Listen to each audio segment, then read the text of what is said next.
log into the server, he's just going to watch the stream. So that's what I thought Okay. you were doing. But yeah, if you're steps ahead if you're in and watching. So if you go to if you have a second monitor or if you're running this in windowed mode, you can Yes. go to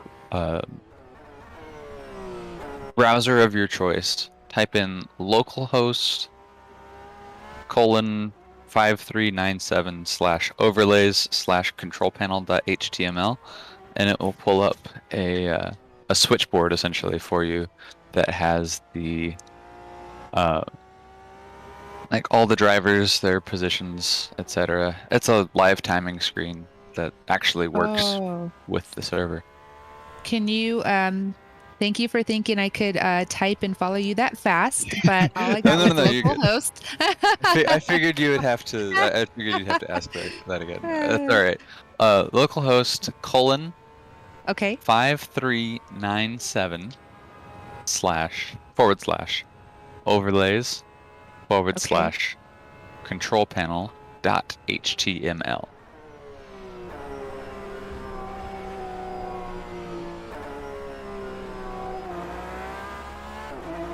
Okie dokie.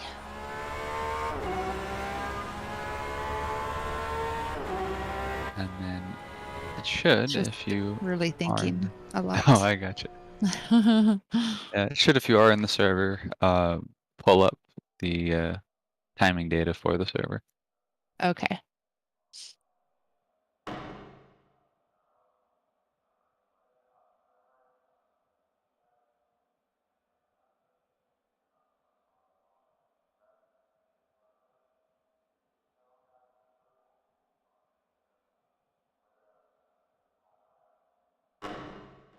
Wink. Oh, it just said this site can't be reached. Oh gosh, The what I site do? can't be reached. Hmm. I do it in the top right in the link in my browser, Yes. and I don't have to do like a HTT or a www. I don't have to do any of that. No. No. Okay. Let's see. Okay. And say what was the first part too? The first part, I'll actually send you a thing in Discord. There you go. You can just copy and paste it.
Greetings, petrolheads, and welcome to RumRum.net, the channel sharing the joy of sim racing, and today again with a special race from Global Enduro. We are doing 6 hours of Le Mans with different classes. Of course, I'm not alone. As always, Cody's there, but before we got to Cody, I want to greet a new voice and a new face. Hi, Jenny. Hi, Serta. I'm so excited to be here. As this is a long race, 6 hours as we said, we have support. Tom, who you know from the open wheel racing, will be joining us later. Jenny is here, and of course, the man with the voice of 1,000 angels. Hi, Cody. Hello. It's good to see you, everybody.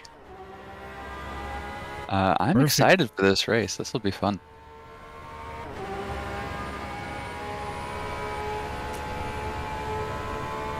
So, as far as I know, we are on quali or practice?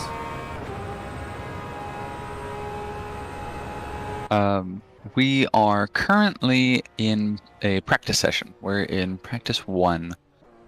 The race director does have control over what we could do, pardon me. The race director does have control over the server and what sessions we go into. Currently, it is listed. You may see on your screens that there's an hour and 41 minutes left of practice.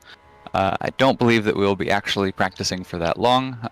This is primarily a warm-up, and then at the race director's discretion, we will be moving into qualifying and then the race.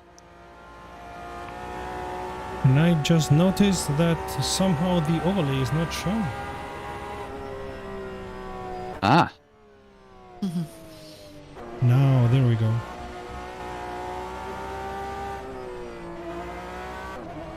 And just as a bit of housekeeping, Serta, you can hear us just fine, right? Absolutely. Excellent.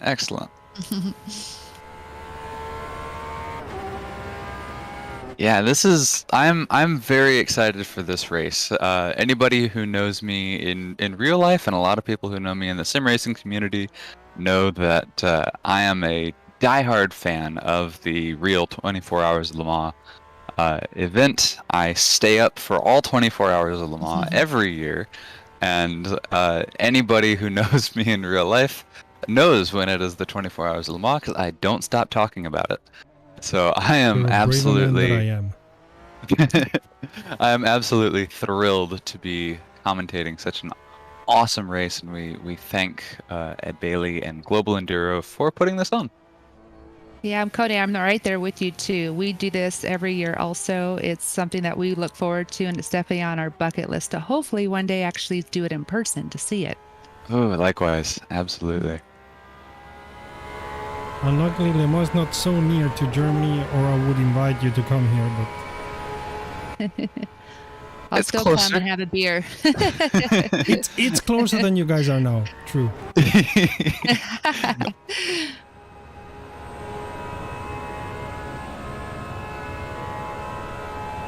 So yes, to anybody on the stream, we plan to be streaming the 6 hours, maybe not commentating all the 6 hours because we have other things to do, but we'll be showing the race for the whole 6 hours.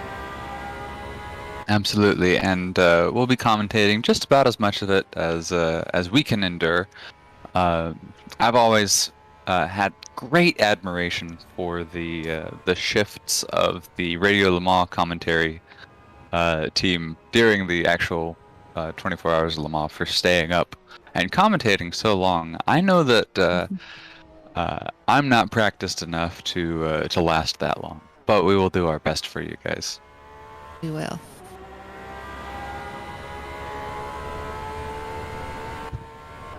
So I guess while we wait for the practice session to end and more interesting racing to begin, I suppose I could ask you both the question: what is your favorite thing about Le Mans? That's a good question. I do love how big the racetrack is. I think that it's really neat to know that on one area of the track, it could be completely different um, on the complete opposite side because it's such a big track. And you don't have a lot of tracks now that have such a long straightaway where they are going so fast. And I think it's really interesting to be able to put the cars in such stress and see how they actually reply to it. It's just fascinating to watch. Absolutely, absolutely. And to that point, we do have live weather turned on. I'm curious, Hmm. and it would be interesting for those in the comments who may know. I know in real life at Le Mans, sometimes since the track is so large, it can be raining in one part of the track and not in others. And I feel like I've driven races in R Factor 2, the sim that we're using. Uh, I feel like I've driven races where it's been raining in one part of a circuit and not in others, but I'm curious if that would be enabled for Le Mans. We do have live weather, so it is actually what is at the track uh, in France at the moment. So that that could be very, very interesting, and it'll be something to look for during the race because strategies will have to change if a rainstorm breaks out. Sorta, what's your I favorite thing about Le Mans? um, first of all, I think R Factor 2 cannot show what you call it, cannot show a different weather for different sectors.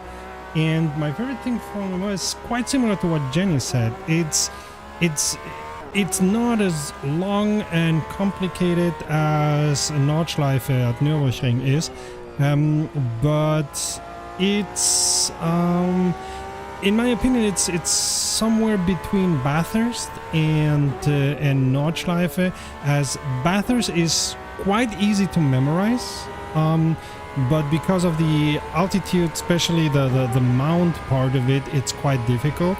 And Le Mans is not as easy to memorize as Bathurst, but still quite difficult, and it has a couple of points where you have to be very careful how you take it, a couple of corners that are quite difficult to take well.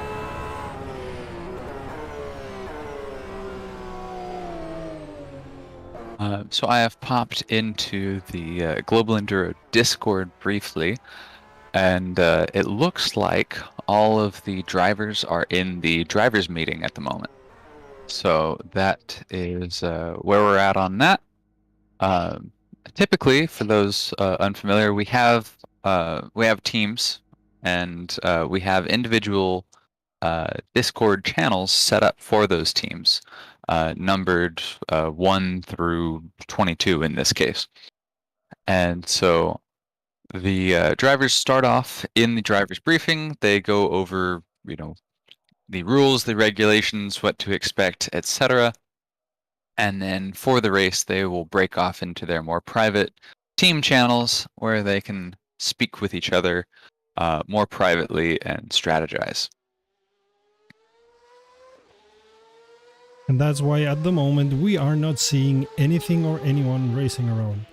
And the minute I say it, somebody is racing around. Hey, you gotta go to the meeting, man. Yeah, everybody is in the pits. Darius Andre is he's driving around. He's doing some laps, but it is still listed as a practice session, and so I don't think he's breaking any rules. But hey, at least he is something to watch for the stream while we going ahead and get set up here.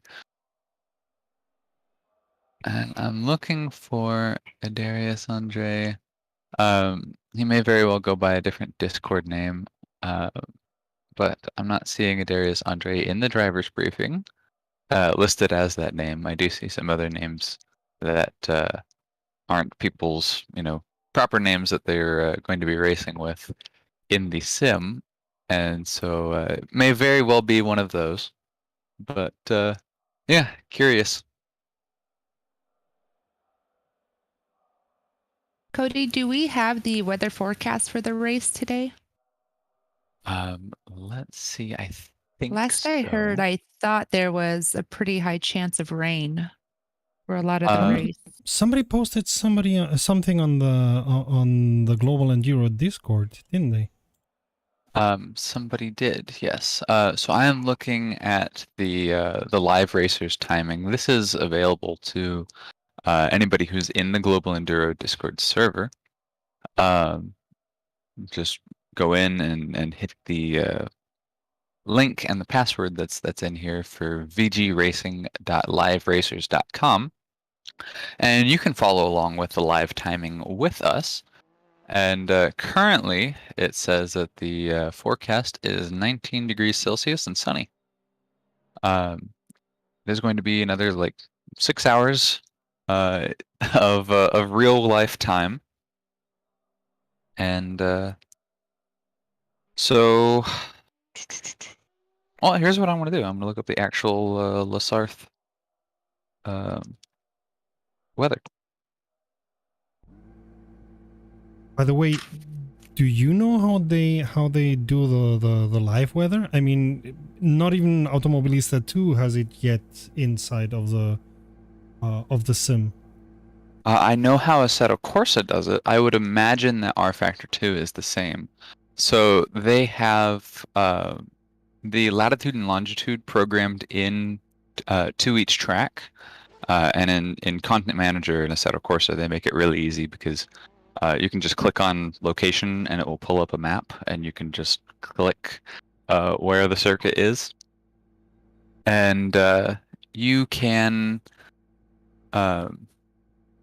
take that data of latitude and longitude, and then compare it with any like or hook it up to any API, like weather API, like weather.com would have the hourly forecast for pretty much any like point on Earth, right? And so you can hook that up to that weather service, and it will just fetch that data whenever you load up the circuit of what the weather is and what it will end up being in the next little bit. And that's my best understanding of how that works. So this is the hourly weather forecast for Circuit de la Sarthe, France. It does say potential disruption due to thunderstorms. For the Yes, next, um, I'm having to convert Texas that's time what to France time. I'm doing the Um, same thing. absolutely. But it's It's looking it's like in about an 1637 in France at the moment, if that yeah, that's the helps. other thing. I don't do military time either. Oh, Um, come on, you're in Texas. 4 p.m. Half past yes, 4. indeed, absolutely. And so it looks like in about an hour we may end up with some showers, and then it looks like it will be off and on for the next hour, and then it looks like it's going to be raining. So in all likelihood, we will be finishing the race in the rain. But practice and qualifying will probably be, if not sunny, at least not wet. I have So mixed it's gonna feelings be about the interesting. weather. Yes, Mhm. yeah. I definitely love clean, fun racing, but man, weather plays such a big part into the strategies and what teams are going to do. You're going to stay out, you're going to come in, change your tires to the wet. So it'll be really fun to watch. Absolutely. And with that length of the track at Le Mans, it can take, you know, 3 minutes and 30 seconds plus before you can come in. And so if you've just passed Oh, yeah. if you've just passed the pit lane and then it starts coming down, then you have It's a some long really, track. really, yeah, you're gonna have a really tough race or a really tough lap before you come in, or you're on slicks and losing time, or fighting oversteer is the big one for me, at least I know. Um, Before you can come in and get some weather appropriate tires. Let's see, we're seeing a few more drivers out on track for practice. I am seeing Darius Andre do a spin. Um, but that's a part of practice, is finding where the limits are and pushing those. The drivers have had a while to prepare for this race. The entry deadline was, I believe, the 14th or 15th. And so the drivers have known this has been coming up. They've been practicing for it, knowing that they need to give all of you viewers an excellent race, and we're confident that they will. And let's see. And one thing that we should also say, this is gonna be a multi-class race. We are seeing a Porsche GT something. I think it's a GTE, and we are going to see also LMP2s. So these are the two classes that are allowed, and that the racers are going to be racing.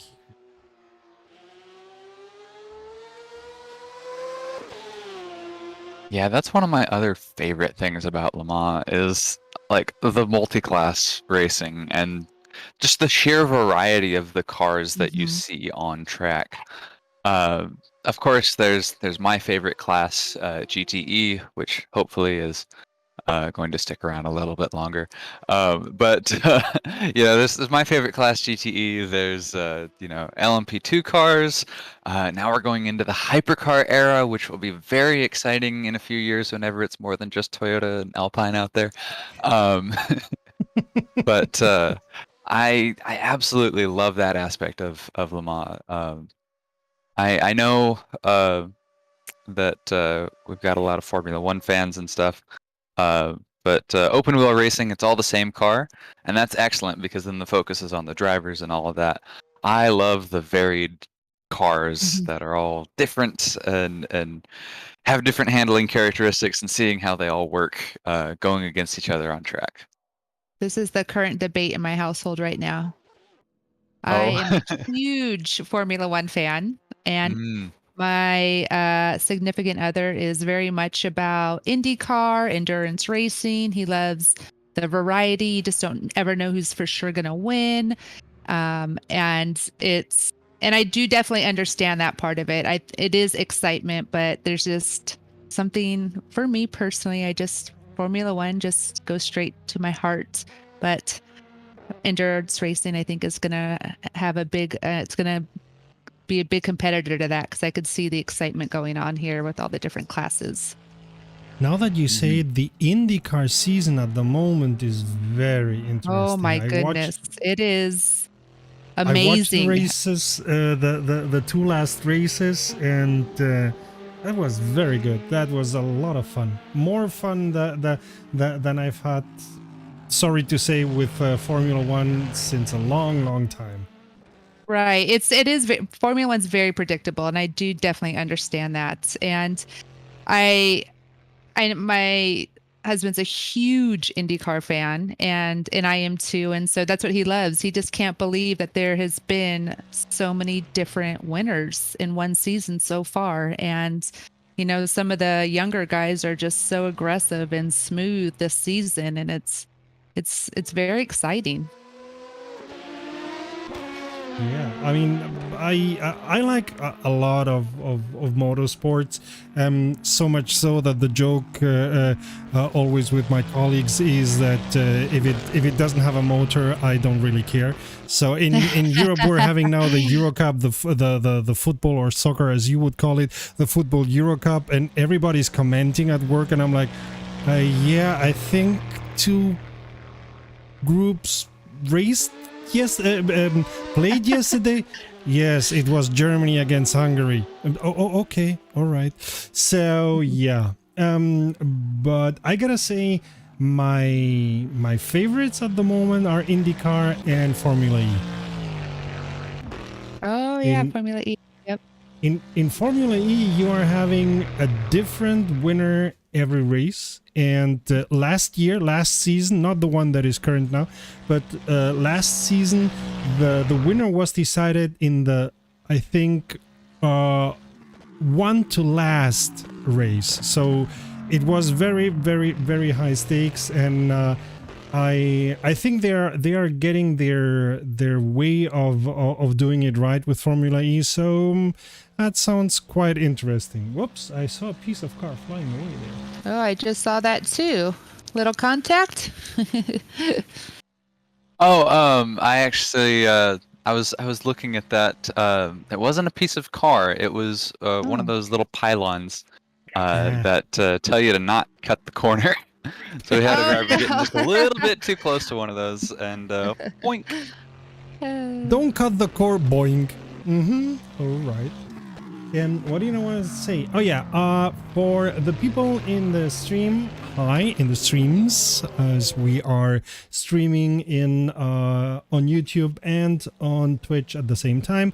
For the people on the streams, this will be a 6-hour race, but it's planned that the sim, our Factor 2, is gonna do a 24-hour cycle, so we are going to see some night racing here on R Factor 2 here on RomRom.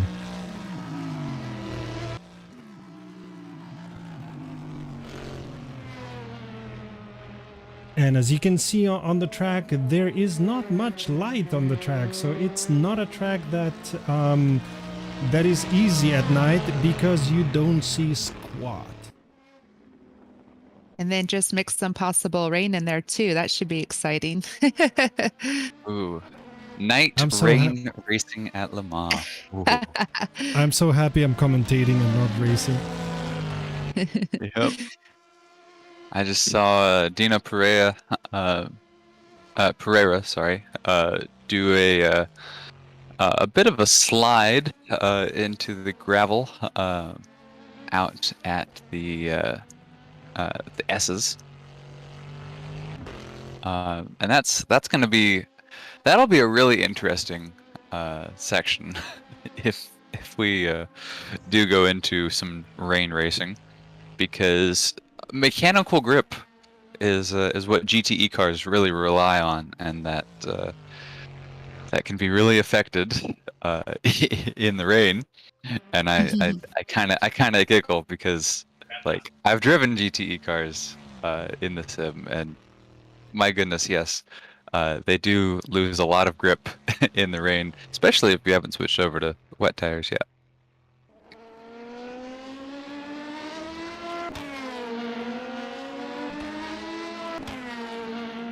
And for those who may not have seen it, we are on quali now. We have a little bit less than 20 minutes of qualifying.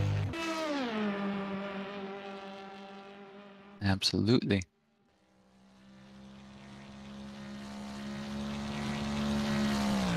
We're starting to see our first few Sector 1 times come in on our timing screens, but so far nobody has set a full lap. And so once we get those, these are the out laps, I would assume. But once we get some full hot laps coming in, that that leaderboard that you see will start making a bit more sense, getting some times on it, and we'll have some better things to talk about with you guys. Oh, there is another thing. You're not seeing it on your screen, but I am currently watching Rob Moore and Wayne Newton driving in their LMP2 Oricas, and as one of them came up upon a GT3 car, they flashed their lights. A bit of trivia for our other commentators: why do they flash their lights? They To should tell not, them but to get out of the way. yeah, thing is, by the rules of WEC, that should not be what is happening, as the rules of WEC, and maybe Global Enduro has other rules, say that the one overtaking, even if it's lapping or whatever, has to find a secure way to overtake, and what the one being overtaking, should not do is be in the way or raise the one overtaking. So maybe they're flashing the lights saying, okay, I'm gonna overtake you, I'm gonna lap you, so take it easy, and everything is okie dokie. That's typically how it goes. But yeah, good answer. But yeah, there's nothing in the rulebook that says they're not allowed to flash their lights at the other drivers. I know that flashing one's lights is often, within a class, a way to disorient the other driver. We saw that earlier on in the Oh. IMSA season with the 12 hours of Sebring and the BMW at the end flashing their lights at the Corvette. And then just like slamming into the back of them and ruining the Corvette's race right as they're about to win. I'm still salty. We've covered this on streams before. I'm still salty about that. I would be very salty too. I always thought it was etiquette. I always thought it was different classes, especially the faster ones, saying, "Hey, I'm coming up. I'm a different class. I'm coming around you." That is precisely it. exactly. You've got it. It's pretty Only- shady of the class doing that. Yep. Only I'd be it's, salty uh, too, I'm- buddy. Only exactly as you said, Jenny, is I'm coming around you. It's not make way for me, as it is in, for example, Formula One. Correct. Yes. And the way that I understand it too, right, is usually if you are slower on the track, the slower car class, I should say, then you basically get the race line. And if you are faster, then you need to pick a line that's safe to go around. Yes, in endurance racing, that is how it goes. You don't have to yield your line if you're the slower car in front. It's the responsibility of the faster car behind to go around. You absolutely nailed it. We are At starting least to see in- some times come in. Yes. So this is the part of the show where Cody mispronounces names. So bear with me here. Jurka Slovenak, it seems, has the current best lap time. We're starting to see the LMP2s and the GTE cars stratify as we would expect them to. But That's a nice lap Slovenak's, time. Wow. yes, he's put in a 3 minutes 29.815 around Le Mans. He is shortly followed by Marco Rodriguez in P2 with 3 minute 30. Rob Moore also has a 3 minute 30 and is within 100th of a second of Marco Rodriguez. And then 3 minute 36, Tom Prangley in P4. And Jordan Ringrose in another LMP2 car gets a 3 minute 42. And that rounds out all the LMP2 drivers with full laps so far. In GTE, it's Bradley Sellers at 3 minutes 51. Mustafa Buran with a 3 minute 54. And Farouk Thalib with a 3 minute 59 for P3 in GTE.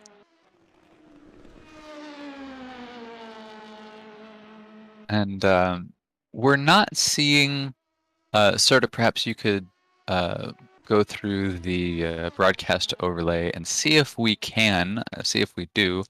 We don't have the classes shown on the overlay. Would you be able to see if that's something that we can work on? I'm gonna dig into it and try to find it. Yep. Thank you so much. We currently have 13 minutes left of qualifying, and well, about 14 minutes, and it's shaping up to be a fun one. Oh, there we go. At least you can see the types of cars. I'm trying to Right, see. I mean, yeah. in theory, R Factor 2 knows which kind of cars it's driving, but at least we have that until I find something better. Well, for the shorthand, if it says Orca 07, it's an LMP2, and if it doesn't, it's GTE. So there we go. Thank you so much. And now we have it. Hey, excellent. And yep, there we go. nice. Awesome. Yeah.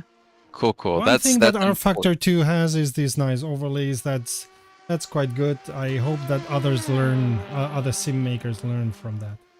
Absolutely. Assetto Corsa modding community. Get on it. Um, they do have some good tools for Assetto Corsa on Race Department for broadcast overlays. Anybody who's curious, but yeah, no, even they are not nearly as developed as what rFactor 2 has built into the sim. They are awesome. Oh boy, I just saw Rob Moore just bite it out of turn one. Absolutely slammed the brakes too hard and then slammed into the wall. That is a tough corner because you're coming in from that home straight, which it pales in comparison to the length of, per se, Mulsanne and all of its bits in between the chicanes, but it's particularly tough because you are braking through a corner, and so that can be kind of rough. And it looked like he braked just a little bit too hard. There's no ABS on these cars, and so if you brake too hard, just like in my SUV, you lock the wheels.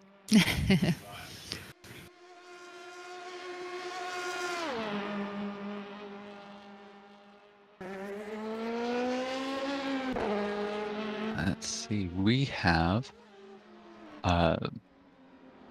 no major changes in the top three for LMP2.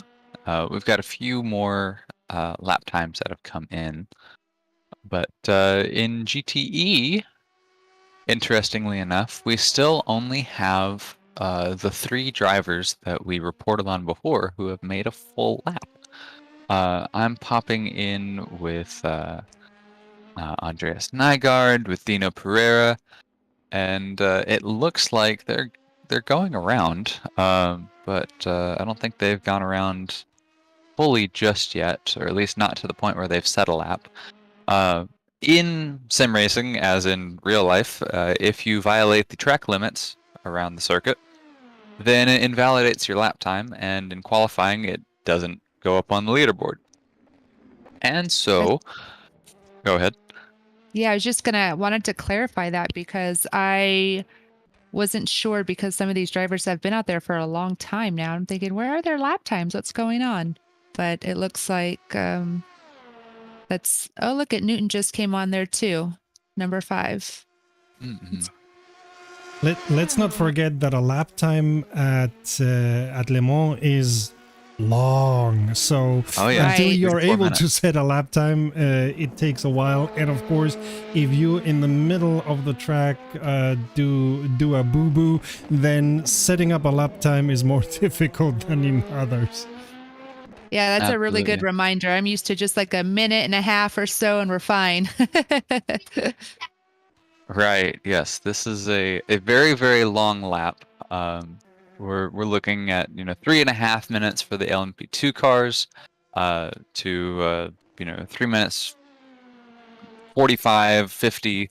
3-minute 45 would actually be really impressive for a GTE car to see. But you're looking to closer to 4 minutes a lap for the GT cars, and with all the length of that to the effect of track limits, if you violate the track limits, it invalidates your lap.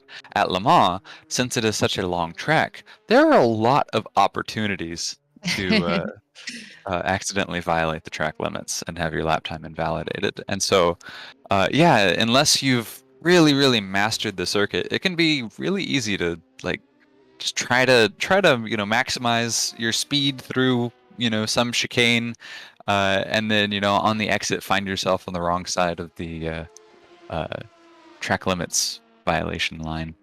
So we should be celebrating these completed laps. Certainly, we are starting to see more of them come in for LMP2s. All of the LMP2 cars have set laps. Actually, the majority of our GTE circuit, or our GTE field on the circuit so far, has not set a lap. We still only have those top 3, and that's a part of it too. If they fail to, make proper qualifying laps, then they all do start at the back together. We see Maximilian Reichel having a very, very long crash here. Yes. on the quarter to the Mulsanne. This is Le Mans here at in R Factor 2. It is laser scanned. It is completely accurate, and it was laser scanned in, I believe, 2017 or 2018.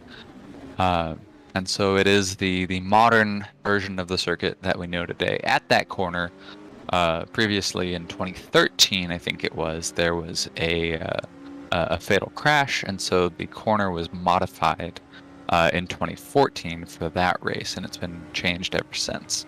And so this is the most recent, most up-to-date, most accurate version of Le Mans that you'll find pretty much anywhere. So, excellent. And of course, this was the digital location of the 24 Hours Le Mans Virtual that we enjoyed during all the mess that was 2020, but we did get to have a nice Le Mans on the date virtually here. And so this Cody, is. do you mind if I ask you a question? What? Go ahead. Go ahead. So with qualifying, if you don't do a completed lap, if you do exceed track limits, then it does not give you a completed lap. So during the actual race, if you are going out of the limits or if you're cutting corners, how does that work with your positioning? Are there penalties? How does that work? Yes, so there are penalties.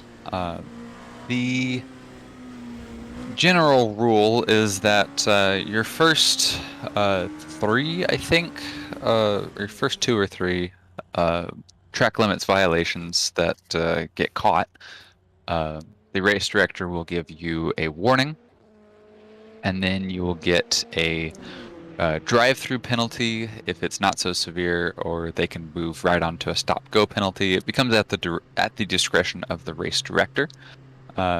And this is all in a real-life race. Here, I believe we do have a race director of sorts, but it's more of a server manager role. So the server will assign automatically fault or track limits, and will assign punishments accordingly. And then the race director has the power to confirm that or override it, and clear those if they don't believe that it was the same. We see, I saw a GTE Aston Martin facing backwards here. Saw that too. And I also see that Slovenak is just killing it out here. Look at these lap times. I can't believe Absolutely. 3 minute 28.737 is a very, very impressive lap time. And he is wearing the Rebellion colors, the Chill Blast Rebellion that raced at the 24 Hours Le Mans Virtual in 2020. And so that's a cool livery to see, just because I really like that livery. And in real life, I'm for the purposes of this, I am a neutral commentator, but in real life, I'm a diehard Rebellion fan. And I'm very sad they're not racing anymore. So it's cool to see that livery out in front, even. But if you're Rob Moore or if you're Rob Moore or Marco Rodriguez, then you are not so happy about that. They're running in P2 and P3 respectively, and they're running very, very close laps to him. He ran a 3 minute 28.737. They're at 3 minute 29.538 and 3 minute 29.708 respectively. So they're all really, really close, within a second of each other there. Yeah, that's impressive. We have now 3 minutes and less than 30 seconds left of qualifying. And we're going to get to racing action very, very soon. And if you see through the onboard camera here with Marco Rodriguez, I'm seeing some clouds, some heavy clouds. It's kind of nice they're going to get their qualifying in then before it gets a little dirty out there. Absolutely. That can shake things up, though, because oftentimes the people who are faster in the dry are not as fast in the wet. And in my races with Global Enduro that I've had, I've been that way. I'm actually not that fast in the dry, but comparatively, I'm actually pretty quick in the wet. And Well, then so, it's a good equalizer. right, it's a good equalizer. But it also means that, you know, these qualifying times that you're seeing here, um, you know, that may not be entirely indicative of the pace if it does start to rain. Right. Yes, exactly. And so I know that we'll be seeing some interesting racing regardless, but we could see very specifically some shuffling around of positions if the pace difference is significant in the wet. Our current qualifying leader is in the pits, probably changing the last bit of the setup and then hoping to get back out before qualifying ends. There is typically, like when qualifying ends, it doesn't just, you know, end. All right, everybody set up. Everybody gets the opportunity to finish their lap and then come in. But you have to be out on track in order to finish that lap. We have now seen a little update here because you're only seeing the top 5 or so on GTE. Hey, Marcus Dayer just subscribed. Thank you very much, Marcus. Everybody has put in a lap, and for GTE, they are all under 4 minutes, so that's good. Because I had mentioned, you know, 4 minutes a lap, but everybody's under 4 minutes. Everybody's got a pretty good pace going. GTE is all within 10 seconds of each other, and the top 5 GTE cars are within 5 seconds of each other, which is excellent. And the LMP2 category looks particularly competitive. The top 5 are all within 3 seconds of each other, if I'm doing my math right. Well, they're all within 4 seconds of each other, so there we go.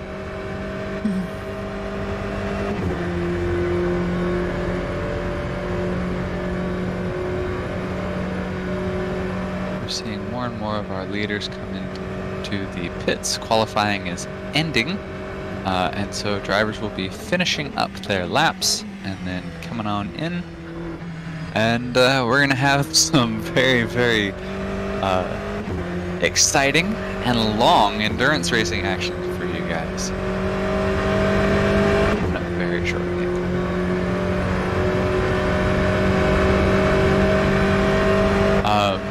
Ed Bailey popped in to tell me that we do have live stewards for this race, and so as a bit of an update on our track limits and penalties, so we will have live stewards rather than just an automated system, and so we have folks who will be looking at the different corners on the track, looking at the cars going around them, and if there's any inconsistencies, they will be able to flag them and assign penalties accordingly. And typically that goes, just to reiterate, with warnings and then drive-through penalties, in which you go into the pits and just drive through at pit speed, and then they'll have stop-go penalties, where you come in, stop in your pit box for a set amount of time, and then go out, and then beyond that, you get enough stop-goes, then you can be disqualified from the race.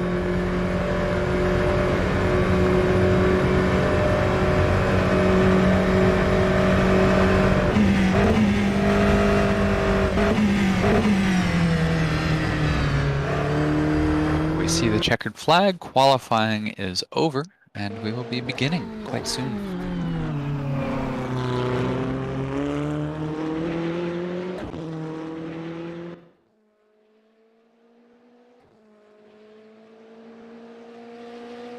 I am definitely excited how close these lap times are, so that's going to be such a great race. Absolutely, and over such a long distance as Le Mans, Right. to have this closeness of the laps, it is definitely a good sign for I would be minutes off, race. guaranteed. Well, these drivers, they have been practicing. I have raced alongside with at least some of them, and I know that they are very talented. So, I'm thrilled for this race. This is awesome.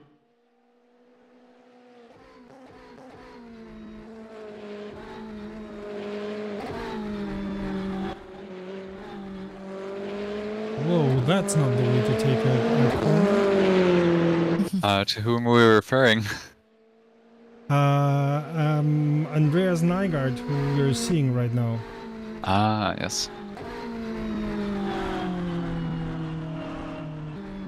Yeah, pushing the last little bits. Woo, boy. Oh no. Yeah, it looks like qualifying is over, but racing rules do still apply. There is a little bit more leeway in the virtual world than in real life racing, but yeah, that was just straight through, wasn't it?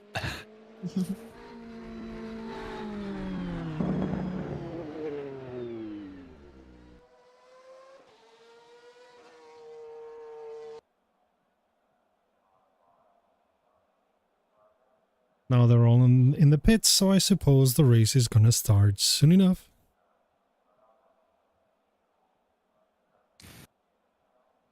Definitely the most exciting part, the start. Mm-hmm.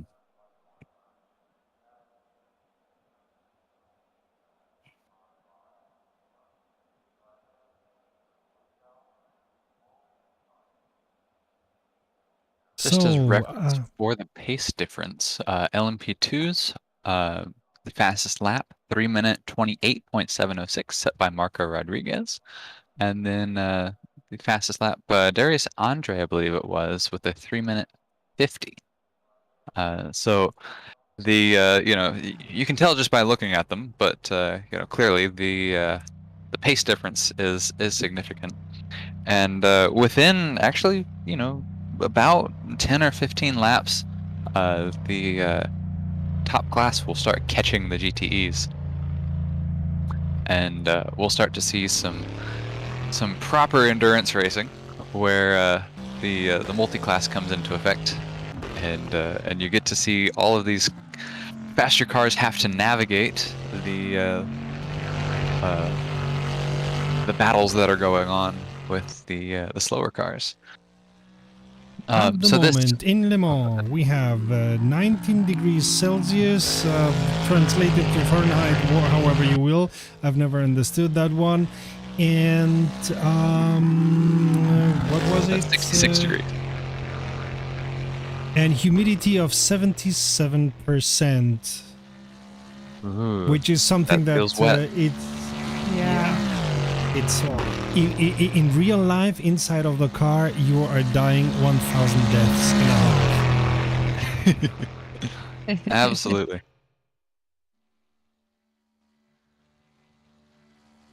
I will have your hour-by-hour weather forecast pulled up for the Circuit de la Sarthe, and I'll have those updates for you.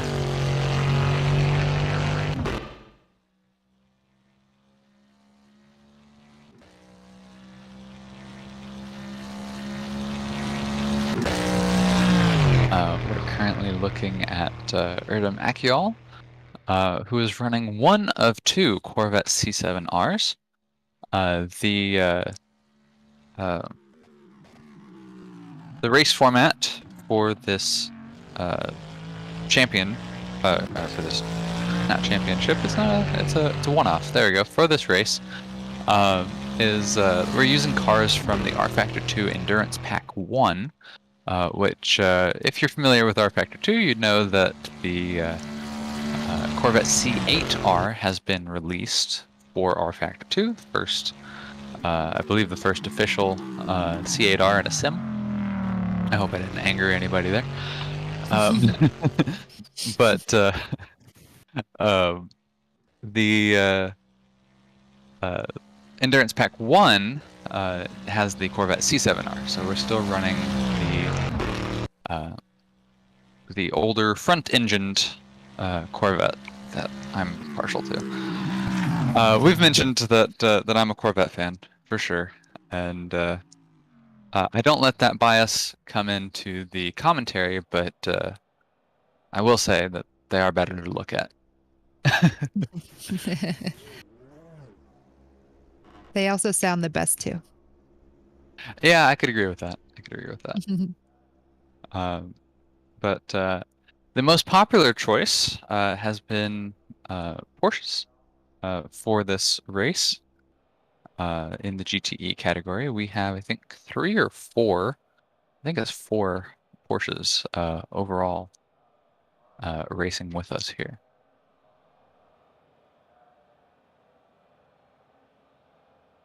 Warm-up has ended, and we will be going to green flag very shortly.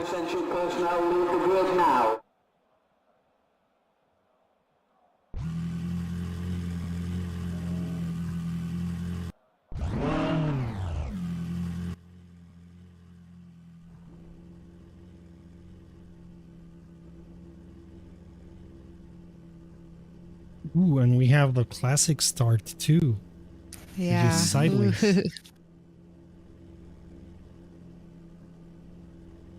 That's nice. A few years ago, I used to race go-karts, and I'd get all these butterflies and just nervous energy, and I am finding myself having that all over again right now. This is exciting. Oh, most certainly. It's we know there is a lot of excitement to come, and this is the calm before the storm. Literally, if it does rain. True that. That was a good one, Cody.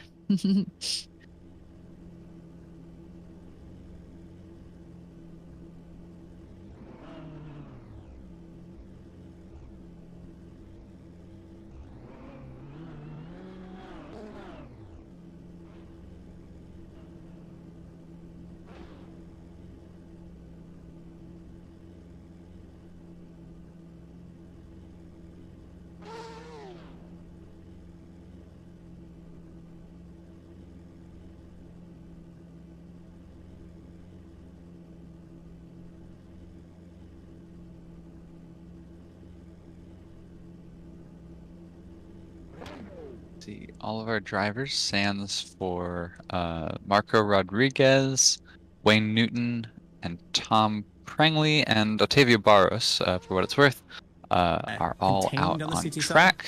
Oh, looks like Barros is out now. Still waiting on those 3. Marco has come out. Wayne Newton and Tom Prangley are the only ones left to move out onto the track, and then we will be moving.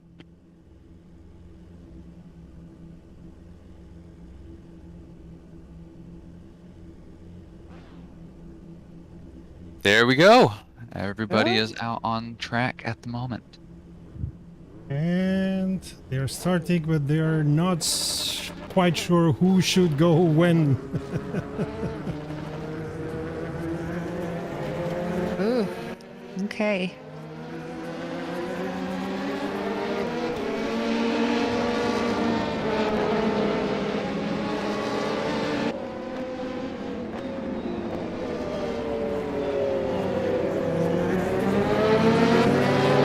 All of the drivers have moved into their team Discord channels, and so they do not have voice contact with the race director directly. They can switch in, or the race director can pop in and talk to them directly. But the way they're doing this is, well, hand signals, if you could call it that. But they all know where they need to go. They've got their qualifying order.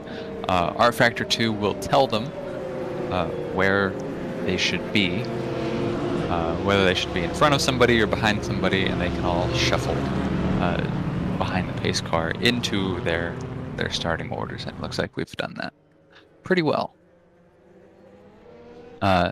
This is the boring part.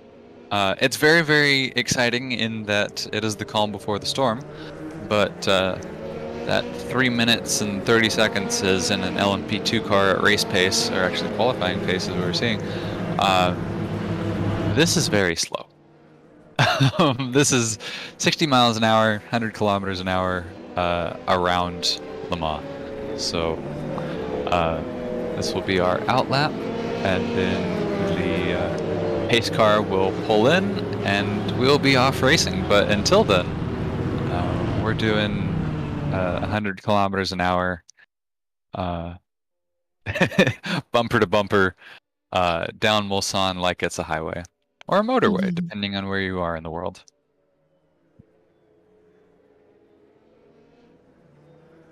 Or as we like to Keeping call it, the it's tires freeway. heated up for 3 minutes through all Le Mans is not gonna be easy either. No. Weaving is permitted, but we don't see too many drivers taking advantage of that. And whenever you are running, side by side, as some of these drivers are, you can't weave so much. And it does wear your, like, as much as it warms them up, it does wear your tires down a little bit. And it's an endurance race. We'll be seeing a lot of hard tires. We'll be seeing a lot of long stints, trying to make the most of fuel saving and such. Pedro Gomez has just subscribed. And so we see, Gibson too. Yes, absolutely. So we see what Pedro Gomez is doing instead of driving, it seems. I remember Pedro was racing with us previously in, I think it was OWR, and it was excellent to have him out on track, and it's awesome that you're tuning in. It's good to see you.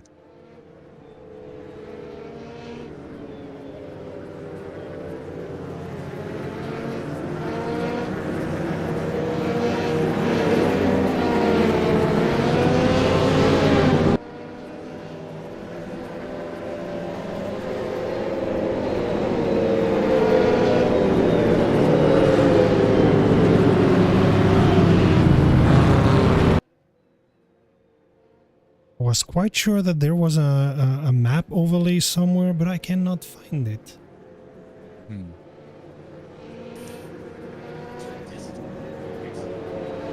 Well, if anybody is wondering where we are on the track, we are still on the Mulsanne, but we're coming towards the end of the Mulsanne, coming into Mulsanne Corner. And this is the corner, and then a sharp right-hander right after here. There we go. There's the sharp right-hander. And then we're on to another straight. I don't think this is called the Mulsanne straight still, because this is a different one, but it's just a longer straight section of the track. But yeah, we're on the back of the circuit. This is about the furthest point from the start-finish line. In real life, you're going to find very few spectators over here because it's like several miles of a hike. And I don't think it's open to spectators anyways. But I don't know. I haven't been there, but I want to go. You want to know something? I haven't been there either. Yeah, but you've been to the Nürburgring, so you can shut up. Do that. And I've been at Jarama and at Nürburgring, so yeah. I have Circuit of the Americas. That's all I have. Sebring would be interesting, and what is it called? Road America, right? Yeah, Road America is a great one. Yeah, fantastic.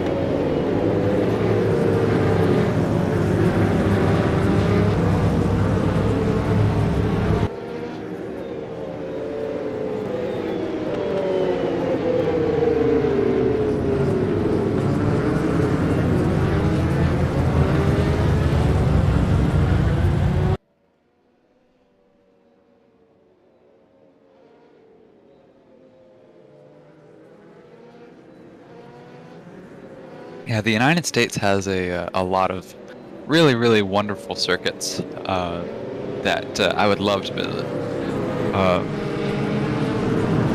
The U.S. is also really big, and Nah.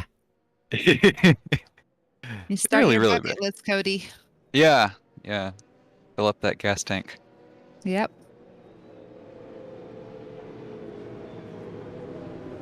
Especially being in Texas, because in any direction, I'm in North Texas and North Central. In any direction, but straight up, you can drive for like a full day and you're still in Texas. So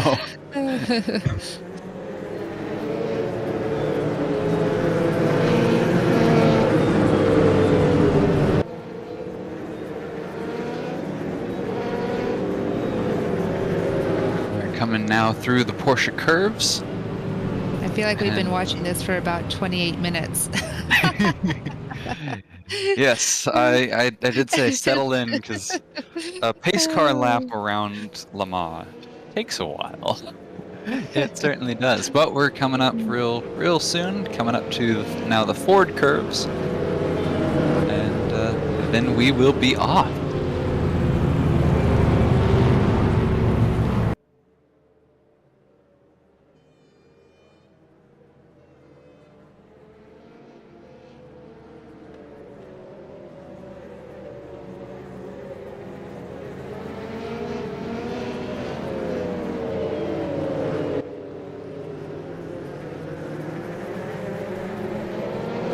Green flag, go, go, go! Here we go, green, green, green.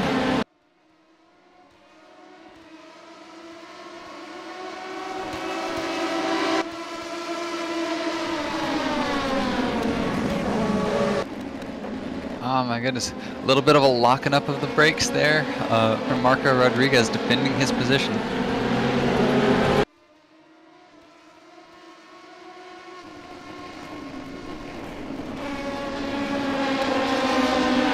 Ah, goodness, coming around.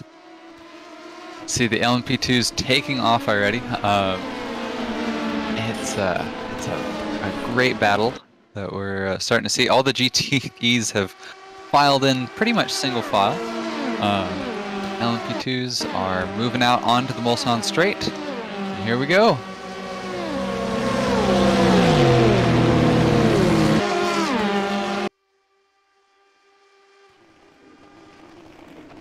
Welcome to the 6 hours of Le Mans.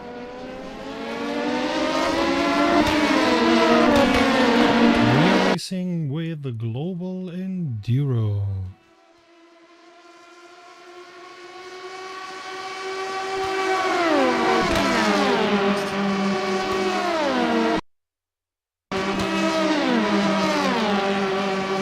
I've been keeping an eye on the weather report, and it looks like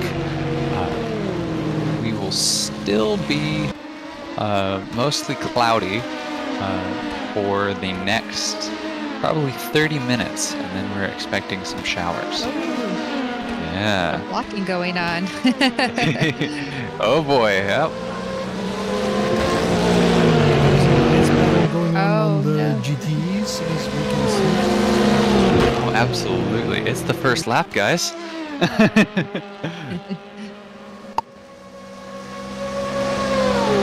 Very, very fast drafting coming along.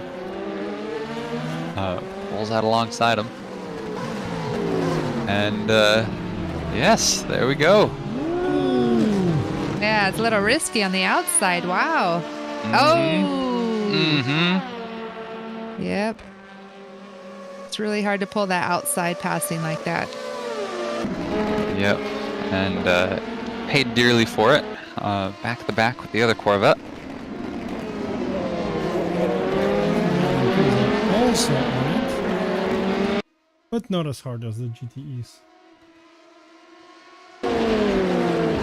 Indeed, they seem to have a bit more of a survive through the 6 hours mindset. We're seeing some very early fighting as if it's a sprint race, and lost ground because of it. Yeah, I was thinking the same thing. It's probably hard to turn off that competitiveness as a driver, but yeah, you got to think 6 hours is a very long time. Most certainly. We're seeing Marco Rodriguez maintain his lead at the very front. Back here in GTE, the battle for fifth has been raging on. But man, guys, it's a 6-hour race.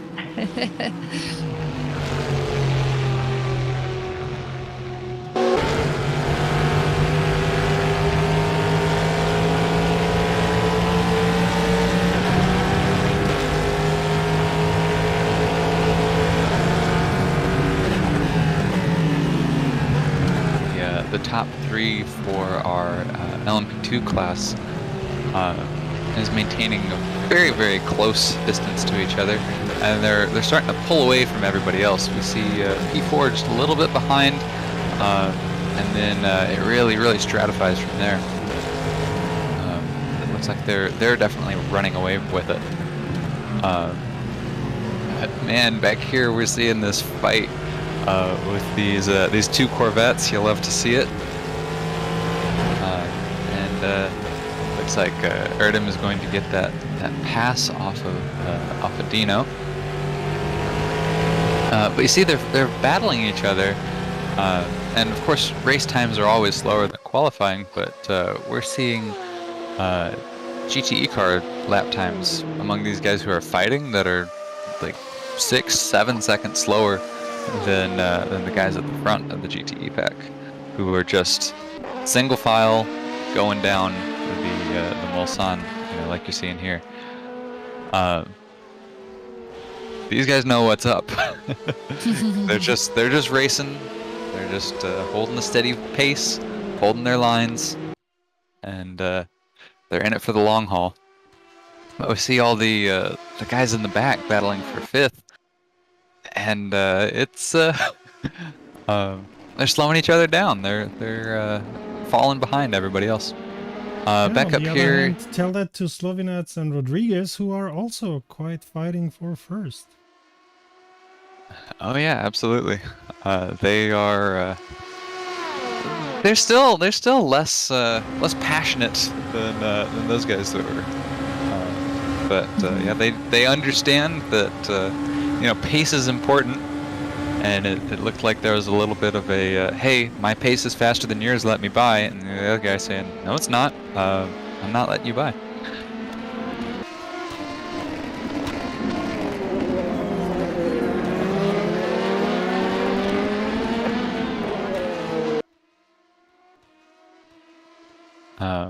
Slovenak and Rodriguez have run very, very similar lap times all through qualifying, and that's been continuing through our first couple laps of the race here. Their Sector 1, Sector 2 times of this lap are almost identical. Their last laps almost identical, and their upcoming laps here, they're looking pretty similar. So they're running a very, very close pace with each other. That doesn't always mean that they are the exact same pace. They may be on different tires. In endurance racing, you don't have the nice color-coded tires as we do with Formula One cars or Indy cars to denote hard tires or soft tires or whatever. So we actually don't know for sure how the pace will continue throughout all the race. And that's why we have the race. That's why we watch the race. It's going to be exciting. Slovinats, by the way, put the best track time of them all, even if he's running on second place. Yes, indeed. 3 minute 30.643. But of course, the race has just begun, and there will be more laps to go for sure.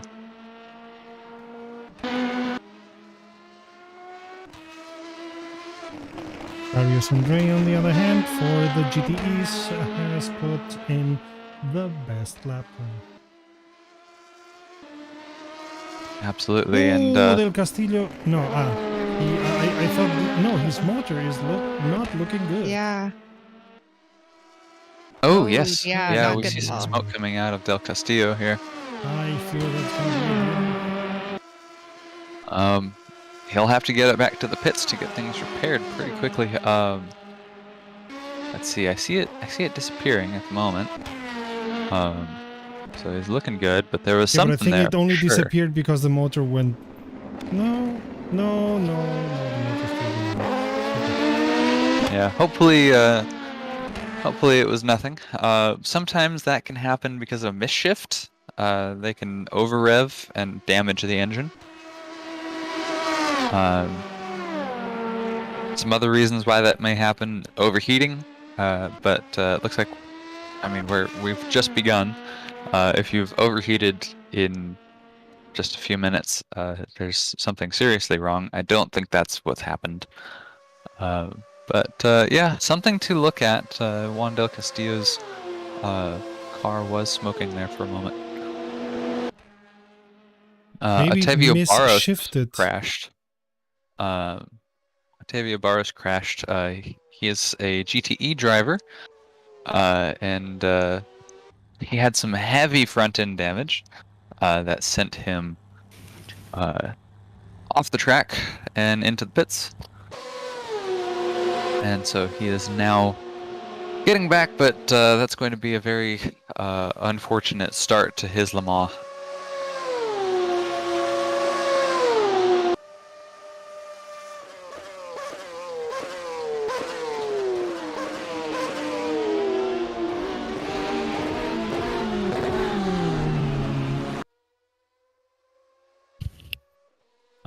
Wayne Newton is interesting on my timing screen, not because he's putting in particularly interesting lap times, but because he actually he hasn't recorded one yet.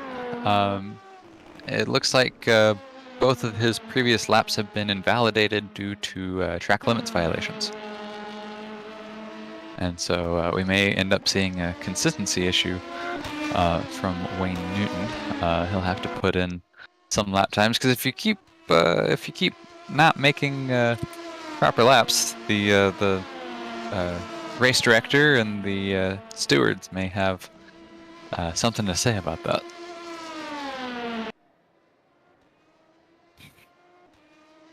Things have calmed down. Slavinats Rodriguez Moore are something like a minute away from the car. A second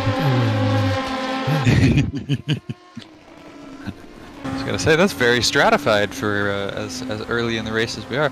We will be seeing drivers who are minutes away from each other, most certainly, over a 6-hour period of time around Le Mans. But so soon, I'm not so sure.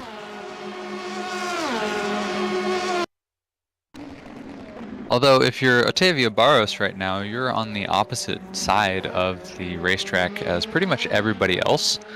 And that can be kind of tough, because you're racing a very lonely race. So it's like, is my pace okay?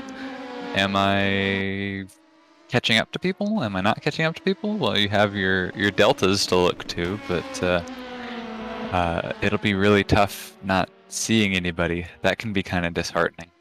Castillo's To not car have... still puffing and huffing and smoking. Oh, is it? Okay. Yes, it is. Yes, it is. I see there on the stream. I'm looking at it now. Let's see.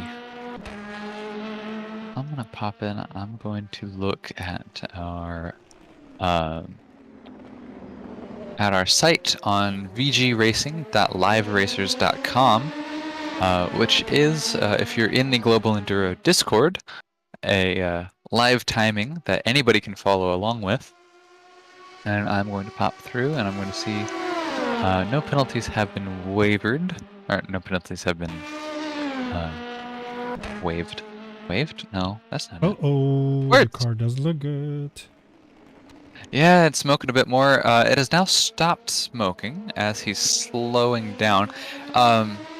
Is it correct to say that it looks like it's mainly smoking? Yeah, it's mainly smoking above a certain speed. It's only whenever he gets up into the high gears that his car is smoking. So that makes me think it might be a transmission issue. He may have misshift. Yeah, as he slows down here, it stopped smoking again. That is very curious.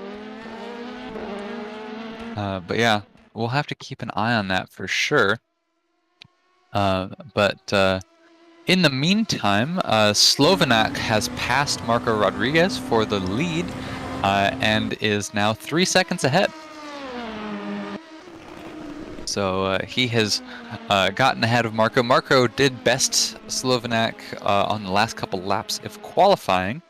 But Slovenac had that pace early on, had that consistency, and was in front for most of qualifying. And it looks like they have, found their groove in the race and are now pulling ahead of everybody else. Oh, but Rob he's Moore, taking the corners very hard. oh yes, absolutely.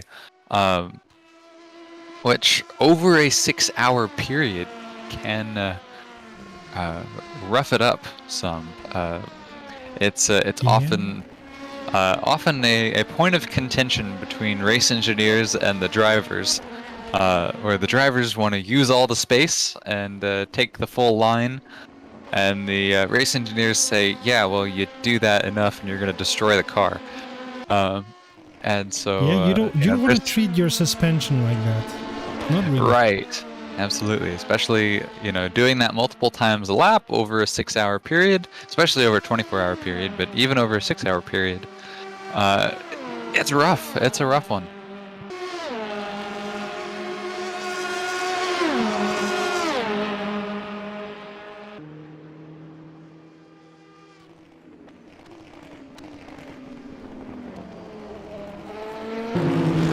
I'm looking back in at GTE cars.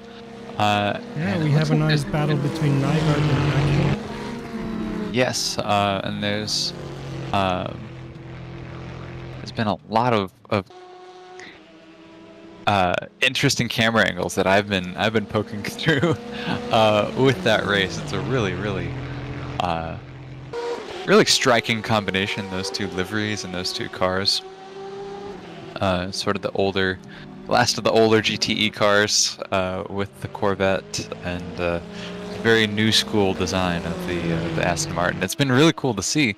But Akil is getting closer and closer and closer. He's right on his back bumper now as they come through turn 1 and start finish and slow down for the S's here. Woo! A bit of a slide Yep. from Akil. But he still maintains his closeness to Nygaard. Nygaard now also sliding a little bit. Take Oh, it easy, absolutely. guys.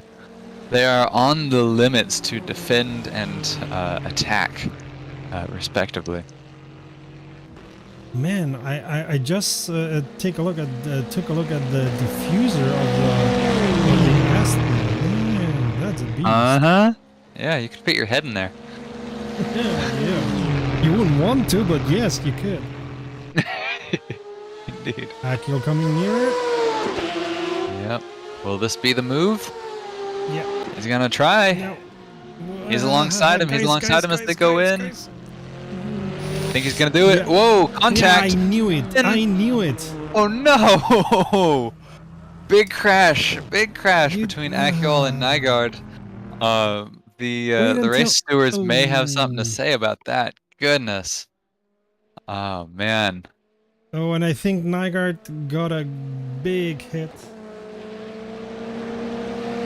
Wow. Yeah. Nygaard has moved on. He has maintained, but Akil tried to make that overtake, and I mean, he was halfway alongside him. Yeah, but you don't. When you're in a corner, I mean, especially here at Le Mans, after that corner, it's a straight. So wait until the straight, mate. Makes no sense. But yeah, when you're inside, it's not so easy. Mm-hmm. There may be some blame assigned by the stewards, one way or another, but certainly If you're Achiol, you're kicking yourself for attempting that right now because you've Yeah. definitely lost positions instead of gaining the one. Absolutely.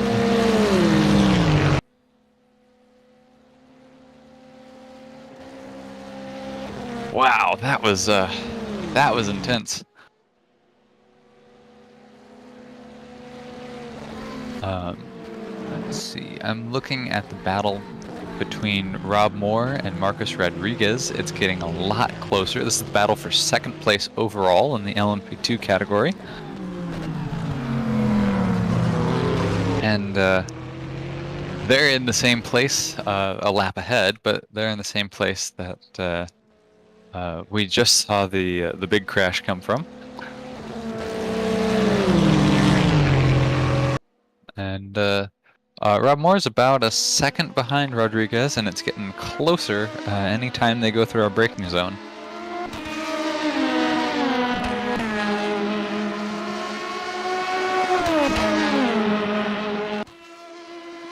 Chris, thanks for subscribing.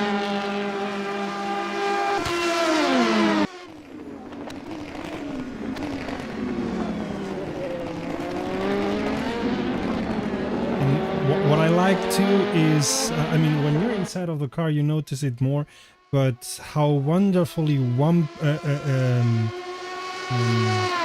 call it, jumpy this track is, because that's how tracks are. They are not made of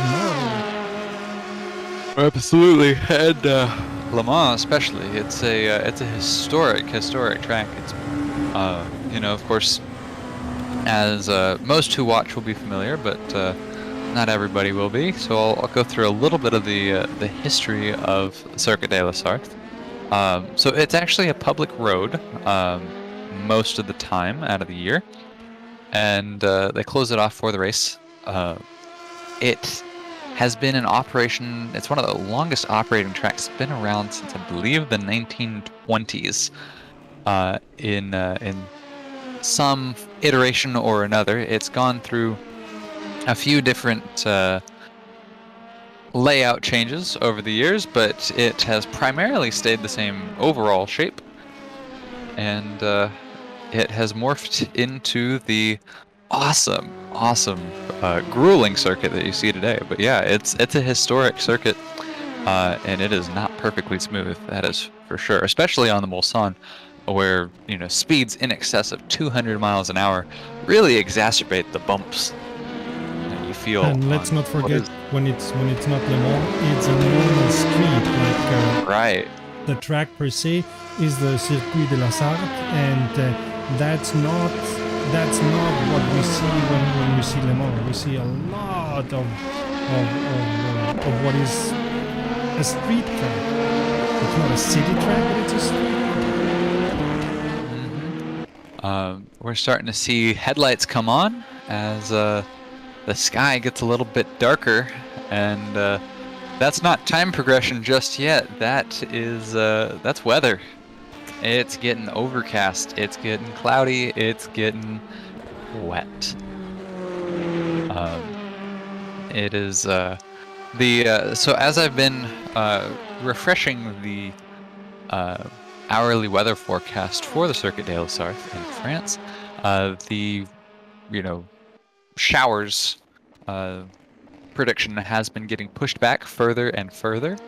But we are seeing in the sim that it is getting darker, it is getting cloudier, and the humidity has been going up. So if you're a driver, you're turning on your headlights because it's getting kind of overcast out there.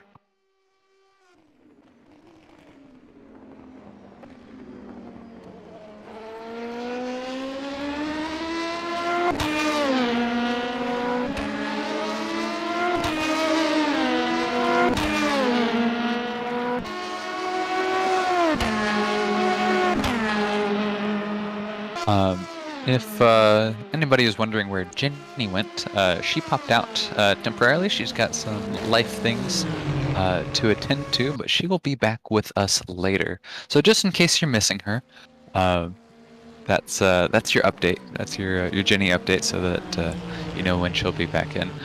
Tom Cairns is also expected to pop in here in a little bit, and we'll be excited to have him in the commentary box.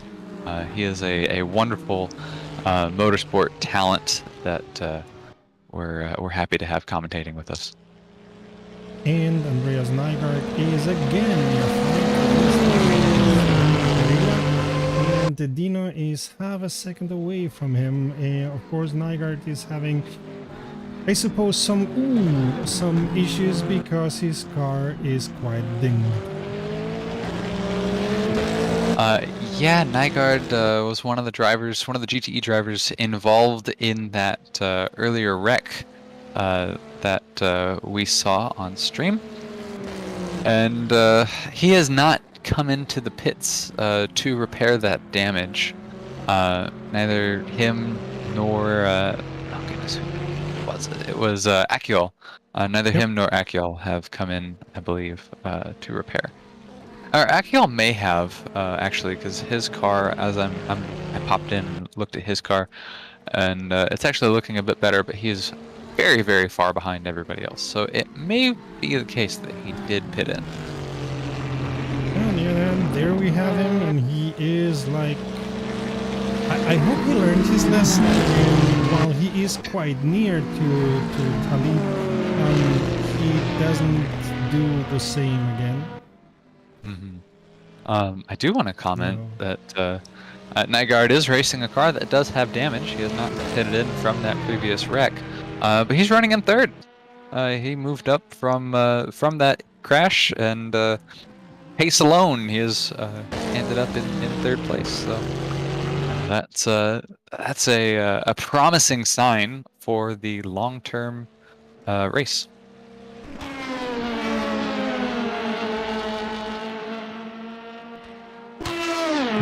To the LMP2s, where there's a small fight in the 1 second from each other between Rodriguez and Moore. Moore has been chasing Rodriguez pretty intensely. He's been right behind him, which is kind of a good place to be honest with you. We've mentioned before, and we'll mention again, that it's often better to be chasing than to be chased. And if you're chasing, you can follow the other guy, you can see where he's braking and brake just a little tiny bit later, and you can do all of that visually because you see the guy right in front of you. If you're being chased, you have this very intense, car filling your mirrors. Everything that you do, he's right behind to capitalize on any mistakes that you might make, and he's ready to pounce. And so, if you're Rob Moore, and you're racing for the long haul, as they all are, this is a pretty good spot to be in, because you can just maintain your pace, follow Rodriguez, and if he makes a mistake, you're poised to strike. But if he doesn't make a mistake, you can just hang behind and chill.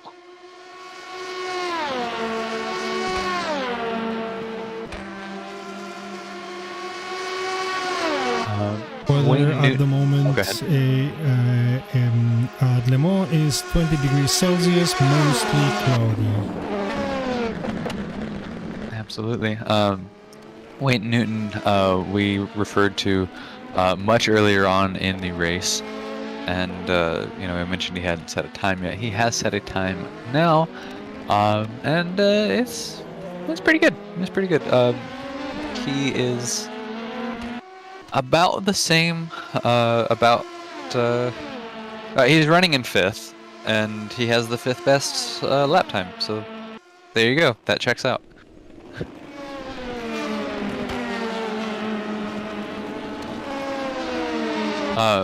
As I'm looking at Wayne Newton, it does look like he picked up a bit of front end damage too. So there must have been something earlier on that perhaps we had missed. Yes.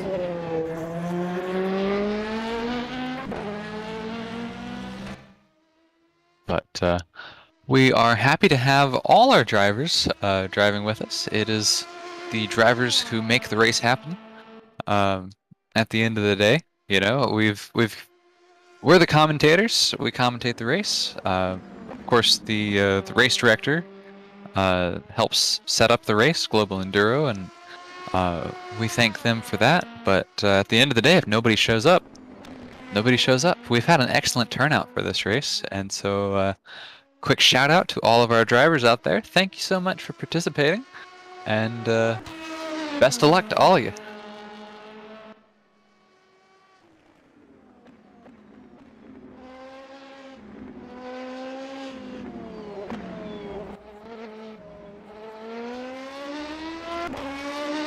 Rob Moore and Marco Rodriguez are actually working their way through, of all things, LMP2 lap traffic.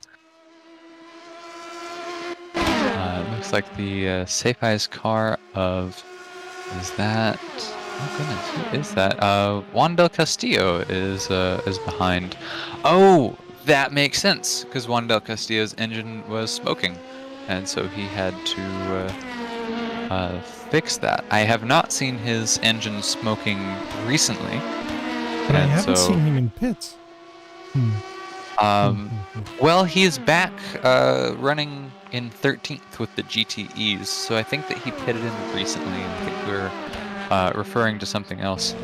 Otavio Barros has left the race. He has a DNF, unfortunately. Otavio Barros, plagued by some issues. He had a crash on, I think, lap 2 it was, that hindered his car. I think he repaired it, but was a little bit too far behind to catch up. So that is our first DNF of the race. What a pity. Absolutely. Erdem Akiol has just set a new best lap. So that's in the Corvette C7 R. And he was one of our drivers who had involved himself with the incident with Nygaard. Nygaard, of course, has moved up to 3rd place.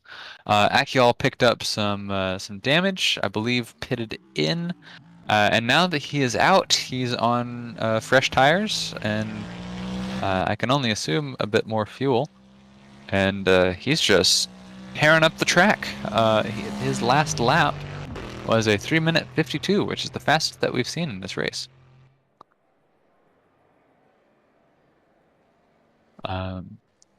He is about a lap down, though, so he's got a lot to do to catch up to other drivers. And it's another situation that he's in that we sort of referred to with Barros and Talib has been in as well. If you have an issue, especially an issue earlier on in the race when everybody's pretty close together, and you end up on the other side of the track than everybody else, it can be very lonely. Very lonely race. We're starting to see the sun a little bit. In pits. Say again? Slovinac in pits, and behind Oh, him, yes. Rodriguez and Rob Moore. There may be a driver change, although that would be quite soon for that.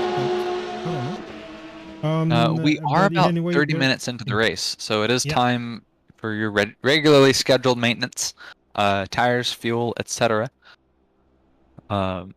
Typically with Oh. rFactor 2, we don't know if there has been a driver change until they're out of the pits. That's typically when that updates on our timing screens.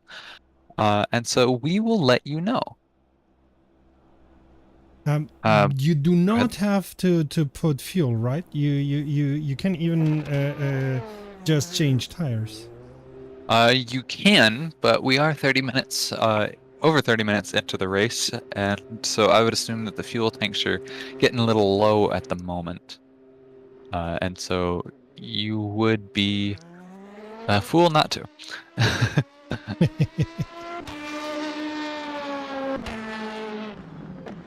Let's see, Slovinac, first in and first out of the pits.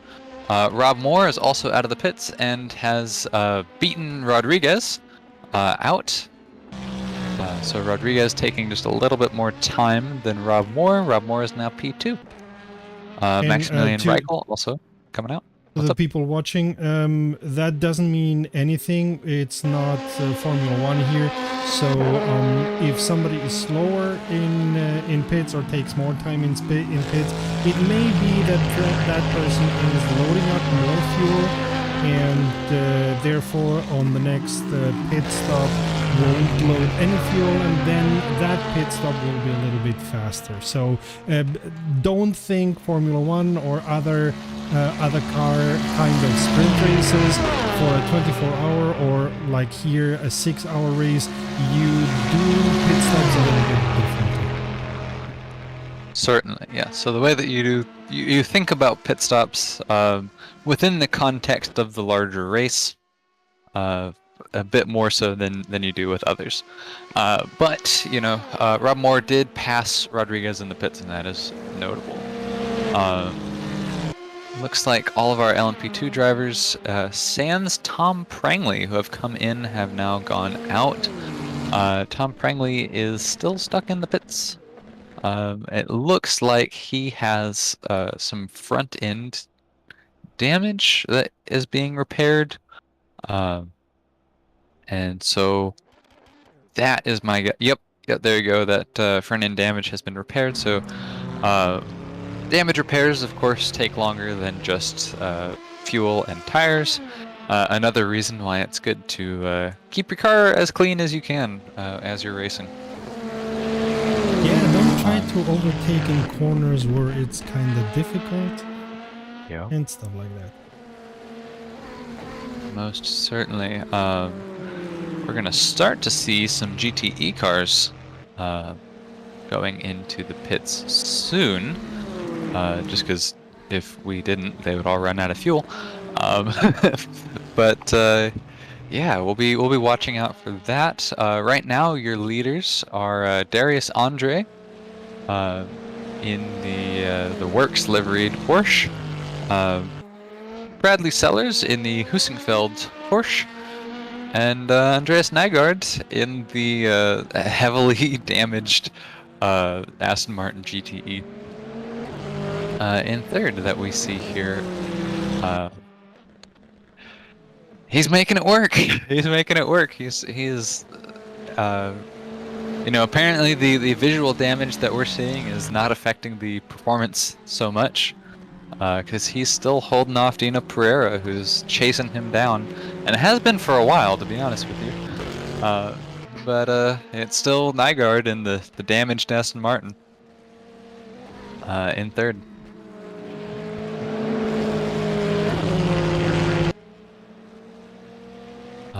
It is Porsche, Aston Martin, Corvette,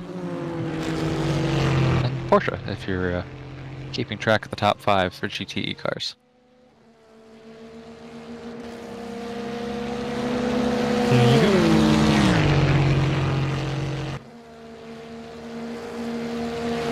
Seems like there's a tendency to drive a Porsche. They do fairly well at Le Mans. They have a lot of good handling through the corners, and there are a lot of corners. I've always been, I say this, I've admitted a definite bias towards Corvettes, but especially on Le Mans, I think that the Corvettes have an advantage because of that big meaty V8 and their top speeds that they can reach on the Mulsanne straight. But then they typically get caught by the Porsches in the corners, and so as we can see, the Porsches are not having any trouble with the Mulsanne, and they're doing the corners just fine. So it's Porsche 1-2. And at the moment, the most interesting battle, only real battle that we can show you is that between Nygaard and Pereira, and right now we are half a second away from each other. Absolutely.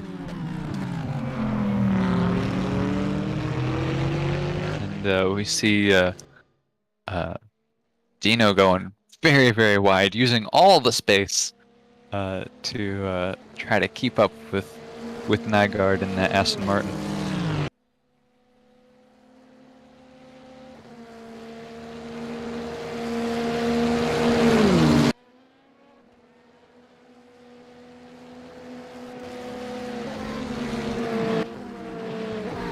What is interesting is that none of the GTEs have done any pit stop whatsoever. Absolutely, the GTEs, you know, it's GT endurance, and they're designed for it. Typically, as in real life, they tend to last a little bit longer. Part of that is because the prototypes go faster, and so they go through their tires and their fuel faster. And so the GTEs, being a bit slower, being a bit more, we'll just stick with a little bit slower. They tend to take pit stops less frequently. They'll cover about the same amount of ground as the LMP2 cars will before their pit stops, but of course, you know, the LMP2s are about 30 seconds a lap faster than the GTE cars in this race. So, like, imagine the LMPs being Formula Ones and the GTEs being bicycles. that's a way to think about it. Or we can, as many people do, think about them as just faster GT3s.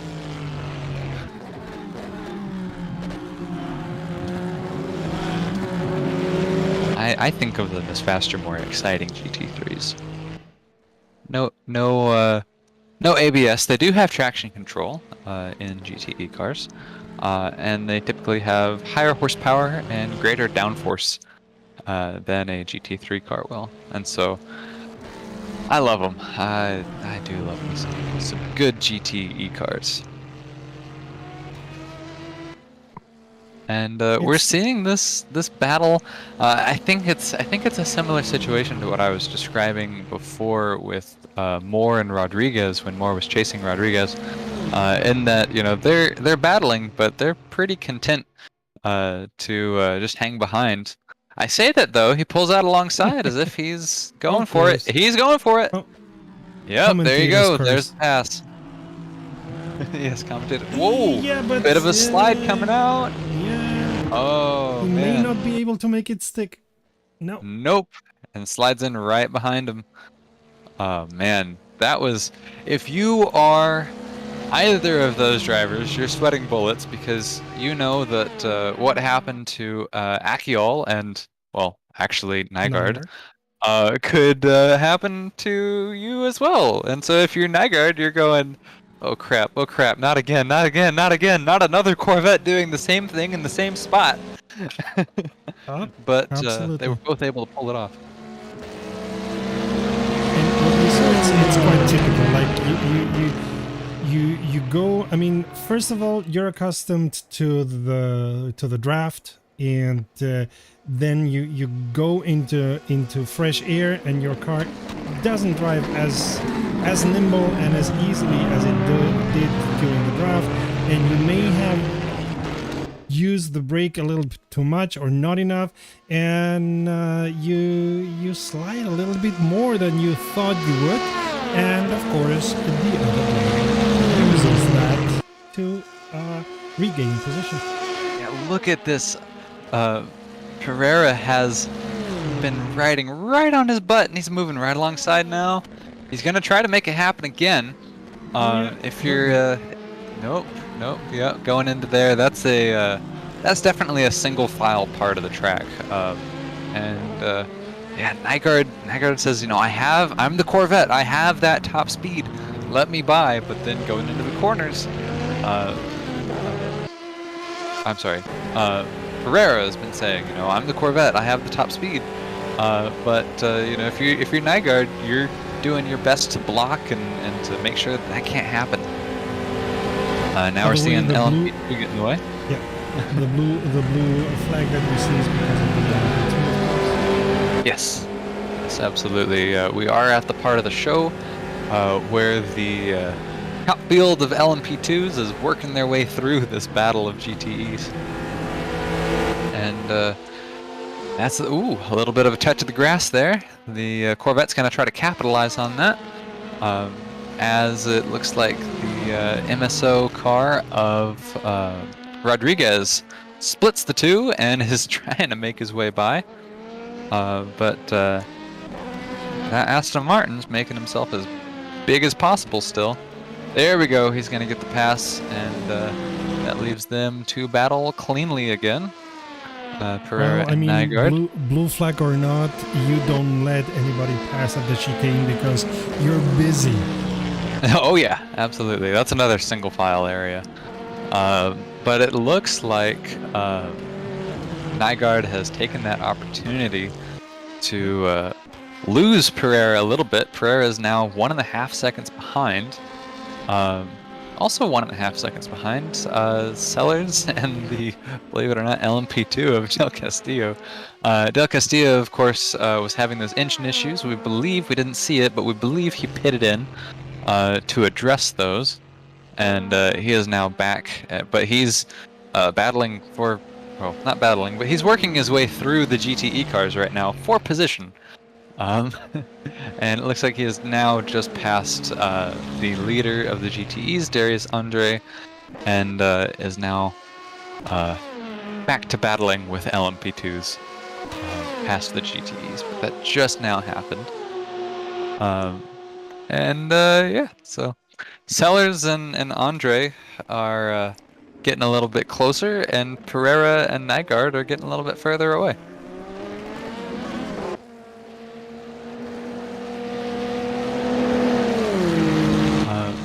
And we haven't Let's see. forgotten the LMP2s, it's only that they are far away from each other.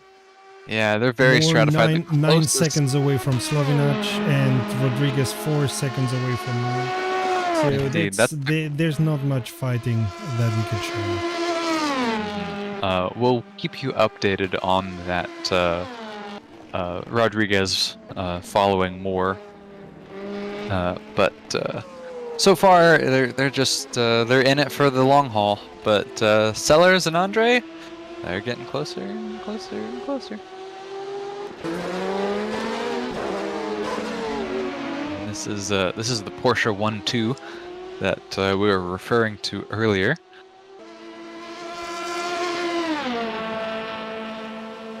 And it looks like Sellers has a bit more control through the corners and perhaps a little bit better top speed. But Andre has been doing really, really nicely to be smooth and consistent in his lines that he's been taking.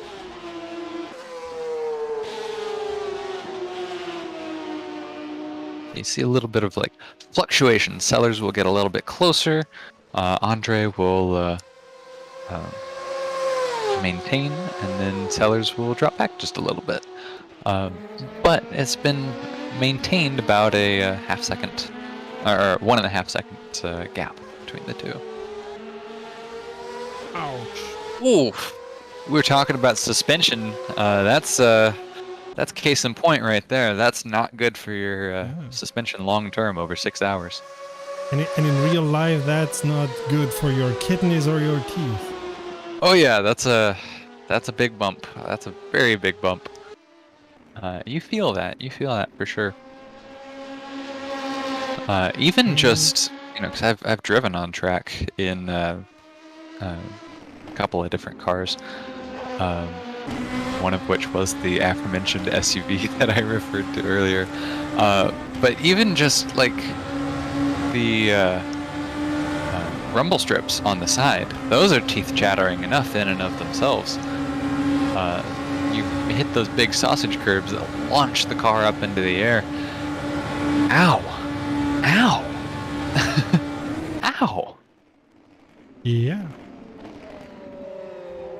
Sellers is now getting closer to Andre. He is shaved about a half second off of that gap as they're coming through the Mulsanne. And in the meantime, Del Castillo was able to overtake Ooh. Ringrose. Ooh, Andre with the big corner cut there, on the inside corner of chicane number 1 at the Mulsanne.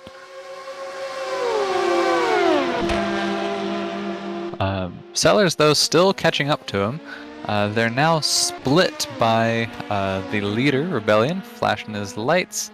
Jurika Slovanek is the driver of that car.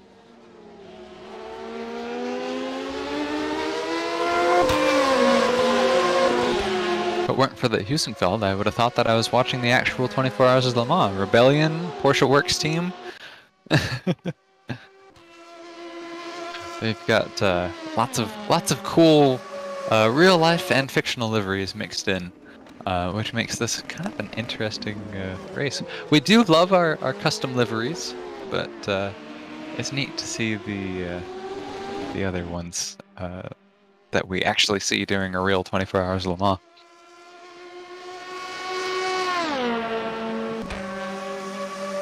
Hey, and Tom Kearns has arrived into the commentator box. Tom? Yes, hey. hello. Hello, how are you? I just thought I'd wait for you Hi, to mate. introduce me, that's all. We're fun and having fun on Le Mans. How are you, mate? Not too bad, thank you. Just here to obviously see how things are going in this one. Obviously, it's an endurance one for these drivers, so I think we're going to be in for quite a ride for this evening here at the Circuit de la Sarthe. We've just seen what looks like the GTE going across the curbs. Absolutely, big battle for first right here. Between Sellers and Andre, they're getting really, really close to each other. They were a second and a half just a lap or two ago, and now they are within like a tenth of a second of each other at the moment.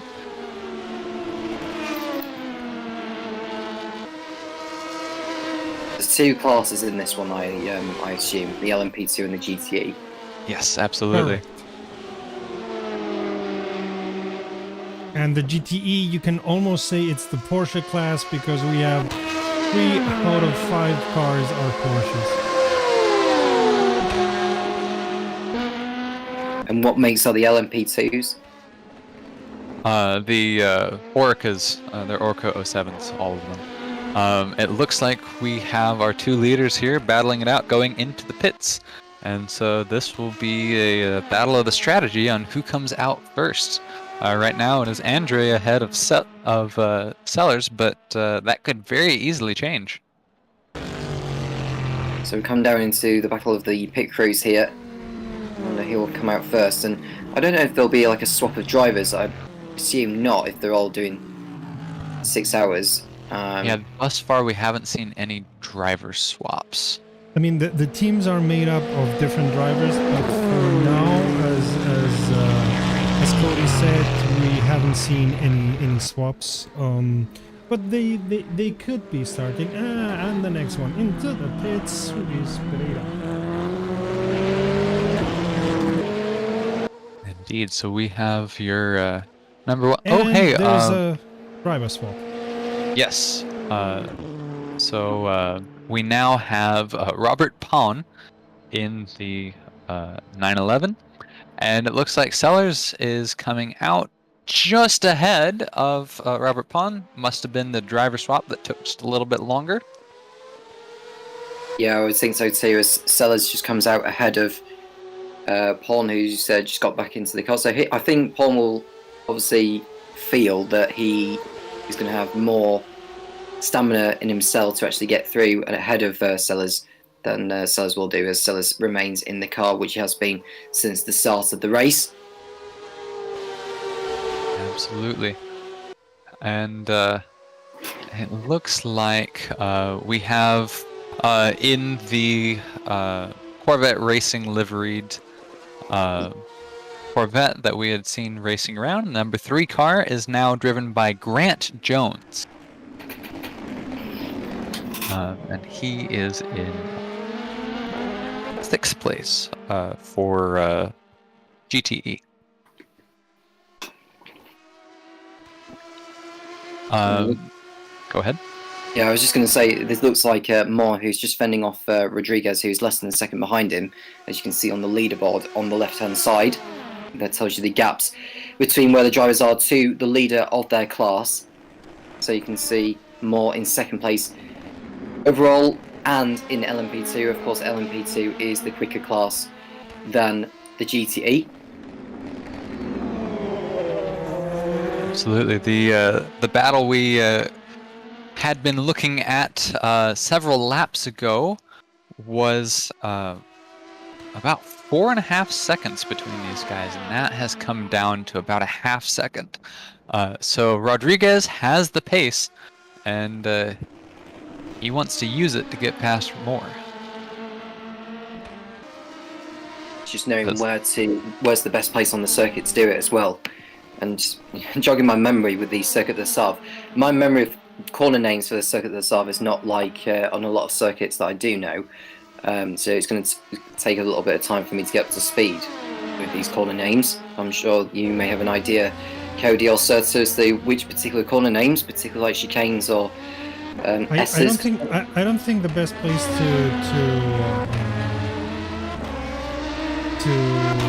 overtake somebody is in the corner, especially if you're in the LMPs, as they're downforce machines.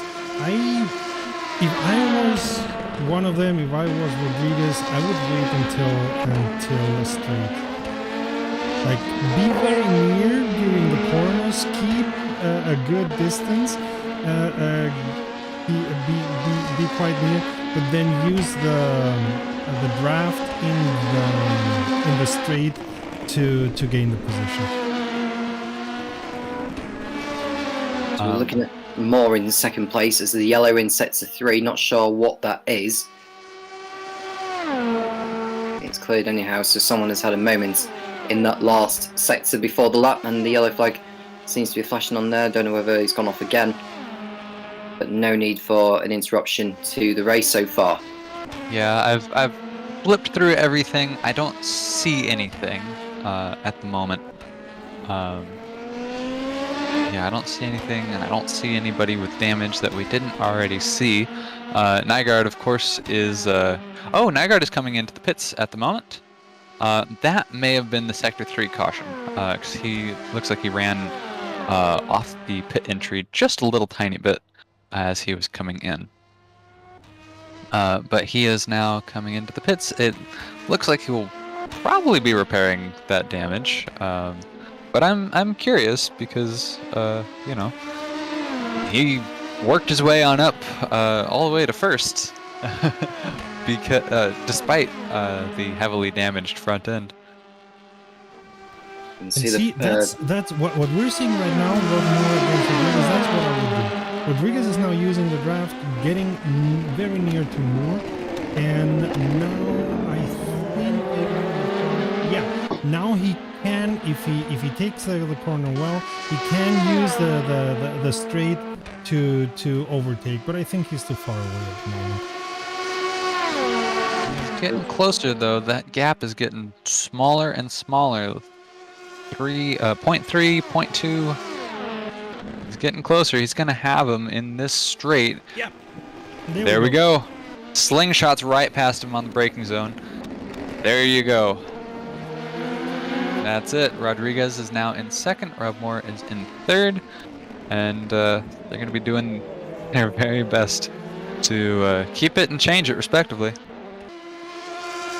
So it was a nice move that from Rodriguez. I think you were right on the money, Serta, in terms of where was the best place to get the job done. It was going to be very much on the straight just before the corner, because they were about to go into the braking zone. It's the braking zone where you would need to get the job done rather than the corner itself.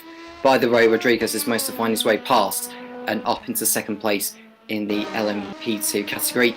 You can just see there in GTE, looks like Sellers is still ahead of Pawn. But you don't even... Nygaard has given his driver's seat to Oster. So Yes. we're seeing on GTE, we're seeing driver swaps. Osterk is in the Porsche. Nygaard pilots the cool. Aston Martin. So it looks like it is Marcus Stair who has taken over for Nygaard in the Aston Martin number 95 car. And Pon going wide on the exit there of that sharp right-hander. I think that's called the Mulsan. Oh, Sellers and Pawn are about to change hands. Yeah, they're right alongside each other. Whoa. There you go, into that braking zone. Sellers is now your leader. But Pawn is still close behind. I mean, Paul thought he had it, but Sellers had the inside line before the into that right-hand king before the left-hander they'd just gone through. Hence why Sellers is still in front. But Pawn, as I've already mentioned, he's only just come in terms of the driver swap, whereas whereas Sellers hasn't exited the car yet. Indeed, yes. Sellers has made his first pit stop, I believe. Yes, Sellers did make his first pit stop, but he did elect to stay in the car instead of switch out to his teammate. But Robert Pond is, of course, the second driver. Sellers looking to pull away, and so he's managed to gather his momentum from. I don't know whether he went wide on one of the corners on this lap, but he just seems to have gathered it all together. And now he can start pulling away from the other Porsche behind him. There's two Chevrolets in the GTE class by the looks of things. So it's just the Porsche and the Chevrolet in that particular category. Well, there's an Aston Martin as well. I see a car off. Yes, Ozturk, Sermet Ozturk in the 911 GTE car. He has spun it at the end of actually going into Indianapolis, and yep, that's gonna hinder your chances of doing well in this race, that's for sure. And it looks like he's definitely picked up some front right side damage, which is it makes sense. It would have been where he hit the wall. But yeah, that and it looks like he's not got the pace that he had before going into the corners here. So I'm going to take it there is some suspension damage. Oh yeah, he's wobbling. Around. Yeah, he's I don't know what the word is, but he seems to be swerving around more than normal. So it's clear that he's picked up damage somewhere, and he's fallen out of the top 5 in the GT. I don't know how many cars are in each class, but he's falling way out of shape through the S's, isn't he? Yep. If I were him, I would pit stop. Yep. And there that's you what go. he's doing.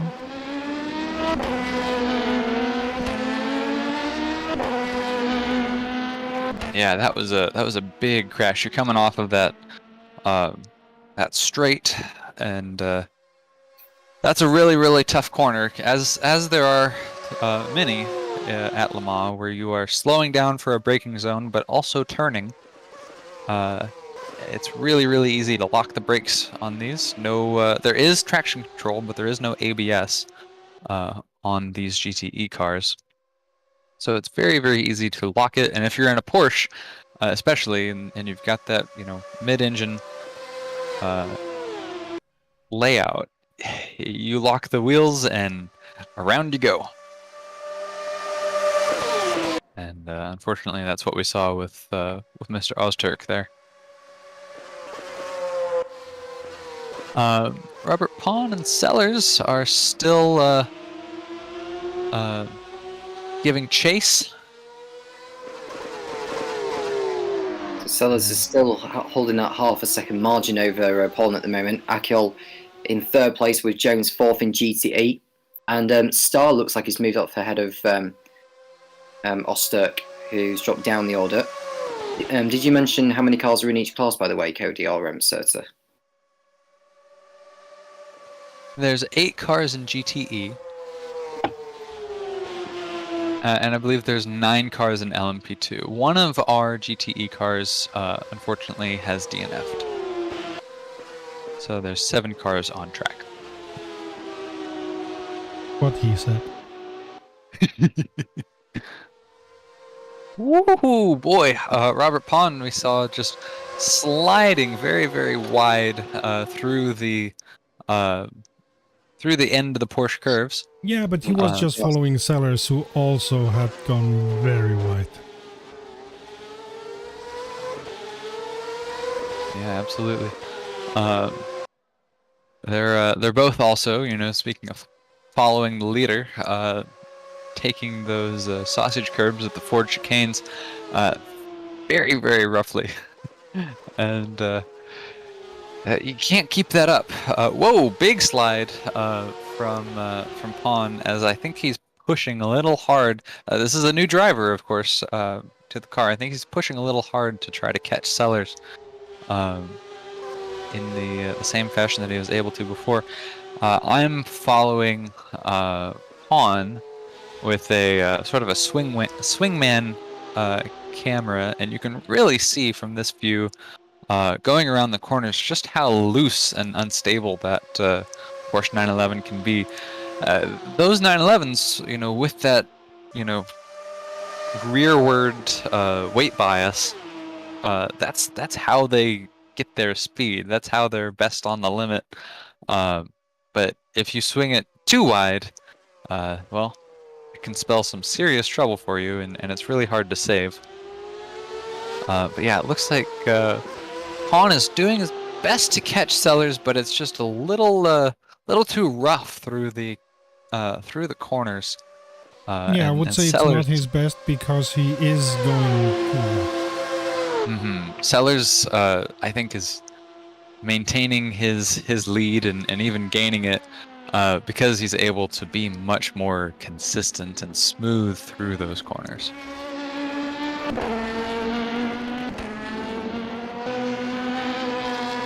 So Slovinac 8 seconds in front of Rodriguez, who's pulling away actually from Moore now. So after getting by him a few laps ago, Rodriguez has stretched out his margin, which is 6 seconds between himself and Moore. Rickel in 4th position, nearly a whole minute off those two.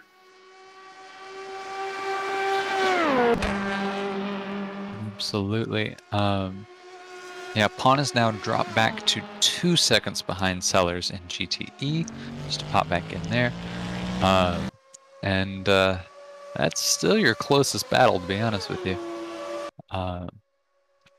Yeah, Moore and Rodriguez was a very interesting fight a while ago. It looks like Rodriguez has won it. You know, pace is the most important thing, and consistency. As you can see, Sellers on my screen at the moment in the lead by some way in GTE. The gap is now 2.5 seconds, so he is stretching out that margin now from Pon as Pon begins to drop back. There's Akil in 3rd place, is over half a minute off Pon in 3rd position, I should say. And it's Jones in 4th. It's also another half a minute adrift. Absolutely. rFactor 2 recently updated their lighting model, and it looks very, very nice now. I've been following their development roadmap, and I'm liking how it looks. It's rapidly becoming a very pretty sim. It used to draw some criticism. People didn't like what was commonly referred to as the rFactor 2 art style. There was a lot of saturated colors, less realistic visuals. But recently, the cars have been getting updates, the track's been getting updates, and the lighting in the sim has also been getting updates. And this is looking quite good. I love how this is appearing.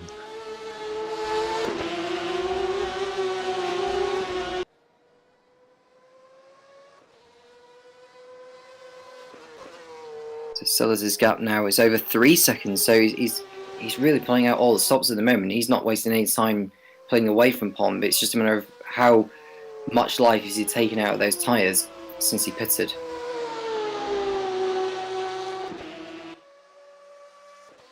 Well, I'm going to assume that Sellers is probably going to be coming up on his regularly scheduled pit stop in the next few laps.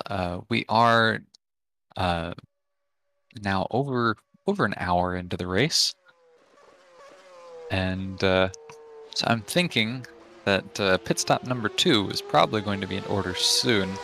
And my guess, this is an educated guess, is that Sellers will probably be making his driver change. And so, you know, Sellers, having made such a great showing of it so far, is probably pushing his hardest to get as far ahead as possible for the next driver to have as much leeway as possible and a bit of a cushion.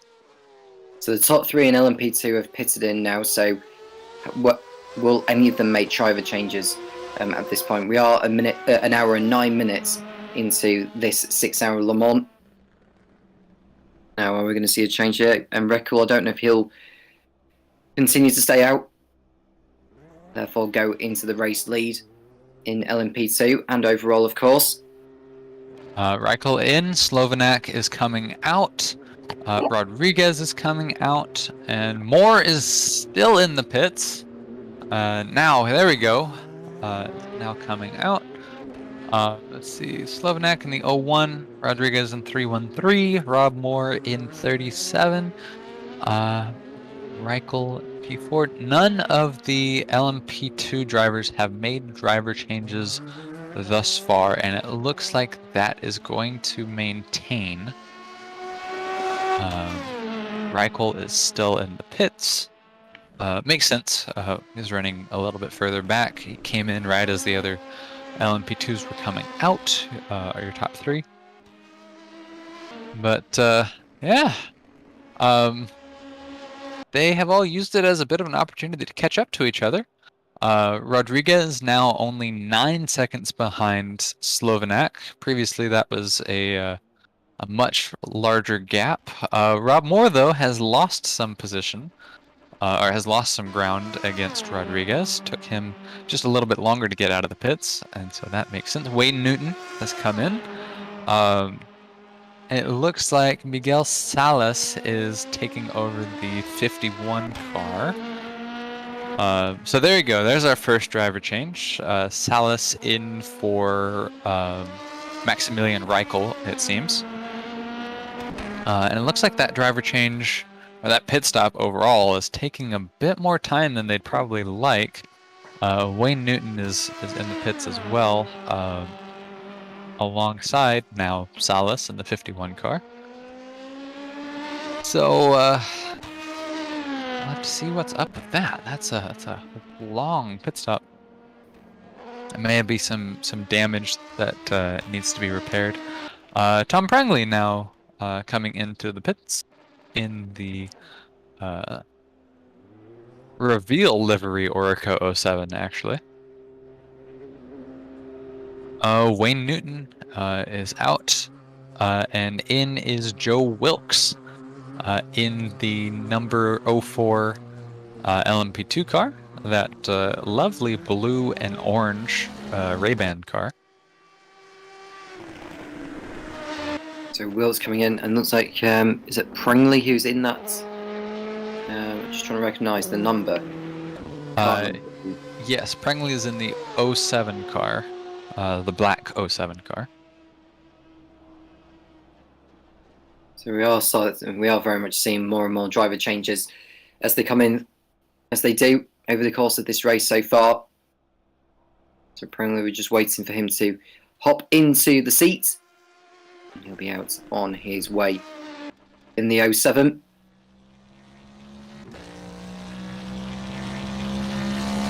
See Sounds maybe having an issue here. It's been a long time already. That's an incredibly long pit stop.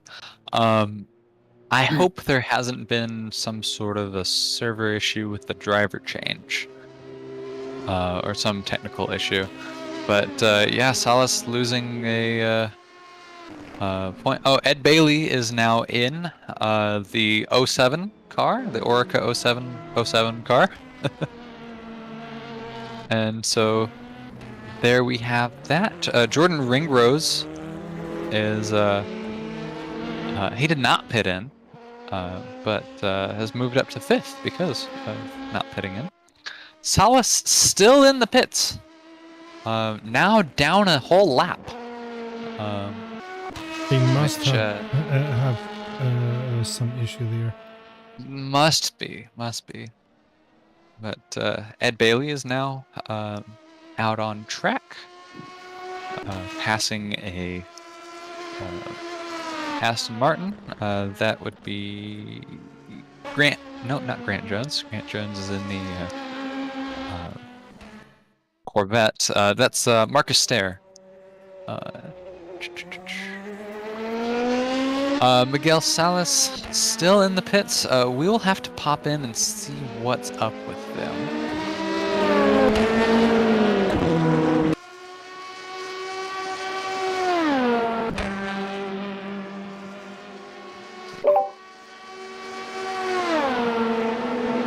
So we can see Ed Bailey, who's just hopped into the hot seat of that 07 Orica. And he's going to be closing in on Ringrose, who's yet to pit in this race. As you can see, Ed Bailey's a long way behind the LMP2 leader, Slovanac, who had pitted in not too long ago.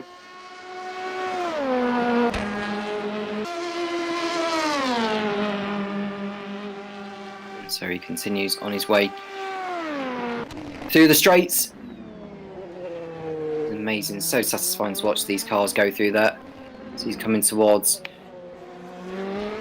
what looks like what is known as the Col de Hunaudière, which takes us towards where Virage de Mulsanne is, the sharp right-hander.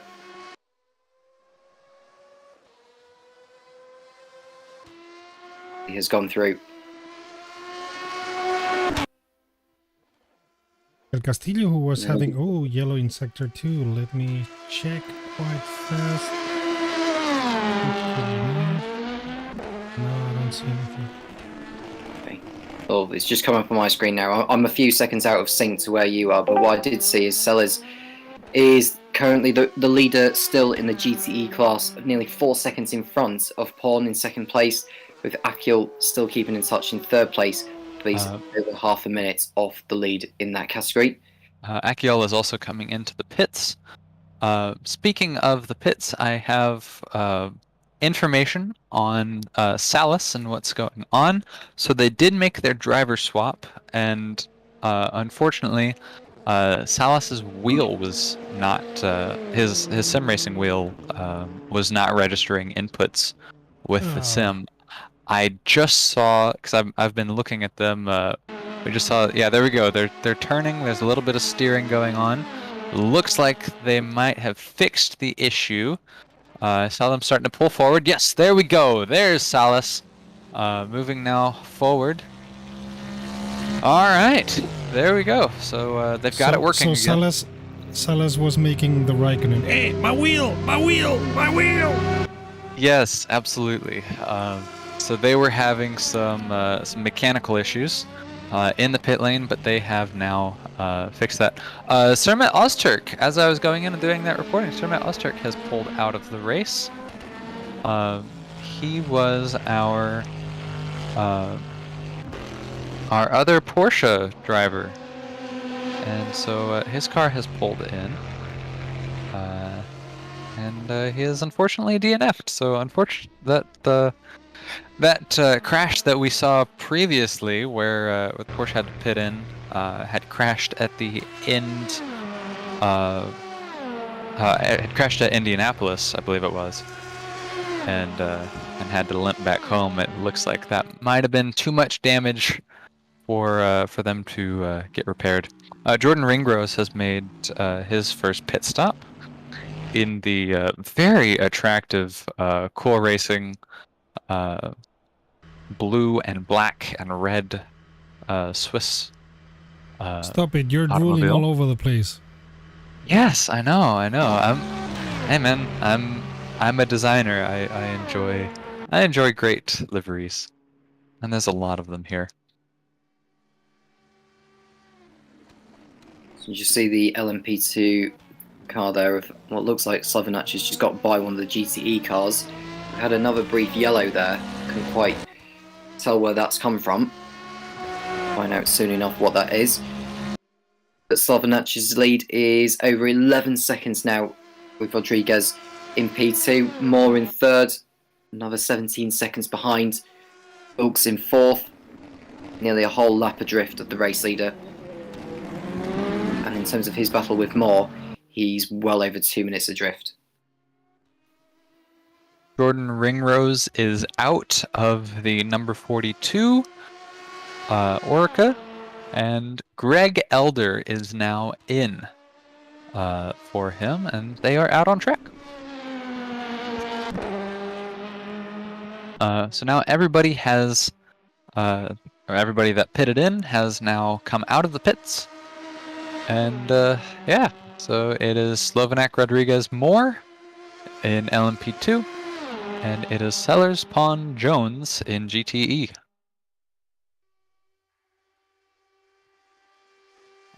Looks like Pon is pitting in.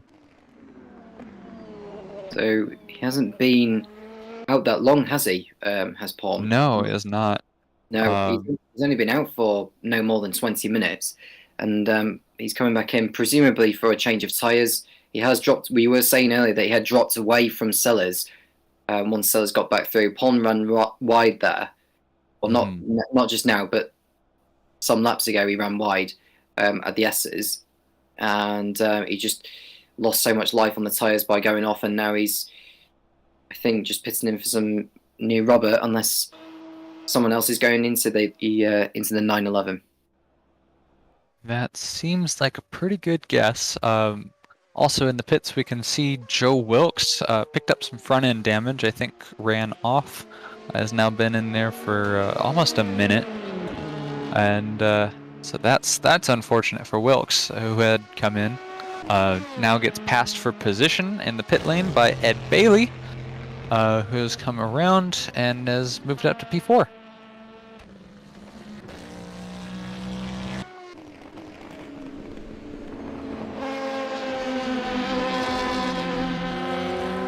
So here's Ed Bailey, running nicely in fourth position in LMP2. He is a lot behind the race leader.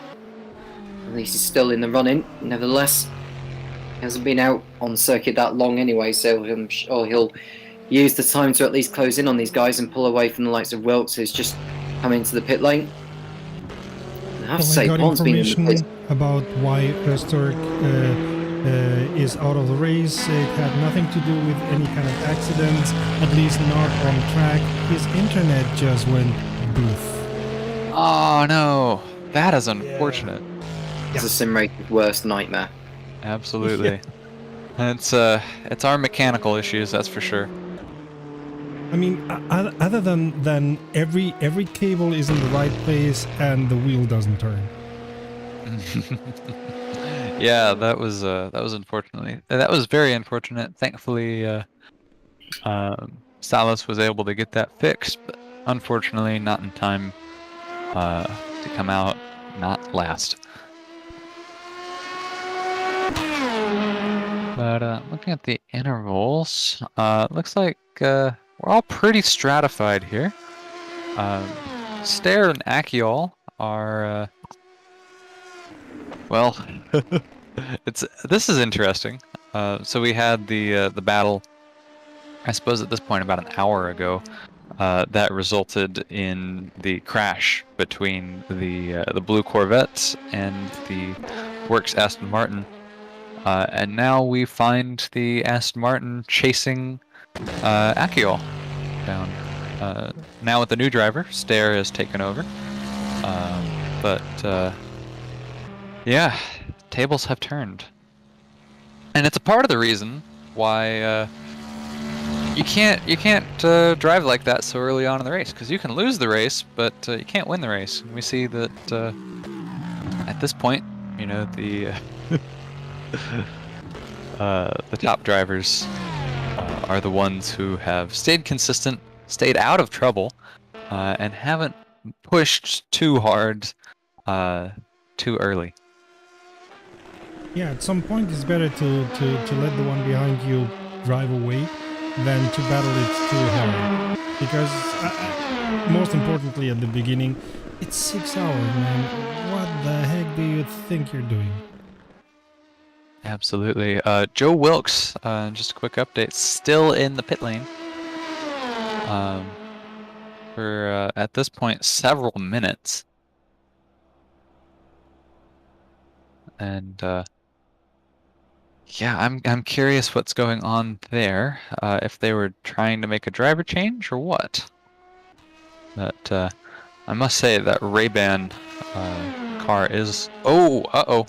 I see some smoke coming out of Wilkes' car in the pit lane right now. So Okay. yeah, that's a recent development here. That's that's Say now as something. well. It doesn't look good, does it? Mm-mm. Don't know if that's a normal thing in. Oh, hey, hey, there we go. They're coming out now. Front end damage is repaired. There's still some smoke coming out of the back of that car, though. So I'm curious if there was an over rev issue as they were trying to get it moving. But doesn't yeah, look like it that's doesn't look like an excess of oil, does it?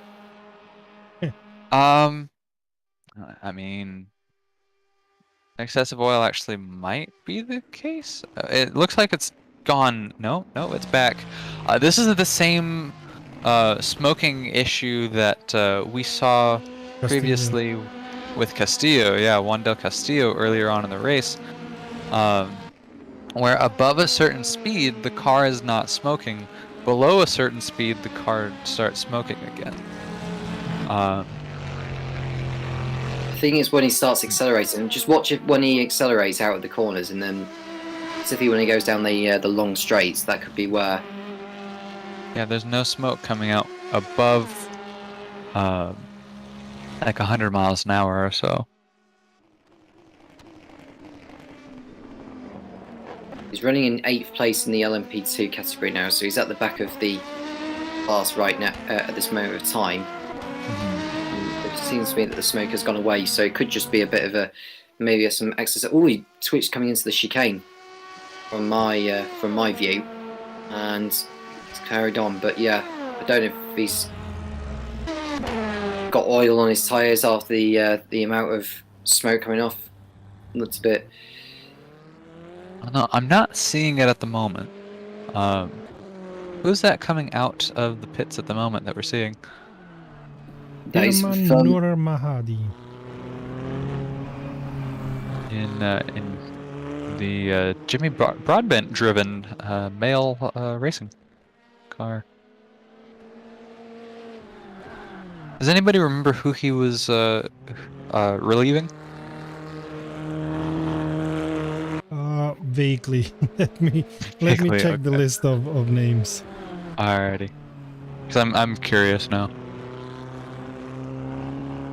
Yeah, it looks like Wilkes, as far behind as that car is, looks like they're okay. I do want to, as a designer, I just want to give a shout out. That does look like a custom livery. It looks really nice.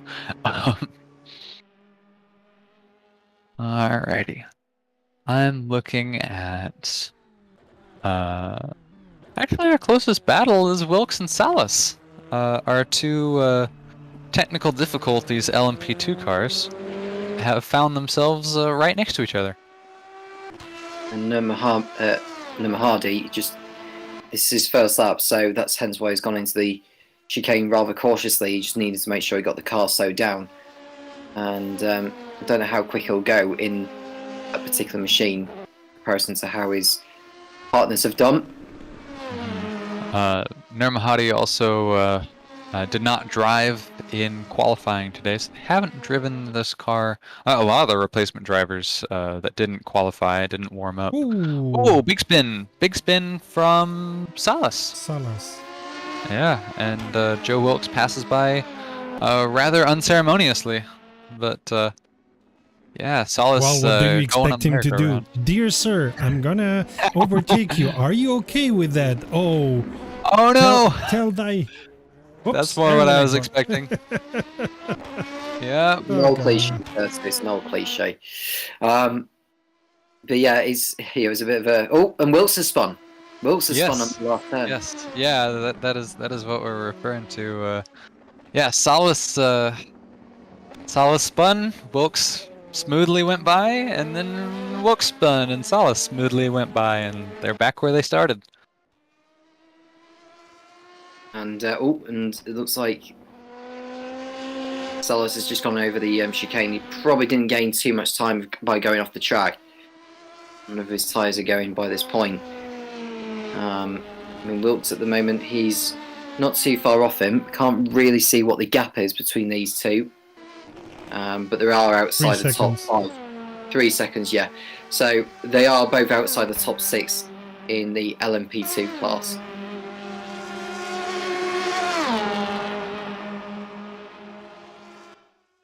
And to anyone asking him or herself, what am I watching now? This is the Global Enduro 6 hours of Le Mans, of which 4.5 are still there. It's a multi-class race with LMP2s and GTEs, and you are on rumrum.net.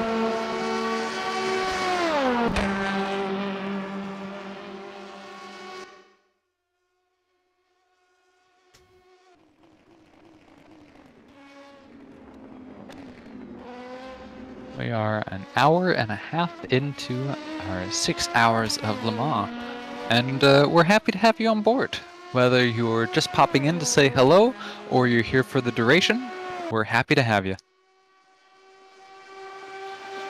So looking at Wilkes, who's recovering after that spin. The gap is 3.5 seconds now between him and Salas. You can see on the bottom right-hand corner of the stream. Wilkes will look to close in anytime soon. There is a long way to go yet, as it is an endurance race after all, so there's no need to rush, as it will come down to, I think, the last 30 minutes or so here at the Circuit de la Sarve.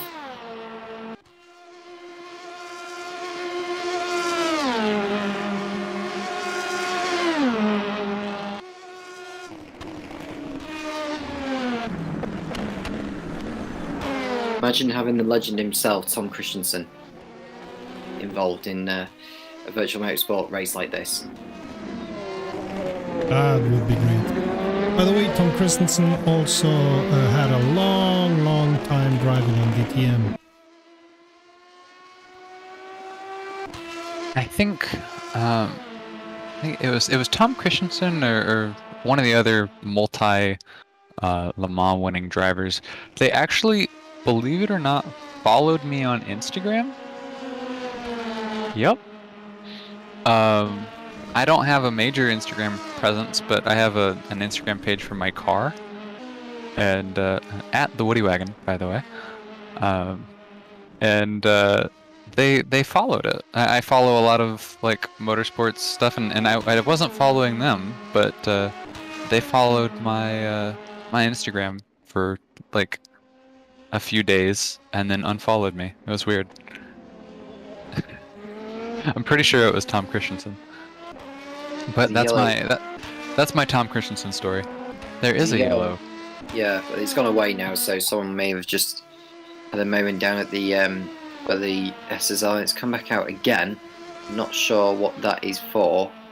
Yeah, in Sector 1, Ed Bailey.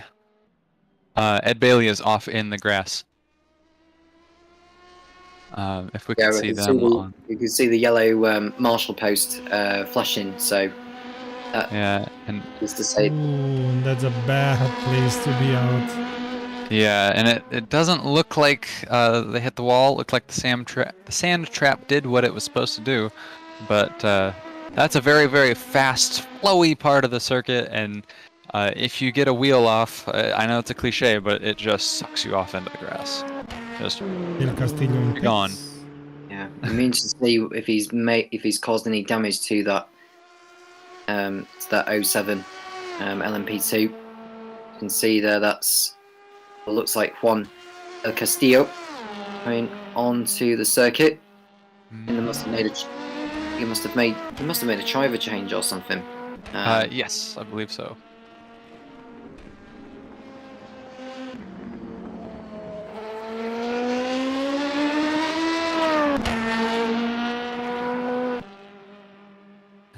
And Del Castillo has a penalty.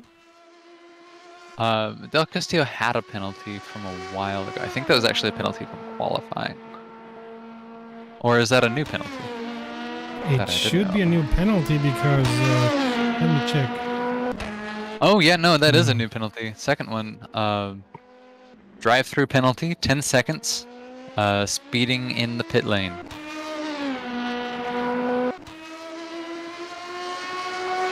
Don't do that on an endurance race. Who cares if you lose 2 seconds? It's endurance. It's 6 hours. Yep, and those can be very hard to clear in rFactor 2 as well.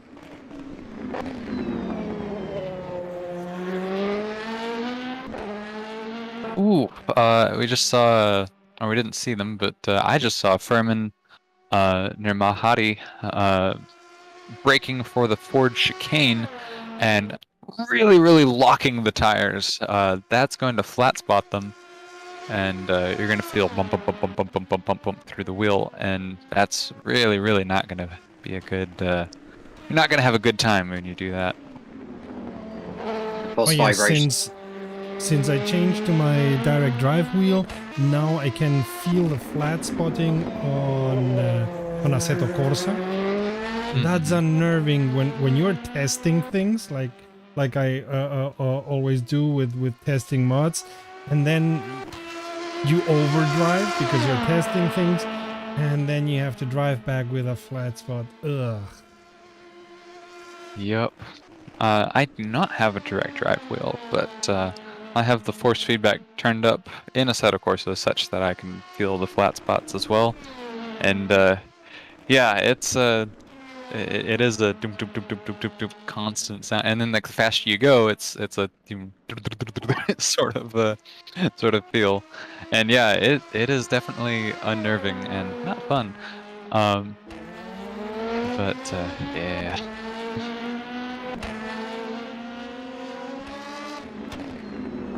Still, our closest battle is between Wilkes and Salas. We're definitely moving on into the part of the show where it's a battle of the strategies. It's a battle of the battle of the consistencies. It's a battle of the pace. It's not necessarily a battle of, on track fighting for position as it is in a sprint race, for example, or as we saw at the beginning of this race.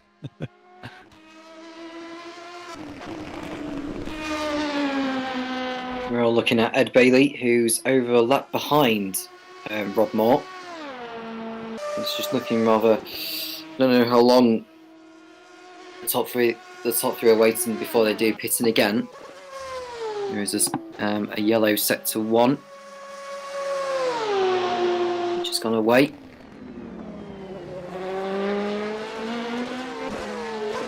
Now, who's had a moment somewhere? We've already seen. I think it was Ed Bailey, wasn't it, that went off into the gravel? Yep.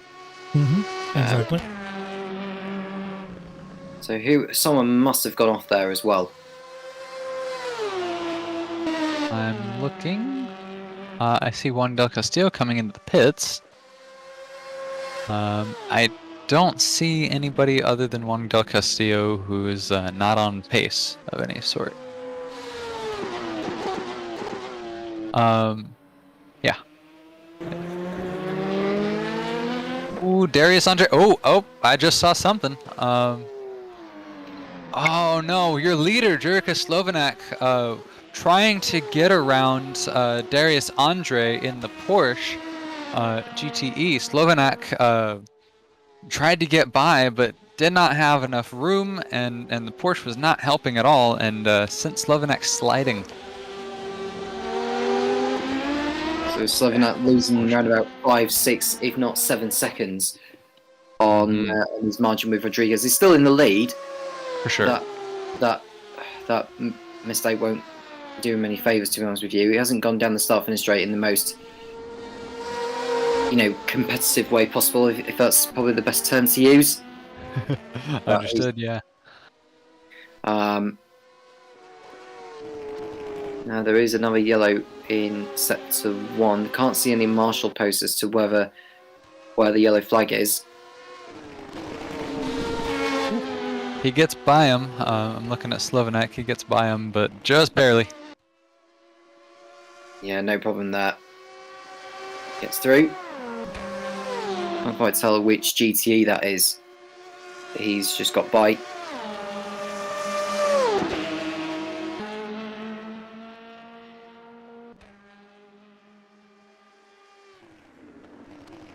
It's interesting with these Le Mans cars, because whilst you want to be, going really fast, it's reliability you've got to think about as well, and it's a long race. So, where's the balance between having a fast car and having a reliable one? Absolutely. It's somewhere between not dying and winning. And beyond that, you've just got to practice to figure it out. I'm starting to see the track lights come on, and it's getting kind of hazy. So, this is sort of remind me, this is a 24-hour cycle, right? Yep, absolutely. I am seeing that yellow in Sector 1 pop up every now and again. I'm looking for a possible cause. The only thing that I can think of is Furman Nurmahadi in that 67 Aston Martin GTE is running not quite on the pace and right in the middle of the track. And so that is my guess, is that there's just a Sector 1 yellow to account for that. But it looks like they're pretty alone on the track, so I don't see that as being an issue that's going to have any serious implications.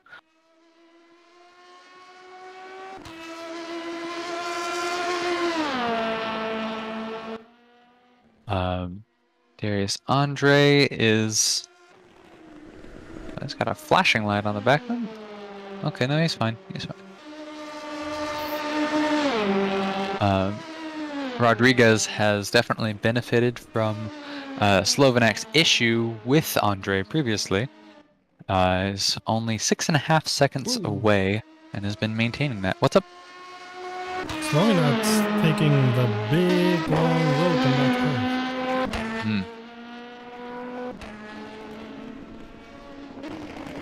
Yeah, we discussed the possibility of track limits violations being an issue in qualifying, because there were a lot of drivers whose laps were invalidated. Our guess best was due to track limits. We haven't seen that be so much of an issue during the race. During the race, there is a bit more leeway in terms of like time advantage gained for track limits violations. Like if you go off track but you lose time as opposed to gain time, it's less likely that you'll be punished in the race. But for qualifying, if you go off track, whether you lose time or gain time, it's still going to invalidate your lap. I'm still seeing that yellow in Sector 1 pop up. The only thing that I could think that it would be, because now Furman is in Sector 2, the only thing that I could think that it would be, if it's not that, is that we have Sermet Ozturk, who we mentioned was out of the race due to internet failure. They are in the garage, but they're not listed on my timing screen as being an official DNF. So they're just sort of sitting there in the pit lane, or in the garage in the pits. But yeah, I think that's the only issue that we're seeing that yellow in Sector 1 for. And it's intermittent, which I'm curious as to why that may be. But there are no real hazards on the road for Sector 1.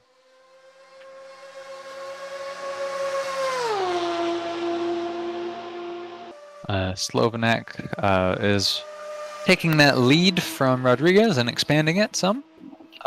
It's gone from 6.5 seconds to now fluctuating between 6.45 seconds and 7 seconds.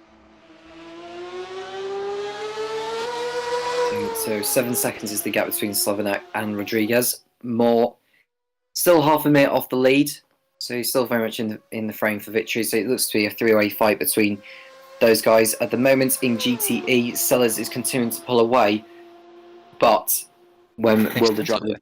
Yeah, extensively. But when will the driver change come? Because I assume that is a regulation in this, isn't it? Yes, it is, and Sellers is still the driver who was in the car when the green flag dropped and has not made a driver change yet.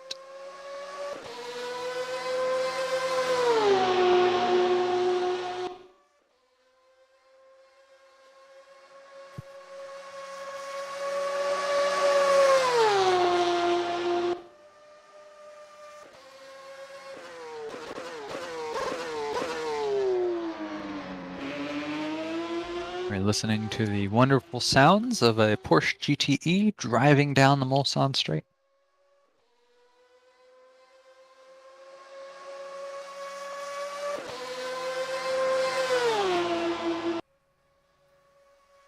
You see the lovely glow of those headlights on the Porsche. We're now 1 hour and 45 minutes into this event. Sellers a long way ahead in the lead of GTE. When will that driver change come? We are still seeing those yellow flags coming up on our timing screens. Someone must surely have had a moment or something. Slovenak and Rodriguez are in the pits together. Mm-hmm. Yep. And more is also coming in. So your top 3 in LMP1, I'm sorry, LMP2, my bad. Your top 3 have come into the pits. It is in the pits, Slovenak 1, Rodriguez 2, Rob Moore 3. We will see how that shapes up on the pit exit. It should allow Bailey to get back on the lead lap, I would think. He hasn't gone. I don't think so. He's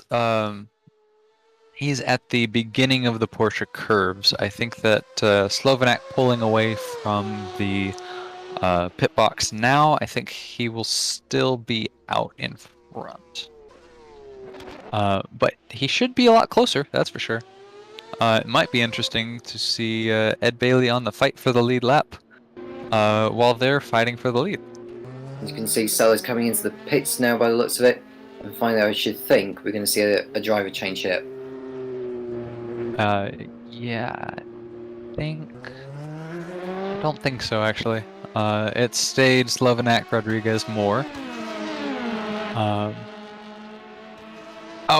We're referring to Sellers, who is also in the pits. Yes, there we go. I see rear tires are coming up, front tires have come up, and yeah, so tires, it's going to be fuel, most certainly. 20 seconds in the pits so far. For reference, Erdem Akyol is in second place and is almost a minute behind Sellers. And so definitely has a lead lap. Yes, there has been a driver change. Sellers is out. Christos Segunas is in. The number 52 Husingveld Porsche. should retain the lead in the GTE class once he gets out. Yes, with 30 seconds to spare, Erdem Akiol has worked his way up to the lead, but is still 30 seconds behind. Now Sakunis in first. So And so, go ahead. Yep, Sakunis, it may take a lap or two to get, one, his tyres up to temperature, and two, just to get a nice rhythm going in the car that he's in now. So Akiol, I would expect him to still at least try and close the gap down in the next lap or so.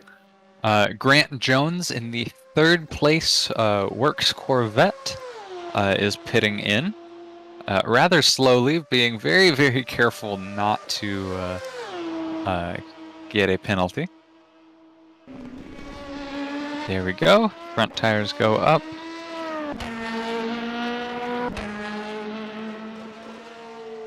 Rear tires go up. And Grant Jones got in the car fairly recently, I must say, and so I think there won't be a driver change here. I think this will just be tires and fuel. I saw no damage, so this should be a fairly routine pit stop. That's your third place, now fourth place GTE car, as Stair goes past.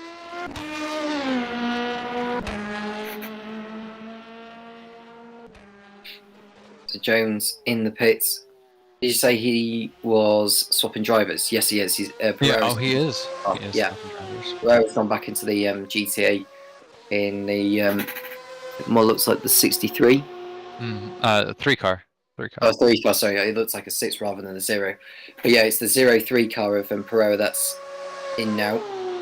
Should get out, I would reckon, ahead of Andre. Yes, absolutely. Yeah, he's got 20 seconds in hand, so yeah, he should be okay. So Pereira has come in. Pereira has been the faster driver in that car. Of course, they were driving in like faster weather conditions. We are seeing the sunset on beautiful rFactor 2 laser scanned Le Mans. And we'll be driving into the night. We had predicted rain beforehand, and the weather prediction said that there would be. But right now, we are at 8 p.m. at the Circuit de la Sarthe, which was when they had expected there to be rain. And there has been no rain. And penalty for Andre. Uh-oh. That would be in the pit lane, do you reckon? He hasn't come into the pits. Well, I think Andre got back into the car from someone else. I just wonder whether his teammate got into the pits too quick and. No, a cut track. It was a cut track. Oh, okay. Yeah, and it's a drive-through penalty, so they will have to come into the pit lane to serve that.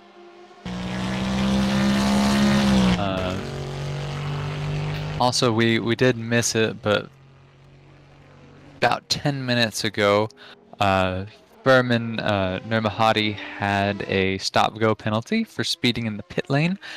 Furman has still not served that, so they're going to need to very soon, if our timing screen is correct. And it looks like they're coming up slowly on the pit entrance, so they'll need to do that very soon. And it's not going to be this lap. It might be another one, but it's not this one.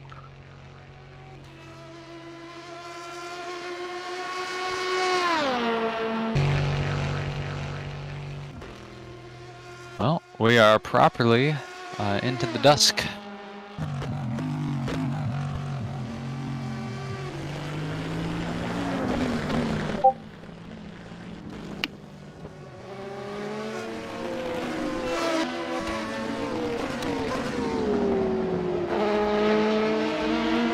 So for those of you just tuning in who may have been gone for a moment. We've had some pit stops, some driver changes.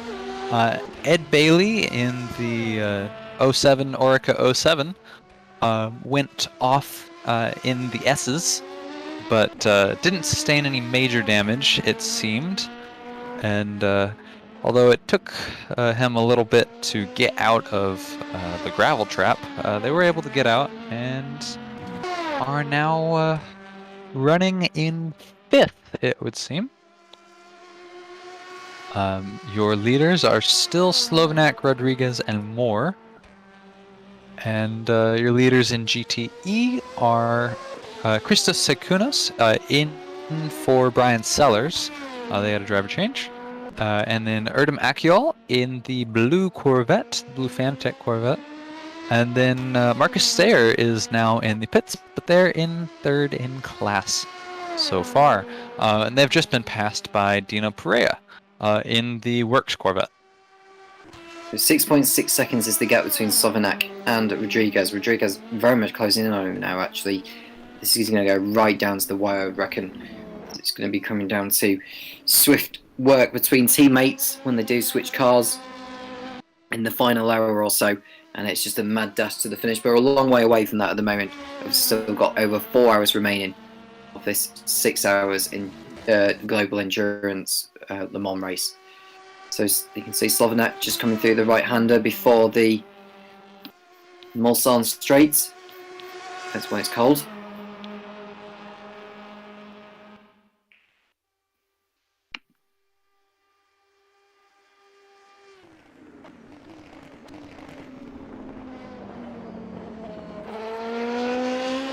And this takes me back to the days of race driver grid when I raced on the Circuit de la Sarve. Absolutely. I have an interesting story about that game. So the final race, for anybody who hasn't played it, is you in a Koenigsegg against another driver in a Koenigsegg, and it's 1 to But 1. isn't it at the end of every season? Well, it's the oh, we're talking about the original grid, I believe. Yeah.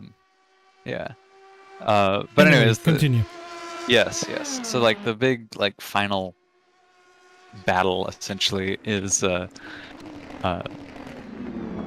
race against this Raven West driver, and you have to beat them. But the trouble is your car isn't like quite as fast, or at least mine never was when I was playing as a kid. That was always what I said. The car's not as fast. But I was able to win because on the Mulsanne Straight, I just drove them into the wall and just slammed them into a barrier, and then made my 3 laps, I think, that you had to do with them DNF'd. But that was the only way that I was able to beat that as a kid. And so there you go. There's my grid story. Shocked. Yep. But hey, if it works, it ain't stupid.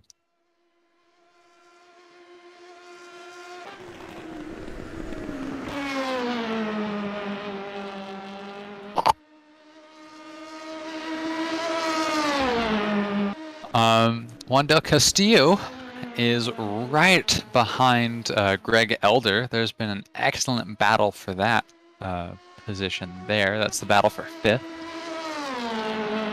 If we could take a look at that as they're coming onto the Mulsanne Straight, it looks like might be ready to make a move here.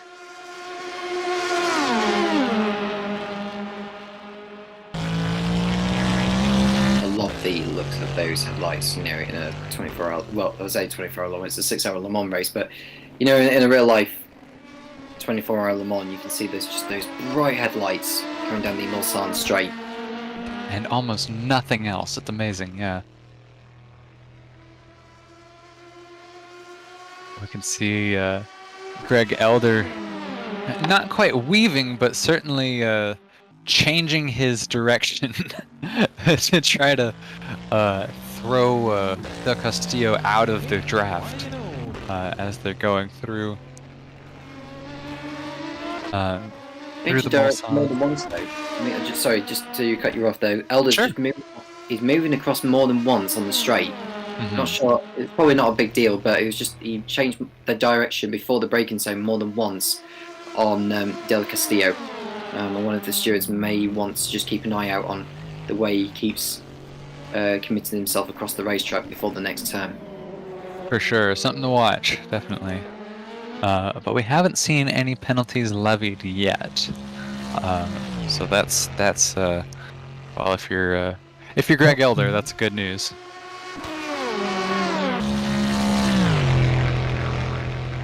I mean, not you mean not for these action because we have seen penalties. Well, we have seen penalties certainly, but we have not seen a weaving penalty levied yet.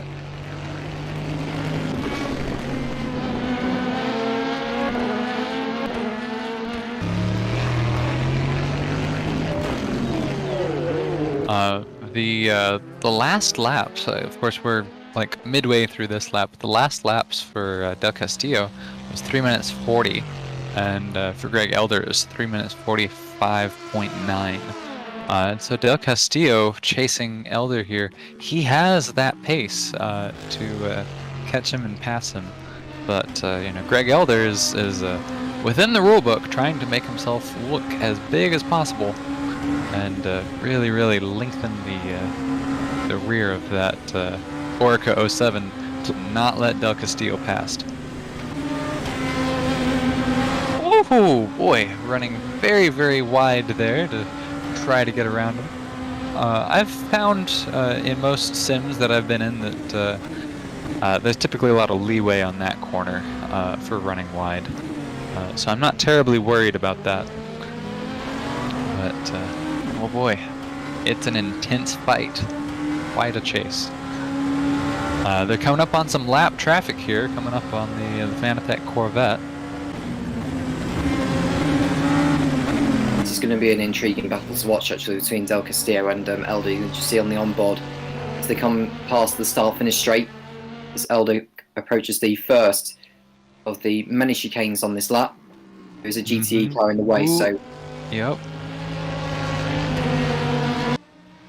That was a scary moment, but the GT is moving on. Absolutely, it's an especially scary moment if you're Greg Elder because you're like, let me by, he's getting closer, let me by. Del Castillo should get by him rather easily because now they're on the Mulsanne straight. Yeah, he moved past him pretty cleanly, pretty easily. Yeah, you could tell that Corvette was just trying to stay out of trouble, but that's a tight spot because you're going from the outside to the inside to the outside a lot in the S's, and so it can get pretty single file. But yeah, Del Castillo, Greg Elder, the battle's a little bit further back just because they did have to go past that Corvette. They're quickly leaving him in the dust. And they're going to be a lot closer now, braking zones. Using all the space.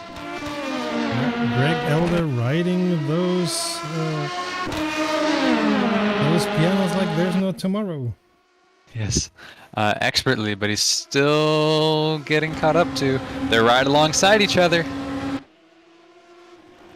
Oh, and in the braking zone. Del Castillo's a lot braver, and he gets that position. But now Greg Elder is going into another straightaway, and he's right behind Del Castillo, so he'll have the opportunity to catch that draft and maybe get around him. So just exited the Mulsanne straight now. So this is a touch! There was a touch. I see some rear damage on Del Castillo's car. It looks like Greg Elder's isn't so bad, but at least visually. Del Castillo going squirrely. Yep, a bit of a drift around that corner. I mean, LMP2 drifting. That's a competition we haven't seen much of. we just need to watch how Del Castillo chooses to take his line, actually, because he's almost squirming around on the straight.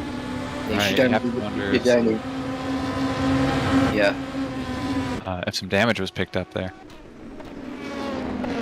Let's- Ooh, let's- Greg Elder goes way, way open on the Porsche curves. Typically, that's a result of not slowing down enough through there.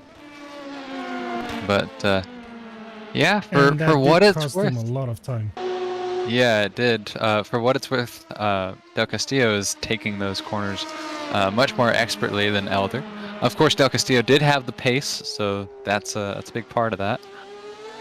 So it looks like, unless Elder can find another gear, looks like Del Castillo is probably going to take that position. So Del Castillo is now in 5th place.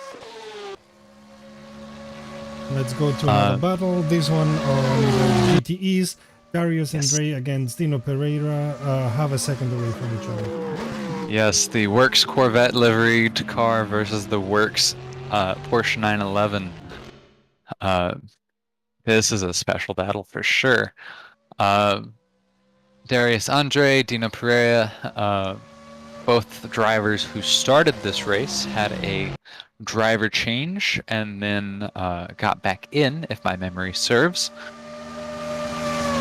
And so they are taking the cars through the night here and having a close battle for 4th place in class.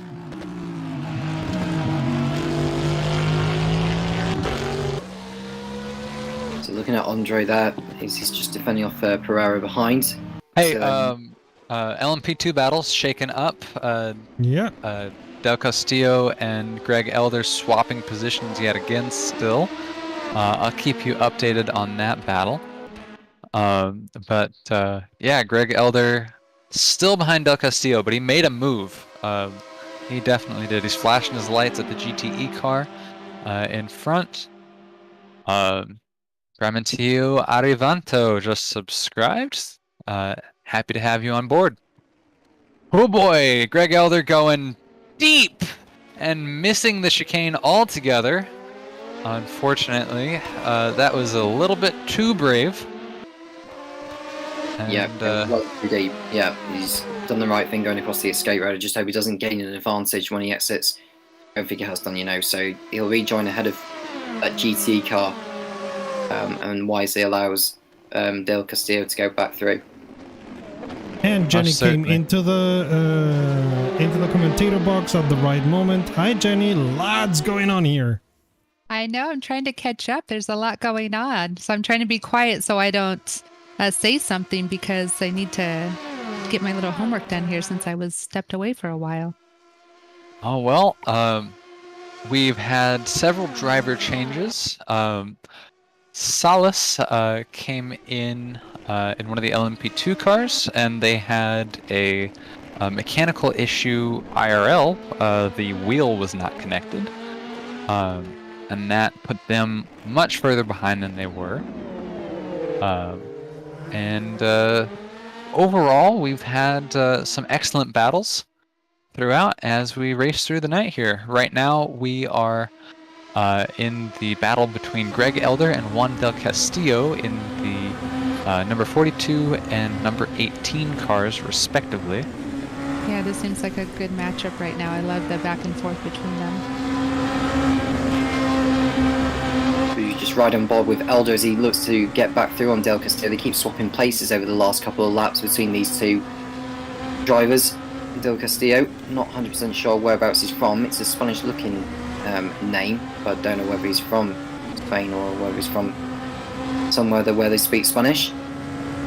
Luckily, in the modern world, you It's in. cannot know. Ah. Yeah, Juan Del Castillo pits in. I can definitely say in America, I know a lot of people with Hispanic names. So, absolutely, you're very correct. Especially in there, sir. Texas. Yes, absolutely in Texas.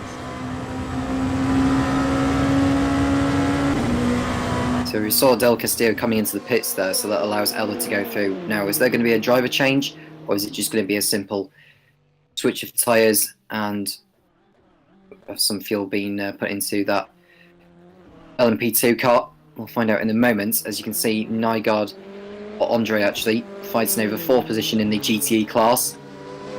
Andre in the white 911, Nygaard in the yellow stroke green liveried 95.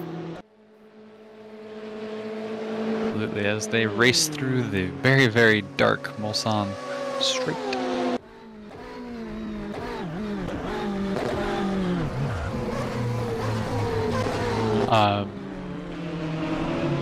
Darius Andre has served his drive-through penalty, and as has we mentioned it earlier, as has Furman Nurmahadi. They served those. Nurmahadi served his about 10 minutes ago, and Darius Andre just served his. And Del Castillo coming out of pits, still being Del Castillo, so there was no driver change there. So Darius Andre, having served his penalty and coming out, I believe that's why we're seeing this battle, because Nygaard sees the opportunity, he's right behind him, he's chasing him down. So can Andre continue to pull away from Nygaard? He is doing so at the moment. The gap is 1.3 seconds between those two. And the next driver up front from him is Pereira, who's another 22 seconds ahead, or nearly 22 seconds in front. So I don't know whether Andre will be ruining that drive-through penalty he picked up. There's still an awfully long way to go yet in this. Nygaard keeping in touch. And looking at the race lead in the GT class, Segunas still out in front, 14 seconds clear of Akil. Akil well and truly safe at the moment from Pereira, who is 2 minutes behind that 73 car.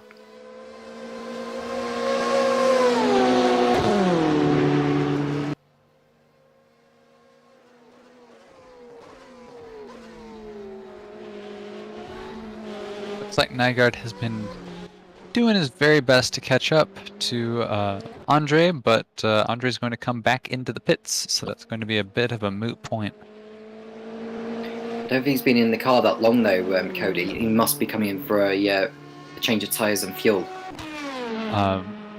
Possibly, yeah. He did serve his drive-through penalty, but whenever you're serving a penalty, you can't service the car.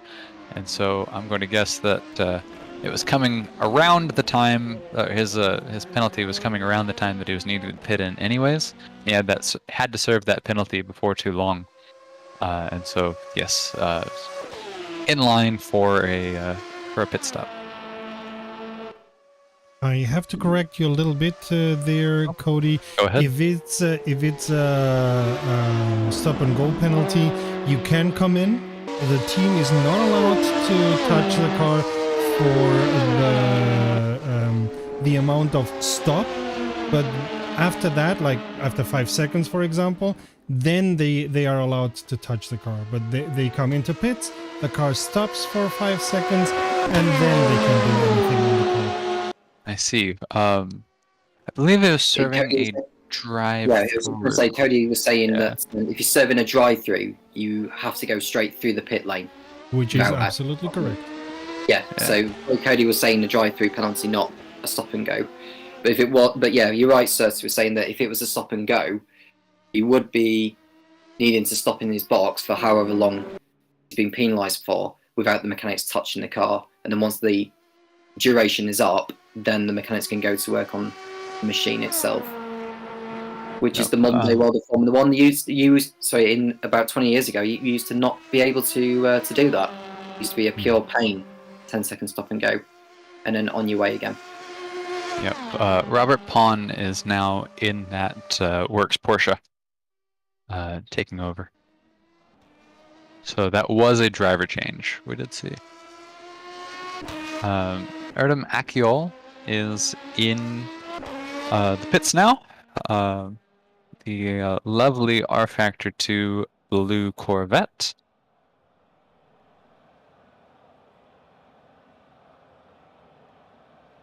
This is a little bit strange, as either it's the lights or they change liveries when they change drivers. Oh, it's the lights, certainly. Oh, okay. 'Cause the livery has stayed the same. But yeah, it looks a lot whiter on the stream, but when he comes out, you'll see it is blue.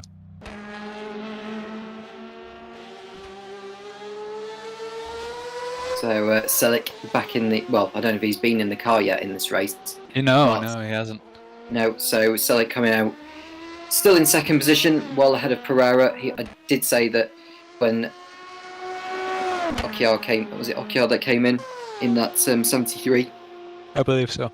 Yeah, so he was 2 minutes in front of Pereira before he came into the pits. So Selick had more than enough time to come back out ahead of Pereira, who is at the moment 56 seconds ahead. So it took just over a minute for that pit stop or that driver swap to happen. So Selick is well and truly safe from Pereira. Yeah, and we are back to Porsche Corvette.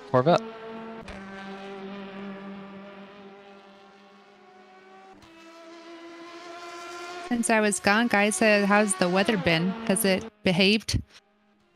Believe it or not, the weather has behaved. I've been refreshing the weather report, and the rain keeps getting pushed back and pushed back and pushed back. And now it's saying it's not going to rain until 10 p.m. France time. So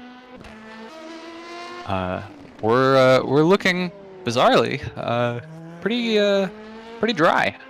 The humidity is very high, but we're dry elsewise. Yeah. Well, there you go. Somewhat disappointing, but that's okay. I know. I was looking forward to some rain racing. What might be interesting, since we do have 3 hours and 45 minutes left to go, that would put us around 10 p.m. So if it does maintain, we might see some rain toward the last few laps, which could definitely complicate some drivers' plans if they were planning on, stretching the tires that they had to last. That's putting it mildly. Yes, absolutely. It'd be nice to have that complication, especially in LMP2 when the top three are fairly close considering it's been, 2.5 hours already. Just to Rodriguez update you comes guys. into pits. Just to update you guys, Sellers, who was in the GTE car earlier, he's just saying that it started raining. Oh boy. Okay. In other news, Marco Rodriguez has come into the pits, so Rob Moore is now in second. But okay, so it is. I just had to put it out there. That's it. Yeah, that's it. There you go. Commentators curse all over again. Moha, I am the man who controls the weather. So, given that, and given that Marco Rodriguez is in the pits, I'm curious if they're going to come out in wets and in wet tires. Well, it's not heavy rain at the moment, according to Sellers, and so I wouldn't think drivers would need to come in for wets. It's just more of that crossover point, whether it's better to be on dries or wets. I would say it's better to be on dries, but the track is going to be more greasy, so the driver's going to have to take it a little bit easier through the corners. You can just see Seguna's getting overtaken by one of the LMP cars on the Mulsanne. And check Seguna's windscreen.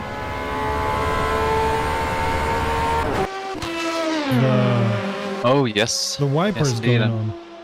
I'm looking at all of their windscreens. It is starting to rain. And it is raining across most of the track. Yeah, so there you go. Yeah, I could see it too. Yeah, that'll be fun to see the different lap times now to see how that changes, if it does. Absolutely, we'll be keeping an eye on that. Ed Bailey just set his the fastest lap, his personal fastest lap. So that's exciting. Right as it starts to rain. Andreas Nygaard also 3-minute 53.959 personal best. And I'm also watching a lot of GTEs start sliding around all of a sudden as they're going through the curves.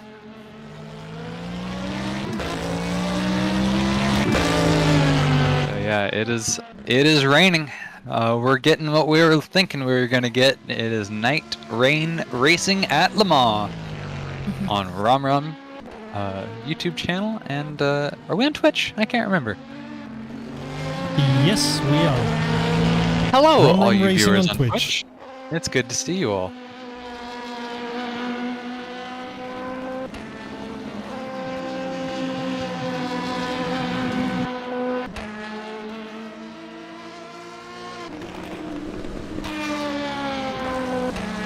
But yeah, it is. It still looks like it's lightly sprinkling, but it is now raining.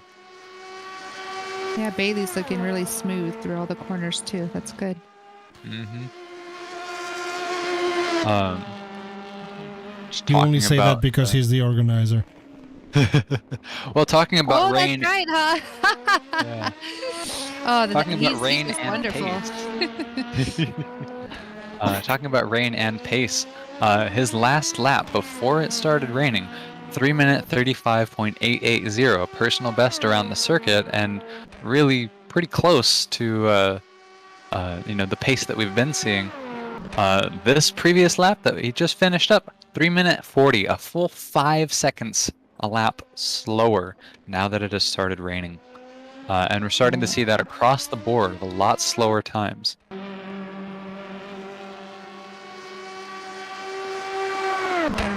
I don't think that they're gonna do it at the moment, but it will be interesting to see if the rain keeps growing and it keeps raining more. To see the procession of all these drivers going into pits and scrambling for new tires. I think we'll be seeing it sooner rather than later, if the rain keeps up. Which will be fun because then they could be all bunched up again together. Certainly, there'll be some shuffling around. Our closest to each other are Nygaard and Pereira, and Salas and Wilkes still. So yeah, we're pretty stratified because that's 10 seconds and 23 seconds respectively. And so yeah, once people start coming in for rain tires, we're gonna see some people in the pits together. This will be interesting for sure. So according to the data of the sim, the rain is getting lighter still. It was 5%, now 4%. Let's see how it continues.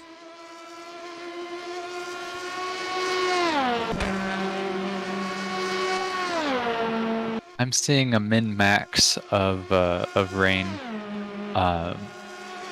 through my live racers thing, and I'm seeing 0% to 17% chance. So it is raining right now, but they're saying that it could get up to, if this is 4 and 3%, it could get up to 17% later on. But yes, you're right. It was 5, it's 4, and now it has gone to 3%. So it is going down. It's just raining quite lightly, but it is, as we mentioned, enough to affect the lap times. On the other hand, not enough to go into pits because of that. Right. Yes. Cody, do you have anything? I'm new, so I apologize for the question, but as far as when the rain and possible thunderstorms usually comes winds. Is that anything that you see too? Excessive possible wind coming through? Let's see. So, our Factor 2 does simulate wind, and it can have an effect on the aero of the car. The winds here, they're coming in from the southwest, as they do in France. And they're seeming to vary from 7 down to 3 miles an hour. Oh, that's not too bad. Yeah, so I think, there will be some wind, but it's not so much that it's going to affect the cars. If we were racing in, say, 60-mile-an-hour winds, as I've experienced on occasion living in the Great Plains of the United States, that would absolutely have a major effect on the handling of the cars. Most definitely. I But was just on a motorcycle last week in 30-mile-an-hour winds. That is not fun. Ooh, yeah. Yeah, I know. Slovinats and Moore in pits. Yeah. And we're unable to tell if they do put on their rain tires. How do we know? I'm unsure how we would know, to be honest with you. Okay. I think we just have to guess. That's a part of the car's setup. And since there's no visual indicator on the car, and nothing on the sidewalls, etc. Since there's no visual indicator, it's technically, I guess, sort of de facto confidential to the teams, like the rest of their setup would be. We don't Yeah. know what their suspension setups are, that sort of thing. And so we're just going to have to guess. Driver swap on the Oreca 01, Slovinats out, Myram in. First drive for Myram, just under halfway Yep. through the race to go. Coming out in the lead, which is going to be a lot of big shoes to fill, that's for sure. Marco Rodriguez is also out. No driver change there, and no position change either. It looks like Casper Karajarvi is in, but he's really, really slow. Can we take a look at Casper Karajarvi? Because it looks like there may have been an issue with the driver change, because he's having an issue, and that was your third place car. Yeah. Yeah, he's driving very Yeah, look slowly at- and very carefully. Yeah. It went off a little bit.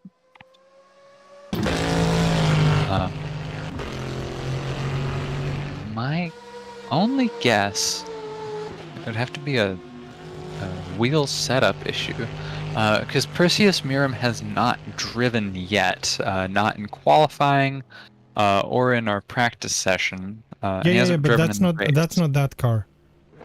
That's not that car? Whose car is it in third? Miram is. Oh, I'm is sorry, not driving- Miram. I'm so sorry. Casper Karajarvi is the person I'm referring to. I wonder But yeah, why no, they he's haven't going around the bend like that. Has he had an off somewhere? He hasn't had an on. He's been driving along the dirt, because I think there's a throttle issue, because they're not able to That could be. either A, they're not able to shift, and they can't shift into a higher gear to go faster, or B, they can't get the pedal down. But one way or another, they're speed limited. Oh, speed limited. Maybe the pit speed limiter is still on, and yes, they're locked at 60 miles Yeah. at 60 kilometers an hour. The pit speed Wow. limiter is on, and they don't bother. they don't have a button mapped, or they don't know how to turn that button off. Uh-oh. That's not great. That's a really bad error, isn't it? Yes, And definitely at Le is. Mans, if you have to do it all on speed limiter, Yep. But yeah, yeah, That's a huge shame. I think really you're huge. absolutely right. Yeah, I was just gonna. That's a huge shame because all that hard work of what his partners have done have all come to waste because he's certainly well, either because of his own problems with the how to turn the pit lane speed limiter off, or whether he's having football issues. It just does not look promising at all. And That's a very real much shame. be a rookie mistake. That's disappointing. But I will say on a positive note, there looks to be a race between 1 and 2 in LMP. Hey, yes. Exciting. Yeah. Yeah, they're within 3 seconds of each other. Within 4 seconds of each other, my bad. But yeah, Perseus and Marco, the new driver and the old driver. And it makes sense too, because in that 01 car that Perseus just took over, there was a lot of speed going through. Marco Rodriguez, having driven that car the whole way, has proven that he's fast, and so Marco has the experience of having driven the car and the track and knowing how those have changed throughout the race. Perseus does not have that advantage right now, and so Marco, we're seeing as they go down a lap, Yeah, Perseus's outlap was even slower than most outlaps at 5 minutes and 8. So yeah, Marco's catching up, and that's going to be an interesting chase. We'll definitely be keeping an eye out for that. But yeah, Casper Karajarvi going through only the first chicane now. Unfortunately, that's Yeah, if gonna I'd be him, I'd pull aside, check the controls menu on my rFactor 2, and set up the pit limiter right. Yeah, I just map it to a button for sure. Real quick. So that's what you got to do. If you're Ed Bailey and you're down a lap, you're really hoping they don't figure that out. Greg Elder, Juan Del Castillo, Joe Wilkes, Miguel Salas, all the drivers behind Casper Karajarvi, they all may be going a lap ahead of where they were as a result. If you're At Ed least a Bailey and you position know ahead. it, clap your hands. But Ed is going into pits right now. Indeed. Perseus Miram just laps Casper, so P2 is now down 1 lap. So we only have 2 cars on the lead lap, Perseus Miram and Marco Rodriguez in the number 01 and 313 Orcas respectively.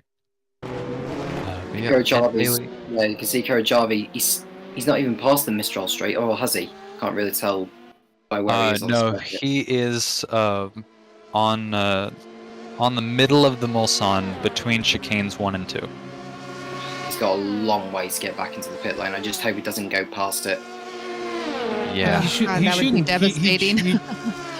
He should just pull aside, map the pit limiter, and that's it. Should be, but the question is, do they know to do that? True that.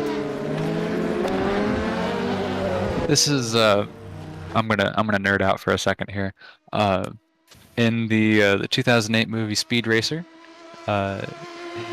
there's a moment where Speed like spins out in the final race, and his car stalls, and the team up in the stands is like, you know, he needs to do this, and this to get the car going again, and they're like, yeah, but would he know that? I feel like that's us right now with Casper Karajarvi. It's like, we know what he needs to do, but does he know what he needs to do? And Karajarvi Oh DNF'd. no! Oh man! Oh wow! Ah, that is not a great end. That's not the ending that we wanted. That's for sure. So why, because I'm a little naive. Why is it a DNF? Can they not make it to the pit to fix anything, or what happened?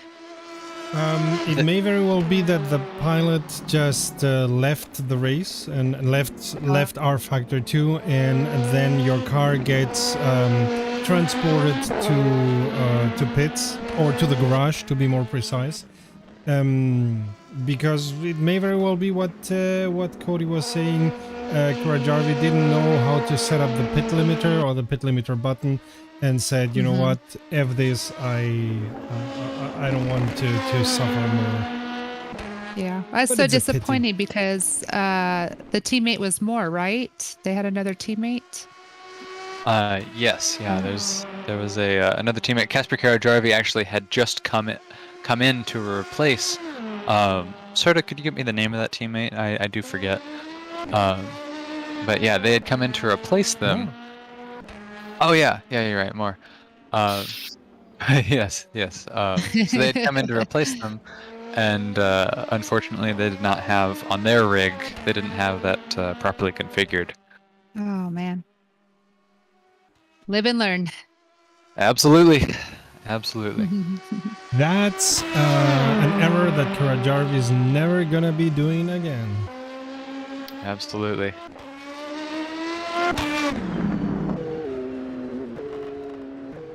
Rajarvi, I'll tell you from experience, there's many more errors that you can do. Certainly. I do want to note just on the rain, your weatherman, Cody Swanson here. Right now, the rain went back up to 5% for a moment, and then it's dropped back down to 3%. It's jumping between 5 and 2% all the time, never stopping, but never getting too high. Right. But what this means, even though it hasn't been pouring down, the track is now wet. The track is properly wet now. And most of these drivers are still on slicks. They haven't moved over to the rain tires. It does look like Ursius is getting nice and comfortable. It looks like that, 3 second is now close to the 7, so getting a groove, it looks like. Absolutely. Those teammates picked a good one in choosing each other, and it looks like they're a strong team of two very good drivers. But it's both of them versus Marco Rodriguez thus far, because Marco has not, to the best of my memory, they have not switched out. Is it possible I might have heard Marco might be on his own this whole race? Maybe? Possibly. I think so, because I'm looking at Team 13 in the Global Enduro Discord, and I'm seeing Marco by himself. So, yeah, it might be Marco doing the full 6 hours. That's very impressive. Yeah, absolutely. That's longer than most Le Mans stints in real life, They'll typically race for an hour or two and then switch out. I think the Le Mans stints are even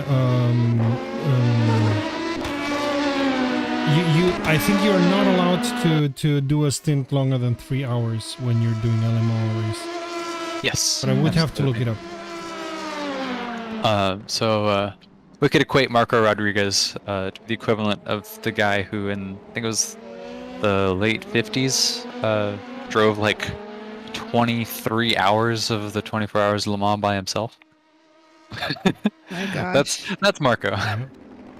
It's insanity, and I like it. And talking about long stints, Tom Kearns is now gone to another race where he's gonna be commentating, and if he feels like it, he's gonna be back after that race. That's also a long stint.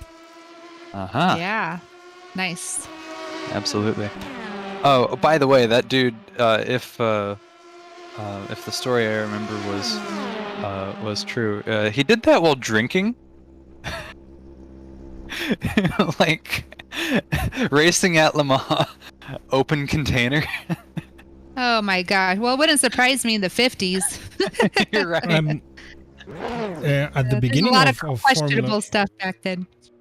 at the beginning of Formula One, when they did a pit stop, they gave some champagne to the driver, and they like these 2-second pit stops. Nah, let's enjoy it and take a little time, and while the mechanics go with a hammer and exchange.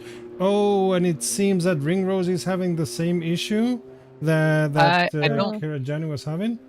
I don't think so. But Actually, he's maybe. being slow as molasses. Well, Yeah. Wow. Jordan, yeah, you're right. He is being very slow. Jordan Ringrose, though, had driven before, Yeah, true that. unlike Casper Karajarvi. So that, like, if that is the case, I am incredibly surprised. If the pilots are unlucky, it's some issue with R factor too. All right. And Myram is now something stopped in the middle. Let's see. Yeah. Yeah, because Marco's like coming up. Give me a second. Give me a second. Go for it. Everybody is slow. Everybody is slow. Yeah, it seems that we have yeah. a code 80, but a code 80 is not stopping in the middle of the track. Code 80 is going 80 kilometers per hour. Yeah. Everybody is. Marco Rodriguez has stopped as well. It would appear that there's some sort of an issue with the race. Yeah, but Prangley is still driving around. Prangley is still driving around. There's people coming out of the pits too. Ed Bailey, our race organizer, he is out of the car, so I'm going to pop in and I'm going to ask him what's going on because he would Yeah, know. really. I'll be back shortly. Okay. Do that because Prangley, Del Castillo, Ringrose, they're all racing. Yeah, that's what I'm watching too. I'm going in between the drivers right now. Yeah, Ringrose And is. seeing their By the way, views. Ringrose is driving now, so maybe he just didn't find the button. All right, I'm Okay, back. Marco just went in front. Yep, so we had a slow car on track. I believe that was Miram? E- Miram no, is still Jordan. not I think it was moving. Jordan Ray. I think it was Jordan Ringrose. Okay. Yeah, but now he's Or it may driving. have been- Ringrose is now driving like. But now he's Nothing driving. happened. Okay, yeah. So it is a Okay. code 60, as Ed Bailey said. So everybody's down to 60 kilometers an hour. No, But it looks Myram like is we're- down to 0. Yeah, he's still Yeah, not moving. Everybody else, it would seem, is back now. So yeah, Myram is still stopped on the track. We're back to green flag. Code 80. Ah. Okay, yes, here we are. Code 80. Code 80 is a full course yellow where everybody is down Yep. to 80 80 kilometers per hour. kilometers. Yep. And looks like a lot of drivers haven't yet gotten the memo. See a lot of drivers still racing around.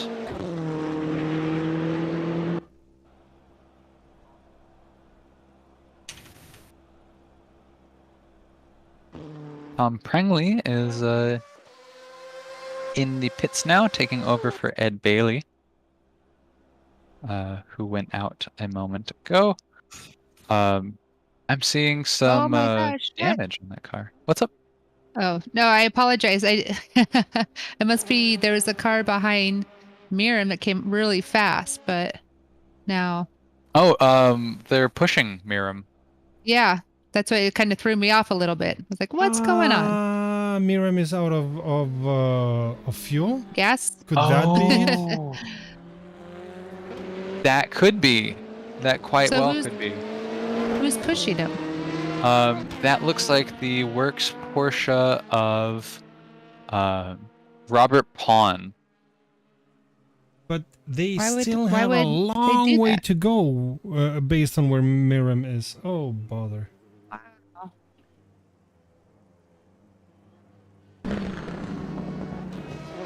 Wow. Yep. It's he's giving So why him, would- giving him a little bump. Why would he do that?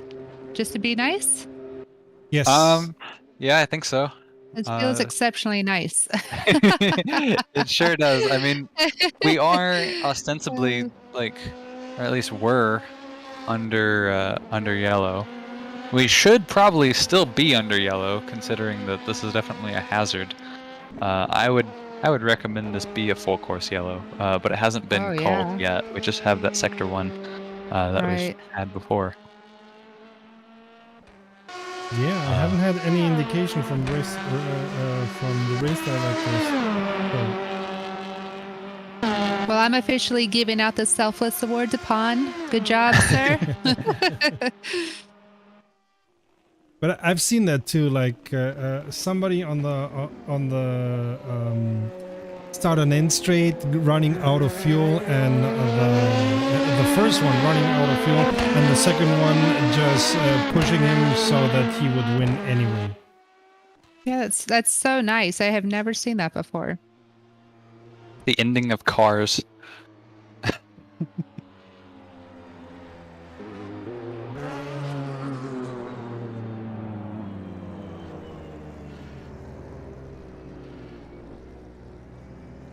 Well, bizarrely, the race continues on. Perseus Miram, despite being not under his own power, is still in second. Jordan I Ringrose, know. Wow. yeah, Jordan Ringrose is down a lap, but Not is for long. yeah about to get back on the lead lap. We'll be Marco's seeing going to him be pass quite here on the comfortable. left. Yes, yeah, Marco Rodriguez is going to be very, very comfortable. That's a great assessment. But the way these cars are driving, is the code 60 code 81? No, No, but because it should be. yeah, Ringrose just passed at 175. Juan del Castillo is doing 130, 140, 150. Tom Prangley is doing 175. Joe Wilkes, 180. Salas is in the pits. Ahmed Abdallah is your new GTE Pro driver, taking over yeah. for Sellers. And Selleck they're is in right the there lead. too. That should be a little battle. It seems Yes. the GTEs are taking turns. Like one pushes Myram for a little while, then the next comes and stuff like that. No, Ah, it's been the same. It's been the same. It's the same. Porsche. It's the 9. That would be wild, though, man. I wouldn't put it past them. I mean, I have requested information from Race Control on the status of a full course yellow. Because this is a hazard on the track, or at least a sector 2 yellow. But nothing so far, so this is interesting. See the GTE 1 and 2 go by just a moment ago. a fight here between Prangley and Wilkes.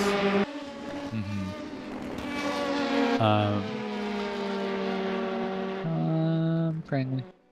There we are. Yep, absolutely.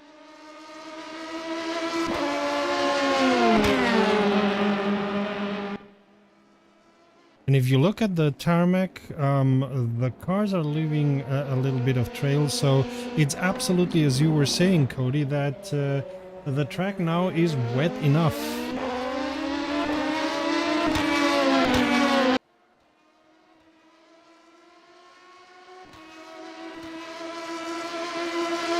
Miguel Salas now out of the pits. Coming out of the pits, at least.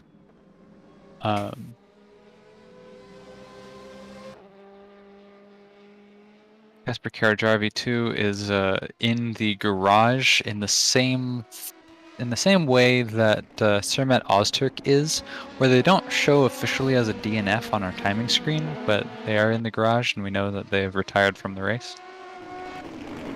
Ooh, Wilkes is getting close. This would be a fun little battle. Mm-hmm.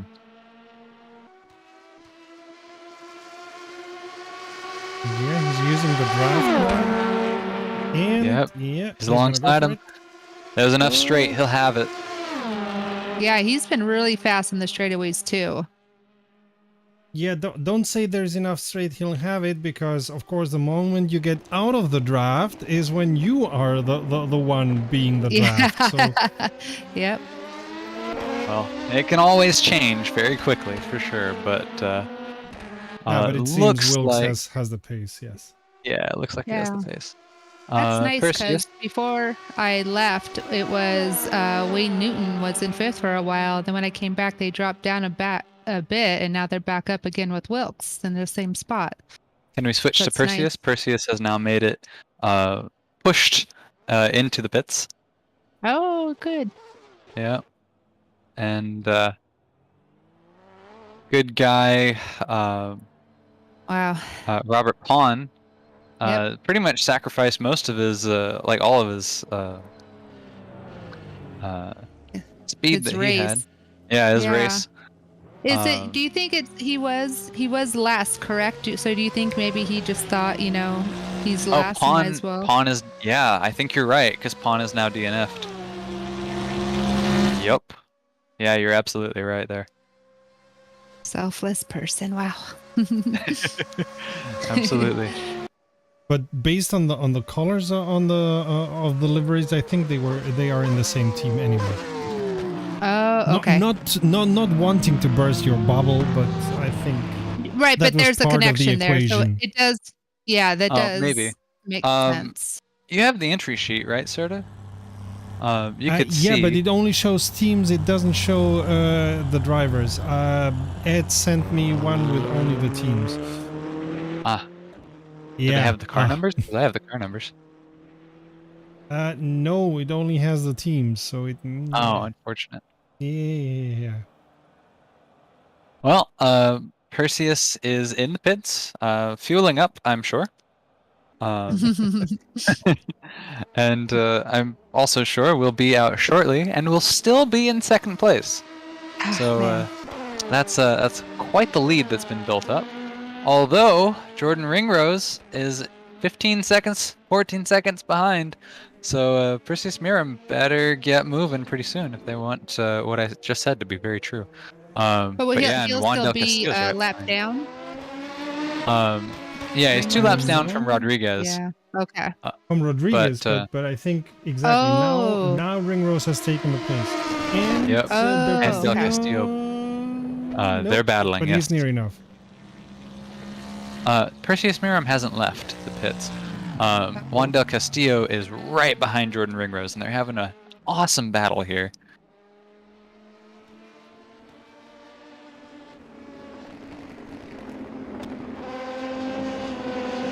And what you see behind Del Castillo is not that his car is smoking, it is absolutely water. Racing through the wet, throwing up all the spray there. Ooh, he's alongside him. He's alongside him. Yeah, too soon if you ask me.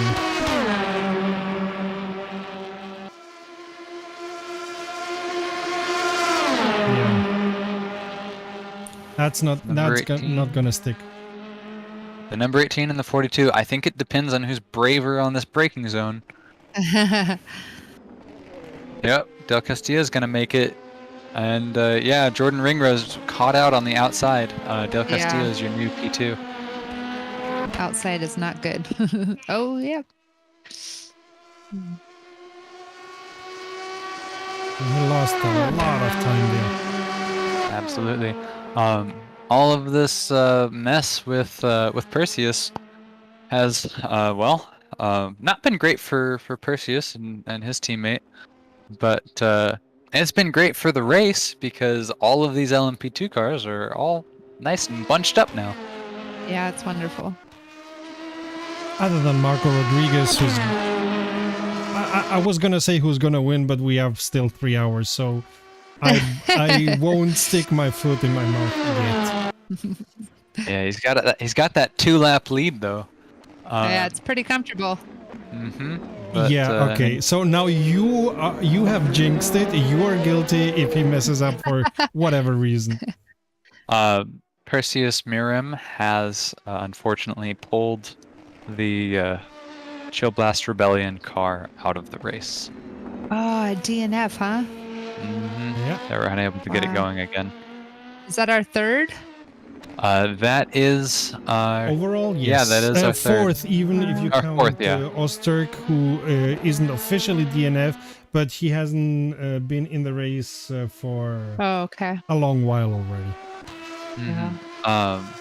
Maximilian Reichel is in to relieve Salas for P7 in the LMP2 category, which is at this point the back of the LMP2 category.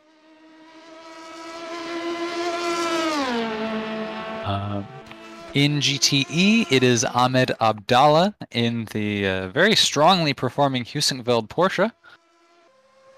Simi Selik in the, I think that is, it's dark. Oh boy, it is really dark. The Fanatec, yeah, there we go, the Fanatec Corvette. And They are within 5 seconds of each other. They see each other. It's distant, but they see each other. It's not too far apart with rain involved.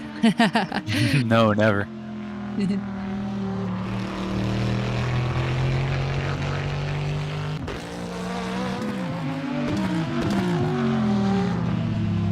Whoa! Jordan Ringrose, Cutter Jordan Ringrose had a big spin.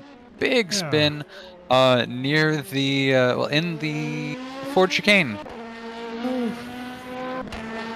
Yep, And backwards. he's lost 2 positions. Ah!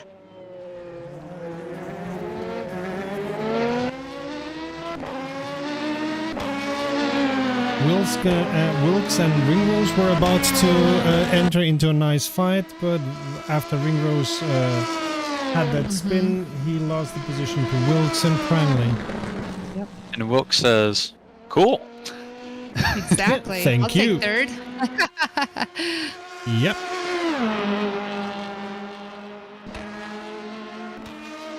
Man, we have had some absolute heartbreak through this race, and we're only halfway through. Right. I'm supposed to be very neutral, but I don't want to say who, but there's a driver team that I live with in my house, so I hope it ends well.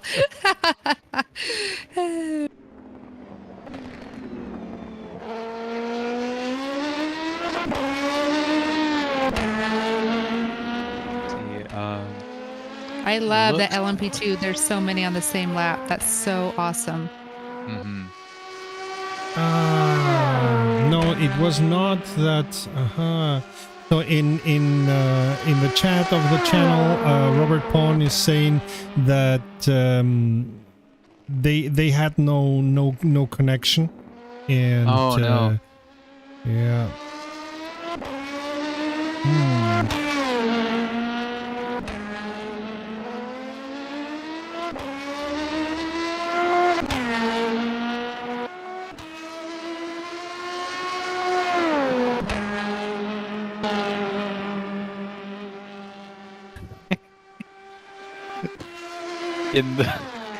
In the Discord, there's Rubix in the Global Enduro Discord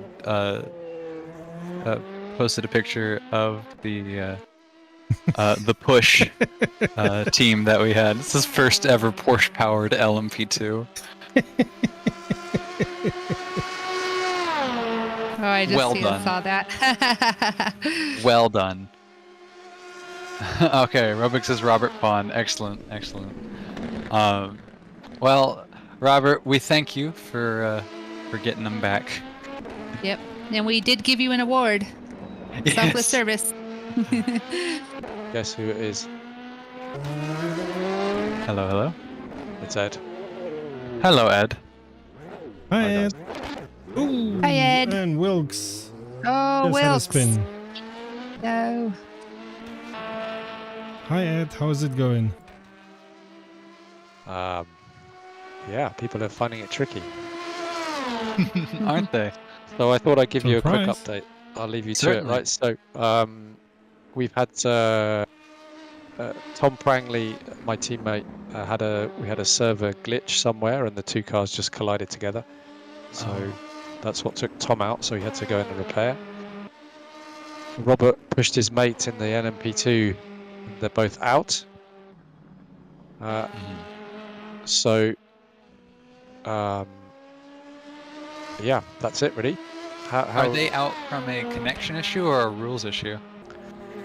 No, they pressed escape, so they're out. Oh, okay. Yeah. So Otavio Barros, he lost his engine. Robert Pawn, I'm not sure what happened to him, but he was pushing the LMP2, which is always fun. Perseus blew up his engine, shifted to neutral at some point. Oh, okay. so that was that. I see. And so they're stuck in the pits. They couldn't repair it. I think Max, the Max team, the Sylvan Sport, they had a crash into the back of Tom with the server glitch. So that's where we are. I see. Thank Thanks you so for the much for the heads up. update. Yeah, thank you for the update. Okay. So I'll ping you. Bye. Cheers, everyone. Bye. Thank you much. And you were talking about the image with first Porsche powered LMP2. This is the image. Indeed, and we now know. We now know from race control that that was not a fuel issue. That was a no engine issue. So there we go. That is unfortunate, but it has resulted in some pretty cool battles. Joe Wilkes, 8 seconds behind Juan del Castillo and getting closer.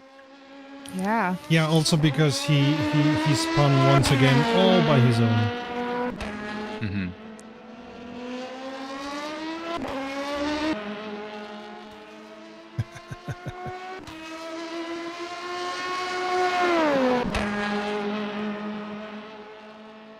And you watch some of the Orcas for a little bit, and then you pop into a GTE car, and you're like, "Why are they under caution?" And you look at them, and you're like, "Oh no, they're not under caution. They're just that much slower, especially in the rain." I've seen a lot of cars who have not pitted in since the rain began, so a lot of cars are still running slicks, it would seem. Well, I mean, with that little amount of rain, I don't think that the track is that slippery. I mean, Marco Rodriguez's last lap was a 3-minute 58. That is a full 30 seconds slower Yes. than the 330. So I feel like. Could he be fuel saving though? Can he just be going a little slower on purpose just to save? Because he's so far ahead? Yeah, because he's so far ahead, that would actually make a lot of sense. So yeah, I think that's quite a good possibility. I think maybe a better example would be to look at somebody like Tom Prangley or Joe Wilkes. Mm-hmm. Both of them ran 3-minute 51s last time around, and they were running in the 3-minute 34 range as their best times. Okay. So they're still about 15 seconds a lap slower than they were.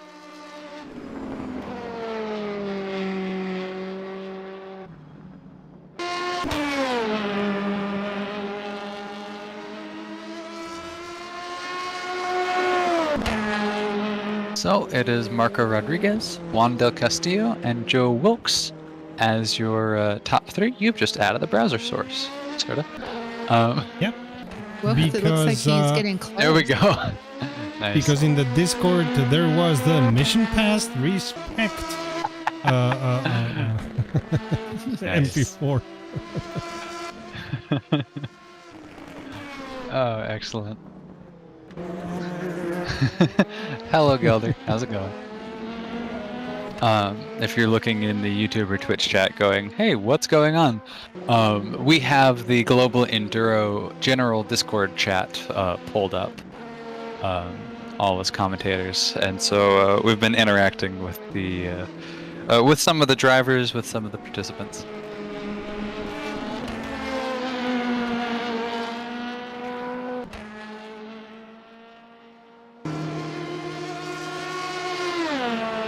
Let's see, got a quite a race. I do want to remind anybody here who is seeing yellow in Sector 1 and is confused. It's a bit of a rF2 glitch. We have some cars who have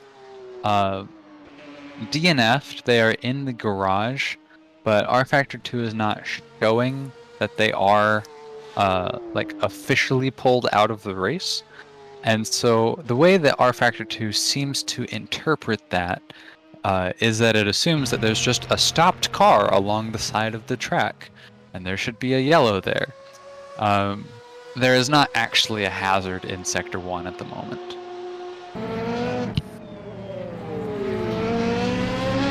That might be important to note. Marco Rodriguez is coming into the pits. Wasn't he just right now? I felt like he was just in there. I thought so too. Huh. Okay, good. He is going a lot slower, Oh, so maybe he something's has going no on. rear wing. He's lost his rear wing. Oh, he lost his Oh, rear bother. wing. My Okay. guess is that Oh goodness, what a yeah. shakeup in LMP2. Yeah, my guess is goodness. that he had a bit of a slide and bumped into the back of something. He doesn't have much visual damage elsewhere. He's just lost the rear wing. So my guess So is how do you perhaps feel now, Cody? Mr. Oh, Rodriguez is 2 laps ahead. That's not going to be an issue. Blah, blah, blah, blah, blah. Oh yes, that was Cody. Did you not hear the part where immediately after that I followed it with "but anything can happen"? Here's the anything. Yeah. Try to save it. I see some front left damage on that 313. The Wilkes is super Orca. close to Del Castillo now. That should be a fun little, it's so good on the Yes. straightaways too. That should be really fun to watch. Absolutely, they are right behind each other. Or he is right Have a behind second away Del from each Castillo. other. How could they be behind each other? Come on, Cody. Oh, Del Castillo is smoking again. And it's not just picking up bad habits. His car is putting off a bit of black smoke. No. That's the Is water. that not the? Okay. That's the water. If you The if you water check is white.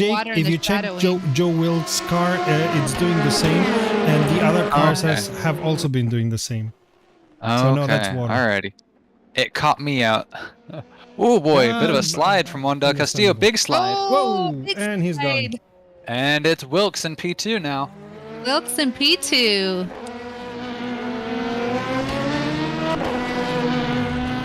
That slowed them both down just a little bit, and Tom Prangley's going to want to capitalize on that.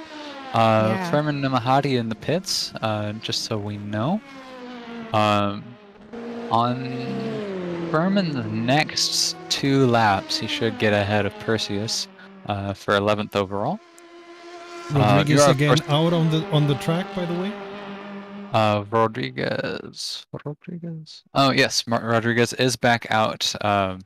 Such the point that he is out on the Mulsanne.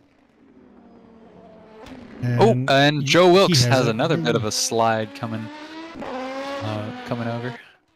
So maybe a change of tires would be a good idea. I'm not saying that they Maybe should go for rain tires, but I'm gonna say it with everybody who's sliding around. I'm gonna say they should probably go for rain tires. It's really wet out there. Yeah. Yeah, it's been like, even if it's lightly raining, it's been lightly raining for a while. But you see all the spray behind every car. It's a lot. absolutely. It's not currently raining though. I will say that, but it is wet. But it's It has also been- dark, right? So you don't have the sun out evaporating and helping out. Right, exactly. Yeah. So it's just gonna stay wet.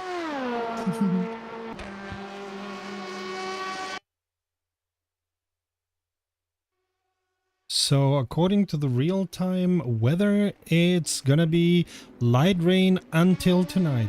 So it's possible that these rain conditions, drizzle conditions, are not gonna change. It'll be quite interesting regardless. Yeah, this should be really fun between LMP2, the 2, 3, and 4. They're just so close. I love it. That's so great. Joe Wilkes in the lovely Ray-Ban car. Sponsorship. I would have Ray-Ban on my car. That'd be nice. Yeah, Joe Wilkes, Del Castillo, Tom Prangley, all within 10 seconds of each other Yeah, in the that's battle for fun. second.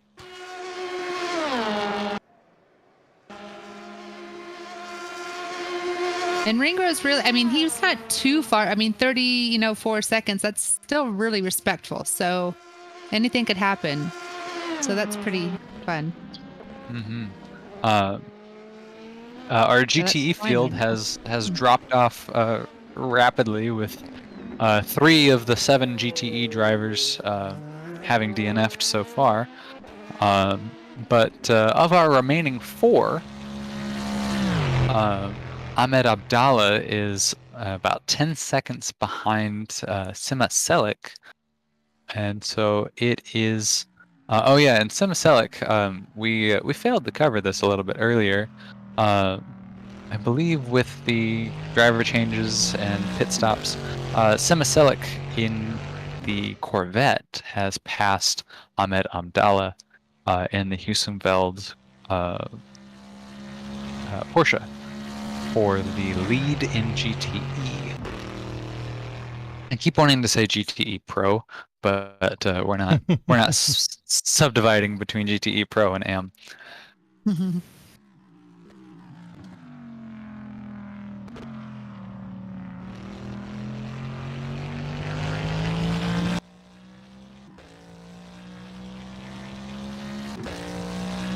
Juan del Castillo is maintaining a pretty consistent lead, or I'm sorry, a pretty consistent following pace from Joe Wilkes, but Tom Prangley has been inching closer and closer. He's down to 7.5 seconds away from Del Castillo.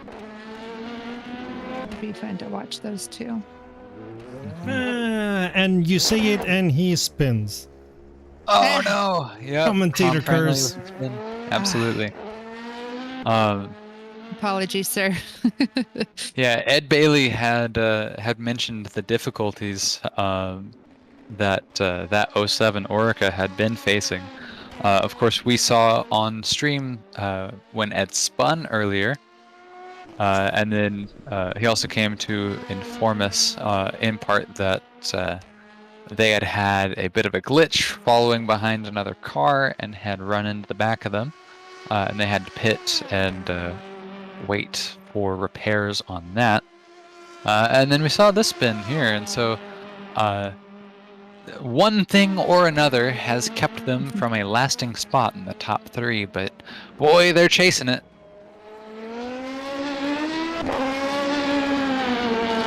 And Joe Wilkes had a slow moment, and Tom Prangley is actually catching up as Joe Wilkes falls behind Juan del Castillo. But a moment like that really gets exacerbated over the length of the Mulsanne as you accelerate to your top speed, and so it's looking like Prangley may have a shot at Wilkes here in the next little bit.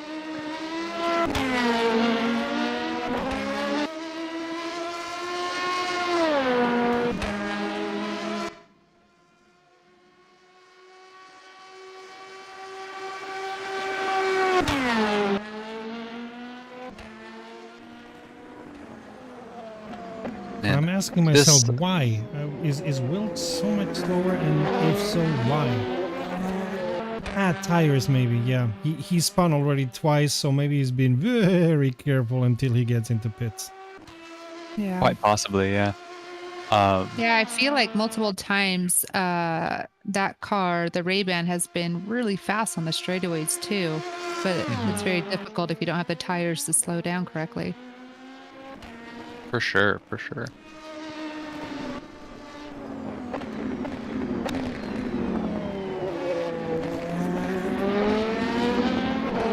So if you guys were ever to go to this track in person, where do you think you would sit yourselves with the best view?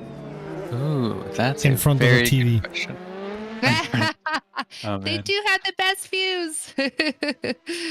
Absolutely. I mean, or sitting in the helicopter. Now. Oh, that would be cool too. The helicopter would be awesome. At Circuit of the Americas, the tower is the best place if you want to see everything. But so I'd be crying the whole time because that'd be scary. But then they charge you like $100 to go up there. It's like, oh, I didn't know that. Yeah, of course they do. Yeah, and it depends on the event, but yeah, at World Endurance Championship, I think it was $100 to go up there. Jeez. Oh, it'd be like double that for Formula One, I'm sure. Yeah, probably. But anyways, at Le Mans, to answer your question, I think that I would probably want to be near the Porsche curves. Yeah, those are really cool. They just keep going into the Corvette. You know, it's really fun. Just the Yeah. connecting Will's areas. getting into pits. Yes, indeed. I called it. Um, You Mhm. did. You must be paying attention. Absolutely. And very likely they'll be switching out for rain tires. Yeah, although the let's other see. drivers are not, so I don't know. I don't know why Yeah, the I others imagine it's a aren't. tough Let's put it call. this way. Ooh, Yeah, Del right Castillo now had a there's moment still there. no rain. Prangley, I mean. Yeah, there's still no rain here.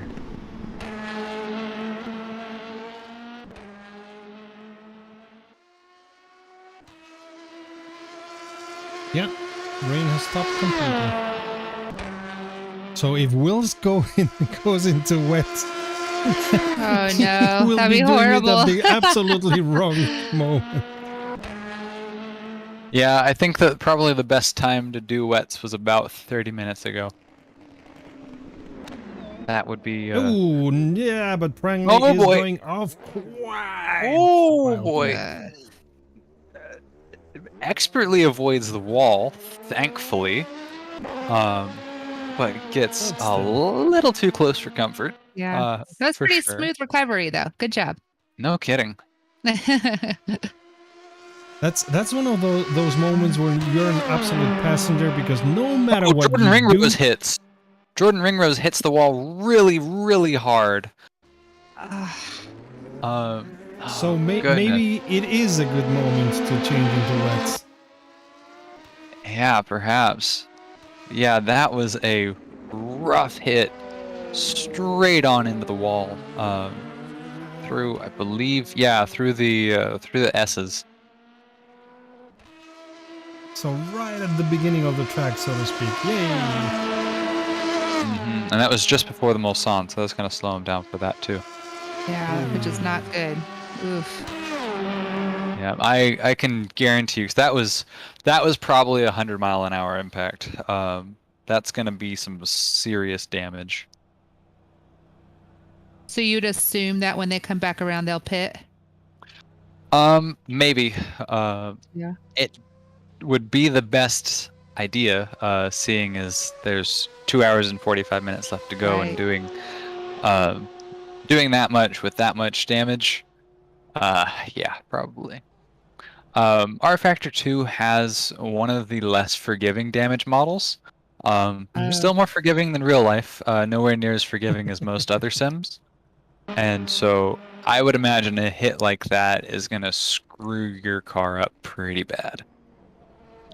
And damage is set up at 100% for this race. Yes, which I think much faster, and that could have been the end of that car for all intents and purposes.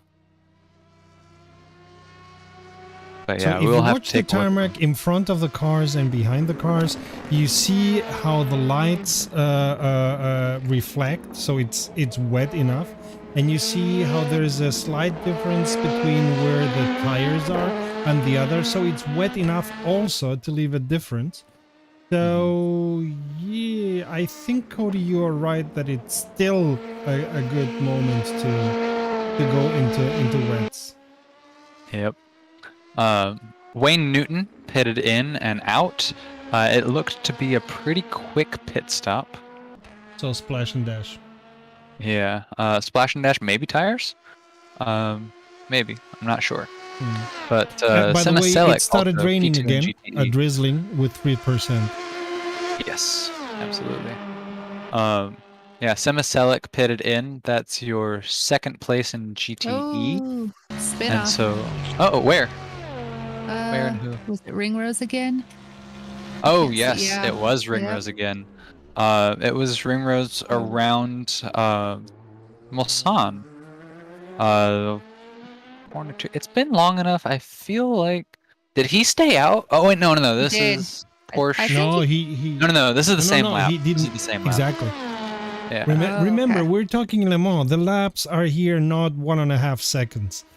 Yeah, 10 True. minutes. I need to looking at remind him here. myself that. Yeah, he's going. He's just now going into the Porsche curves. Yeah. Oh, okay, yeah. But Okay. yeah, if expect that he's spun him gonna pit. again, I would hope so.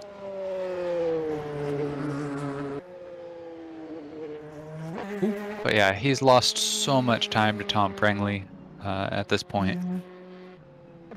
100 seconds behind. So yeah, it'd be in his best interest too. Man, Marco Rodriguez has been consistent. Yeah, his Ringrose is going Absolutely. into pits. Yes. But yep.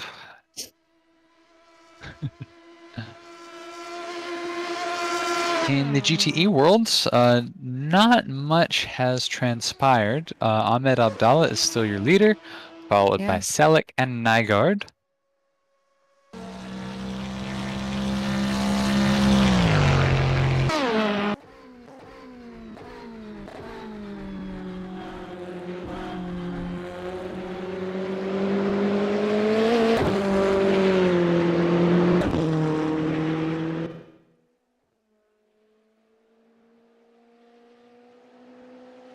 I wish we could see which tires Wilkes has. Well, yeah. So now Wayne Newton. It's now Wayne Newton. Yeah. Maximilian Reichel also, was that a driver swap? Reichel coming Yeah. back? That's in the 51 car for anybody following along. Salas was the previous driver.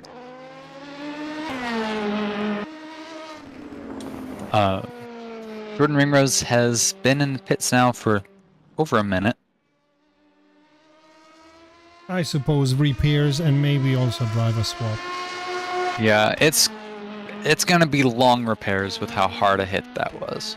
So, if you're Wayne Newton, you're 12 seconds behind the stopped Ringrose. Looks like we're gonna have a bit of a change. Yep, there we go. Wayne Newton is now in P4. Ringrose is down to P5. So Ringrose had one of these moments where you go into pits, the mechanic asks hammer, and the chief mechanic says sledgehammer. Yep. Absolutely. Tom Prengley is getting close to Juan Del Castillo because Del Castillo is coming in for his pit stop. So that will be another in the pits lead change. Or not lead change, but position change. I think. What is Prengley doing? I think he wanted to go into pits and missed. Yep. Oh, in real life, that would be a penalty. Oh no! We'll have to see. We will have to see. Definitely be a penalty, though. Yeah. It's not something. But it might be worth it because a whole lap is, 3.5, 4 minutes. Yep. Yeah. Still. Looking at the track, there's no rain at the moment, and the track is starting to dry out. It does still show that it is wet. There is still some reflection on the track, but it's wet but getting drier. That's my assessment of it. Juan Del Castillo is out of the pits. Seems like a decent pit stop. Indeed, still as Del Castillo. Right. Yep. And Prengley is going out at 2.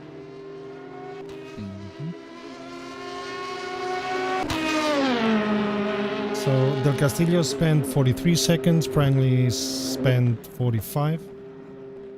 Not much of a difference for NMP. And Ringrose is out on track and in 5th, so they got that repaired nicely. It is so. I was looking at the rain and like the track wetness on the side of the track where the pit lane is. I'm looking here. at Mulsanne, and it does look wetter. Like, there's more, like, I can actually see a reflection off of the track for the headlights. I wasn't seeing that reflection in the pit lane. When previously I was. So I think the pit lane is a little bit drier than the backstretch is.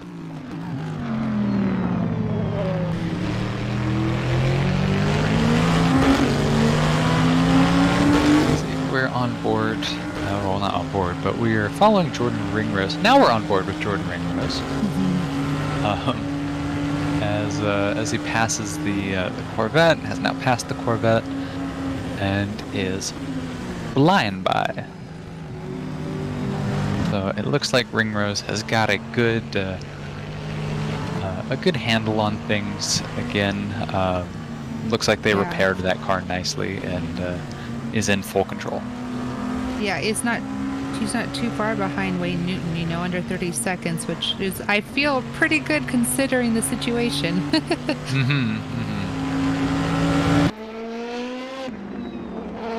Now, if you're Tom Prangley and you're 20 seconds behind Juan Del Castillo, I wonder how you're feeling. Because you're in third, with a little less than halfway to go in the race. 20 seconds across all that time is not so bad. Nope.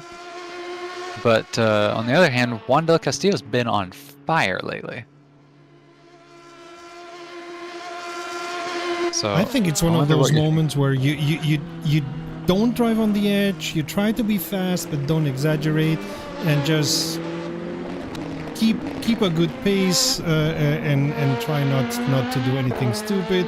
And with any luck, Del Castillo is gonna do something stupid.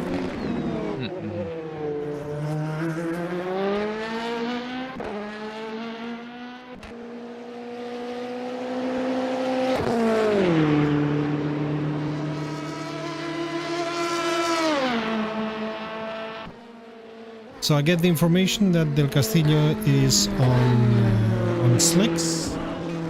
Oh, okay. And I think it's Prangley who is on intermediates.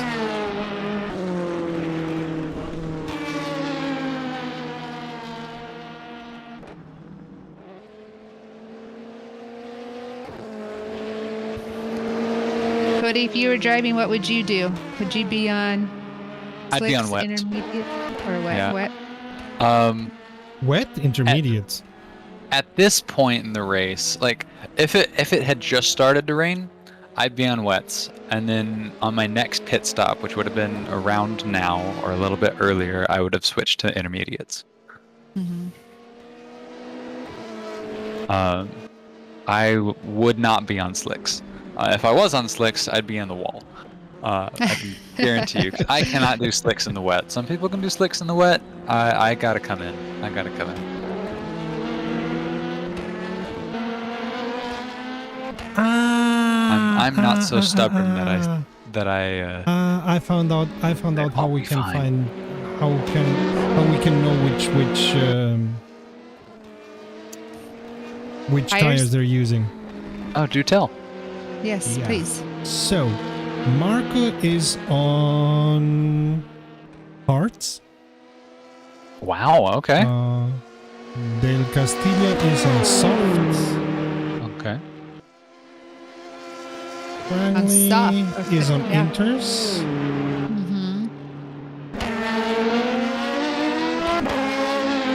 Newton is on inters.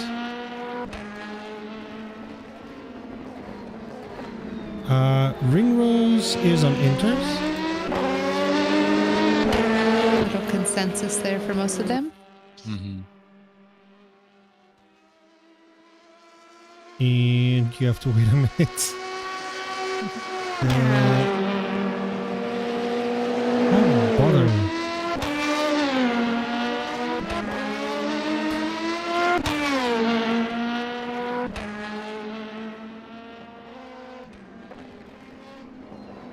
Reichel is on inters. Abdullah on rain. There we go. Okay. Yeah, so your leader in GTE is the one on rain tires. There you Right. Yeah. Mhm. go. and if you look at him, he's driving around like it's not wet. So there you go.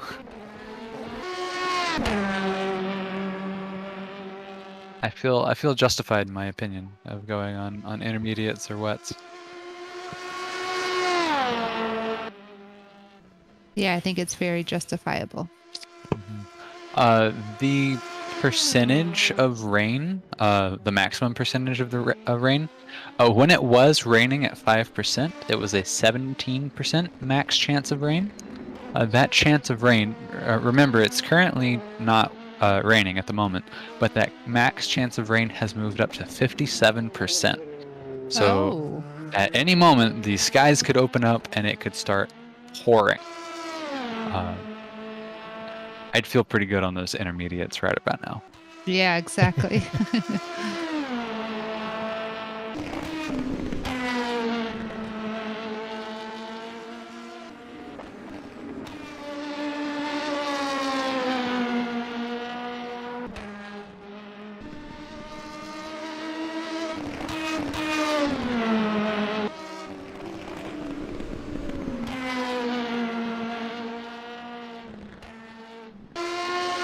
So we currently have 5 cars out on track in GTE, and we have 6 cars out on track in LMP2.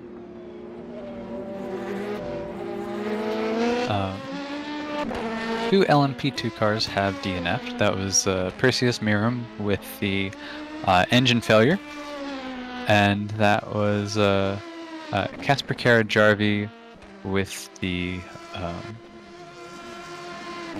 what do we call that? Pit speed limiter issue. Yeah. There we go. And then Robert Pond had his crash, sacrificed the rest of his race to get Perseus back, see if they could fix the broken engine. Unfortunately, that was in vain. They were unable to. Sermit Ozturk unfortunately had a internet outage, and Otevio Barros crashed on one of the earlier laps and wasn't able to get back in the running and retired. I am liking how close Prangley is. This is exciting to Del Castillo now. Yeah, about 2 seconds away and getting closer as we go. Yeah, this is shaping up to be a good battle.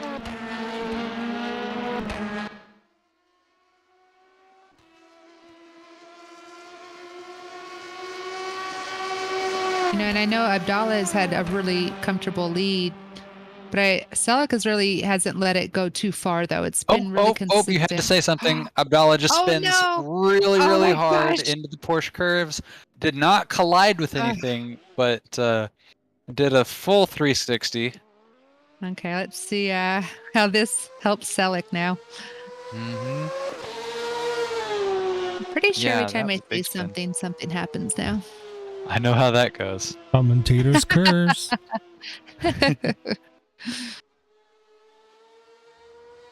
Been saying that from the first minute. Yeah. Yeah, Tom Prangley is getting closer and closer to Del Castillo. Oh no! Oh no! Oh no! Commentator's curse really coming in because Tom Prangley spins it off of Mulsanne Corner, it looked like. Yeah.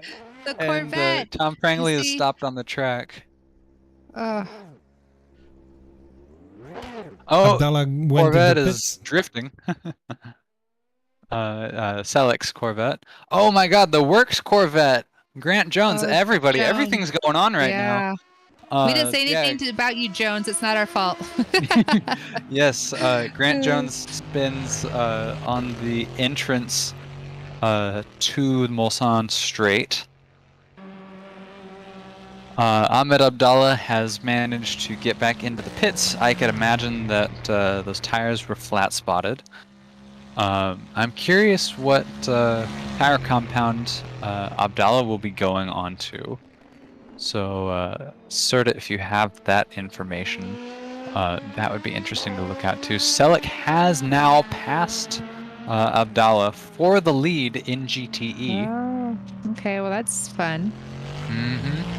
Tom Prangley had gotten to within like 0.3 seconds, definitely within a half a second of Juan Del Castillo. He is now 20 seconds behind after that spin. Yeah, Castillo did run pretty wide on a turn, but nothing looks like that hurt him at all. Yep. But little slippery out there. Yeah, it looks like Del Castillo is not running as quick as he had been, and I think that's why Tom Prangley was able to catch. Marco Rodriguez is running a very lonely race at the moment, not just with regards to being a lap ahead, but also he's on a section of the circuit that nobody else is on. But do you think he likes it? I think he's just hot lapping until the end of the race. Is there such thing as casually hot lapping? Because that's what I would describe this as. Okay, from the information that I have here, which I just got told by Ed, it's not reliable, but it looks as if Abdallah is keeping the rain tires. All right, keeping the rain tires. And we'll But now as be I said, chasing Selic with them. It's not reliable, so he may be keeping the rain tires. Okay, understood. Farouk Thalib seems to have had an interesting moment coming out of one of the chicanes. It was not fast. It was a slow speed interesting moment, but just kind of lightly bumped one of the walls on corner exit, but we're seeing some front right damage on his Aston Martin GTE, the AMR GTE.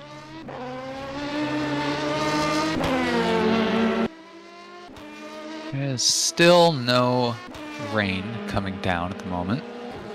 It is, I'm looking at the prediction, which has not been very accurate for us recently, but it is saying 9:15, cloudy, cloudy, cloudy, cloudy.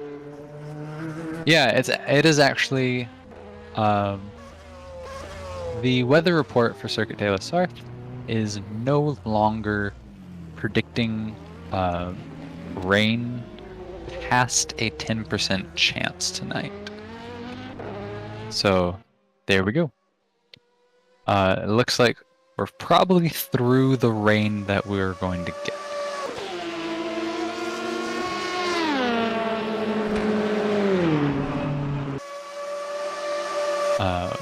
We still have Marco Rodriguez in first, Juan Del Castillo in second, a lap behind. Tom Prangley in third, not a lap behind from him.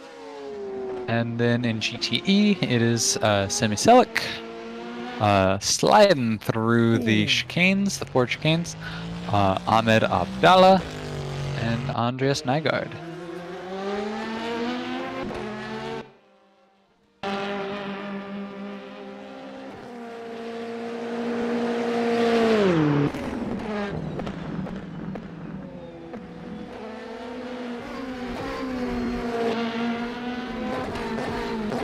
I enjoy looking at the lap times. It's really interesting to see, some of these drivers still throwing down pretty respectable times. Oh, most certainly. Considering that it is, it's not raining currently, but it is still quite wet out there. Yeah. It's been exciting to see Semi Selic putting in a 4:05 as his last lap, which is not that much slower considering it's a GTE, right? The LMP2s are doing like the 3 mid-50s. Absolutely. Yeah. Semi Selleck, I think, is a driver quite similar to me, where perhaps the pace is not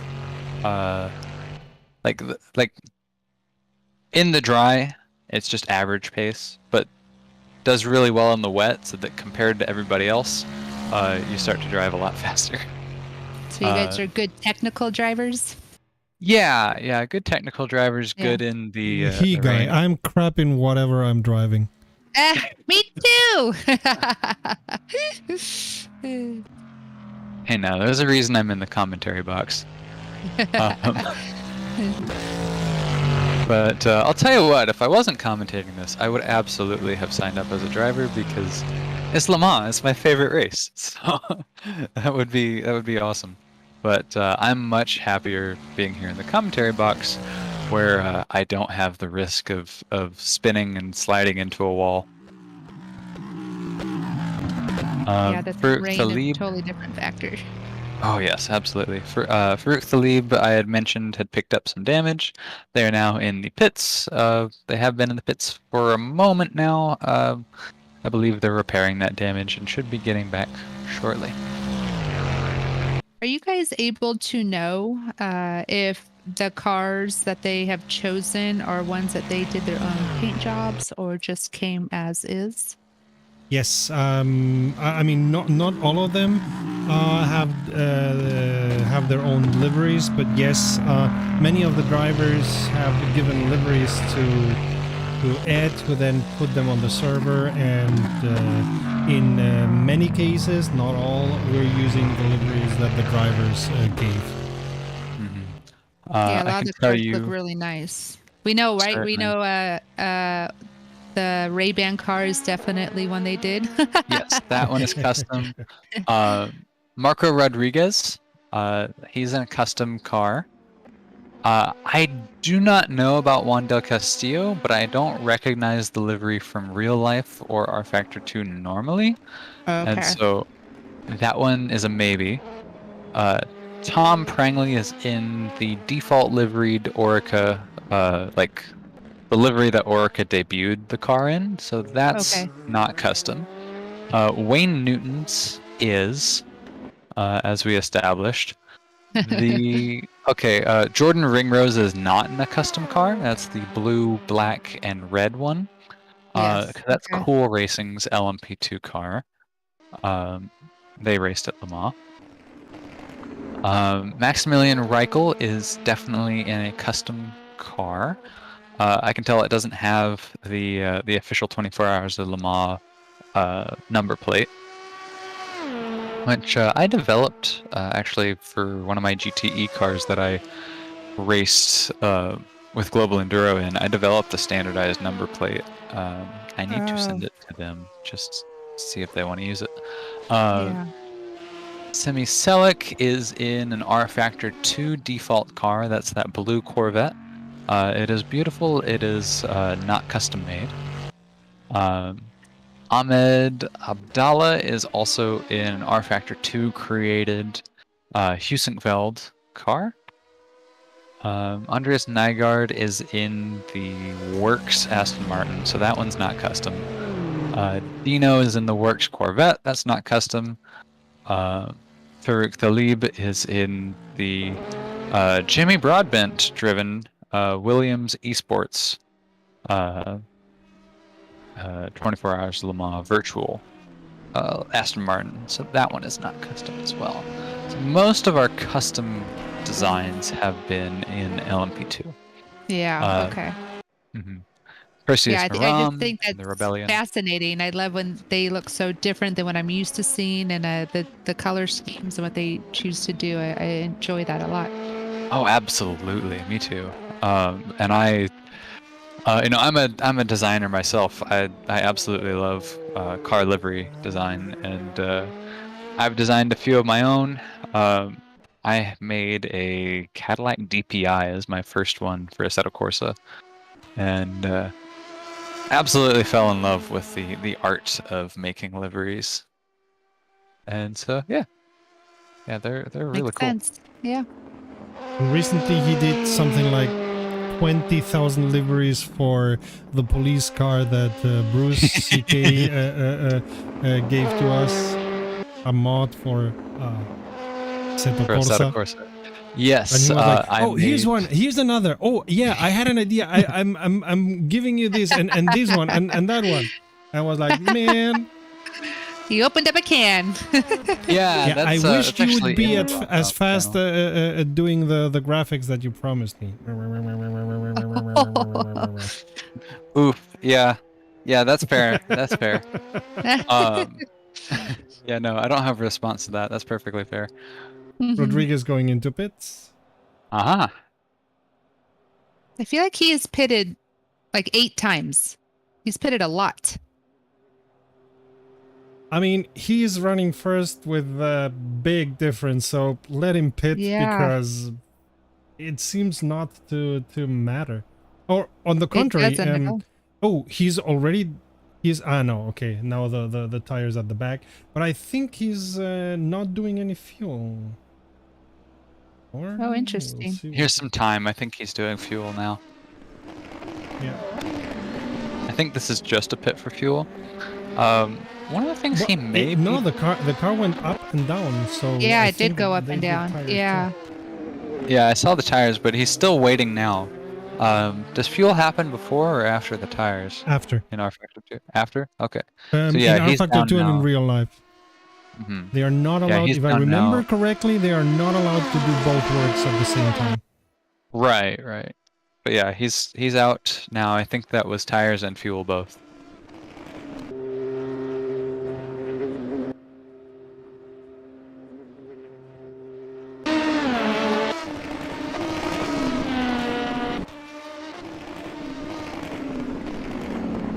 Ooh, a bit of a slide from Juan del Castillo. Tom Prangley's right behind him. There's a bit of a battle shaping up there. Yep. Oh, yeah. Want They're to super pop close. over to that.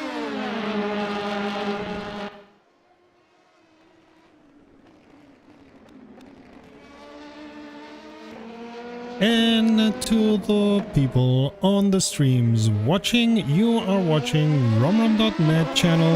We are broadcasting a race by Global Enduro, 6 hours of Le Mans, of which 2 hours 15 are still there. We have had some drizzle, but enough drizzle that the track is quite wet, as you can see by the spray. And at the moment, we're watching a fight between Marco Rodriguez and Juan del Castillo for, I think it's second. Yes, it's battle for second.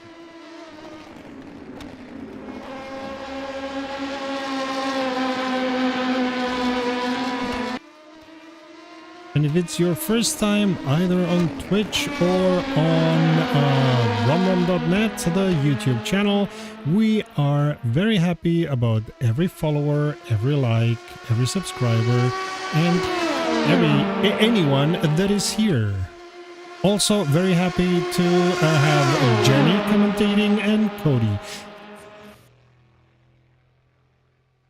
Jenny, Thank the you for lady having with the us voice do of this. 2,000 angels, and Cody, the man with the voice of 1,000 angels. Hey, I'll take it. We're still seeing this fight between Tom Prangley and Juan del Castillo rage on. It's been really, really wild to see because like Juan del Castillo will go a little bit wide, and then Tom Prangley will try to capitalize on it, but he'll slide the back end out a little bit, trying to just give it too much power. It's been really, really exciting watching these guys, and here again, Juan del Castillo breaks a little bit too late, and Tom Prangley gets a little bit loose.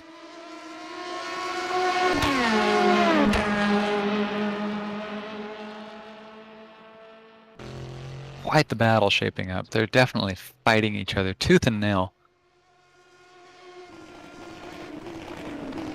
It's amazing that it's been this long in the race already and they're still this close. It's just so wonderful. Absolutely, they're bumper to bumper at the moment. It looks like Tom Prengley's going to try to make a move here. Yeah. Juan Del Castillo is trying to close the door on him, but he realizes if he does, he's going to take them both out. There we go. He's alongside him. Tom Prengley's got to be very brave here if he's going to make don't it. go on the outside. Ah!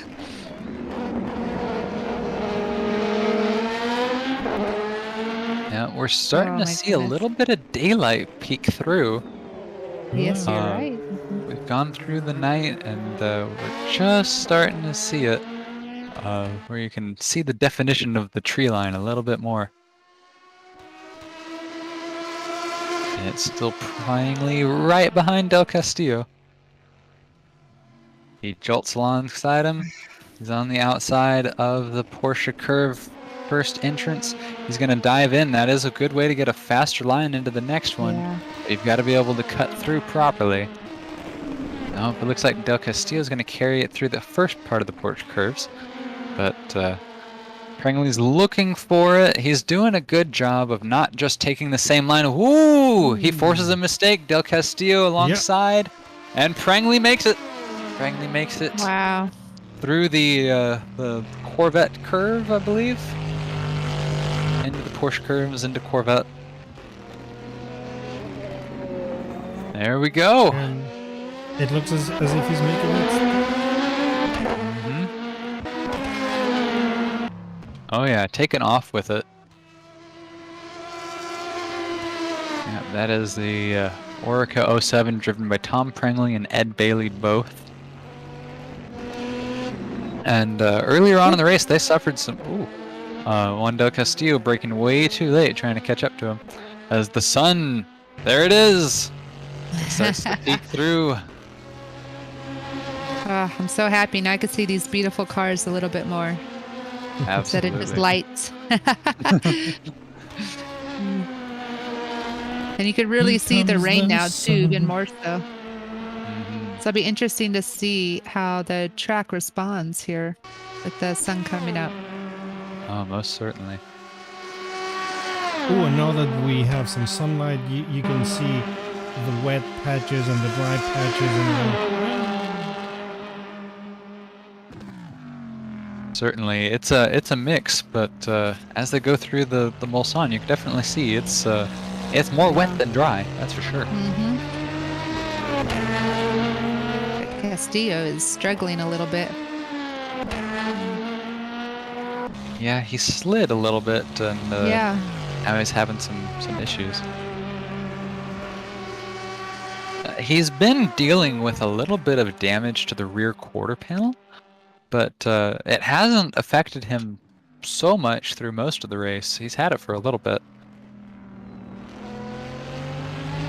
I think part of it is he got past and he's just trying to push a little too hard.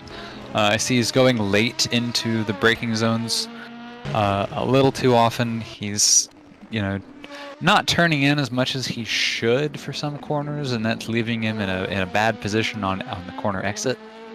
Yeah.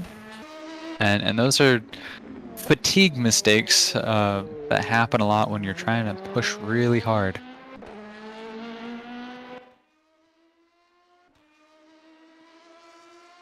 See in the early morning hours as the sun starts to poke through, just how nice the lighting overhaul that Studio 397 implemented recently. Just how nice that has turned out to be. It has definitely made this into a much more beautiful game. It's amazing in general, right? You see previews for games come out and you really honestly feel like you're watching a real life movie or actual race. It does not feel like I'm watching a game. It's amazing. Absolutely, yeah. Can I remind you, this is a game from 2008. My mind is blown. Castillo spun out. Uh-oh. Oh, yes, absolutely. He was spun at... De Castillo. Yeah. Del Castillo, sorry. Mm-hmm. Looked like the Mulsanne corner. Behind? Wayne Newton's behind, but Not too close enough yet to make it a big difference. About a Maximilian minute away. Reichel is the one behind on track, but he's in 6th position a few laps down. Or a lap down, my bad. Whoa, whoa, whoa! Del Castillo again going too wide, getting into the wet and Just making some rough, some rough corners, led by poor decisions. Looks like he's coming and in. going into pits. Yeah, that's a good choice. Ooh, totally missed the braking zone there. I'm going to guess there Oh, might be something with tires or... Oh, he's smoking. Yeah. He's smoking. That's not Yeah. just... No. Oh, That's no. the. There's no. no way that's just water. Okay, Wow. I would say it is, but we'll see. Okay, yeah, we'll have to see once he stops. I just want Juan to know for the record, Del Castillo, you're doing a much better job than myself. I'm critiquing your driving, but you are amazing.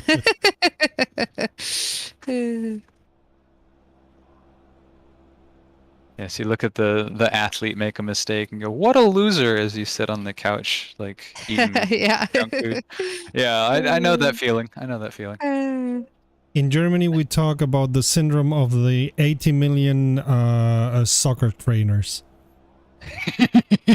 As Germany has 80 million citizens, 100 million people living in Germany, and 80 million citizens. And 80 million citizens could all do a better job at soccer training than the guy. Of course, yeah.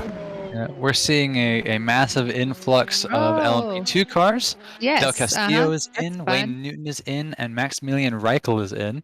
Wayne Newton is in very crooked, but in nonetheless. Yeah. Juan So Del does the Castillo game- comes back out. Yes, ma'am. Does it penalize you at all for that? how For does- being crooked, I think if you're in the pit box, you're okay. You're fine, And if okay. it stops and lets you like do a pit stop, then I think you're all right. He is Okay. going to have an interesting time, like coming out of, like whenever he comes out of the pits, he's going to have to just crank the wheel all the way over to get going. Yeah, I feel like I want to put my, I want to watch it. See how this works out.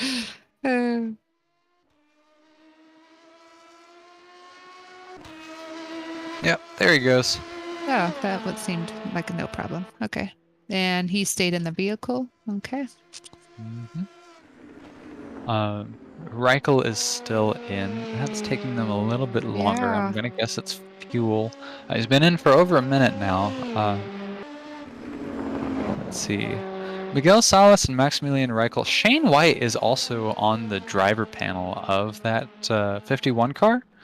We haven't seen and White yet, though, right? we have not seen Shane White. Yeah. Whitey 51. That's his car, I believe.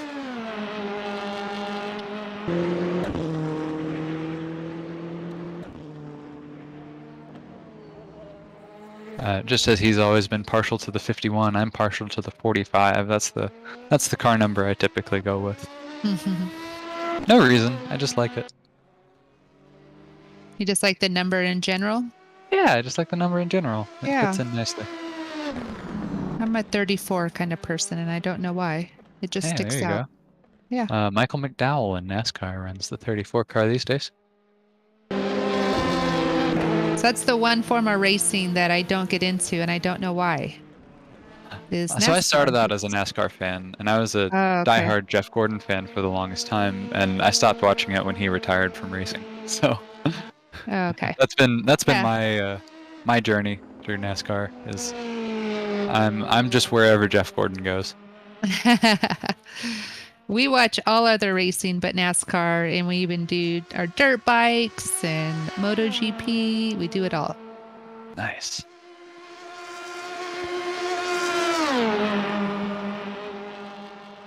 I wonder if how the lap times are with everybody coming in and getting some tires, maybe some fuel. That's helped out at all.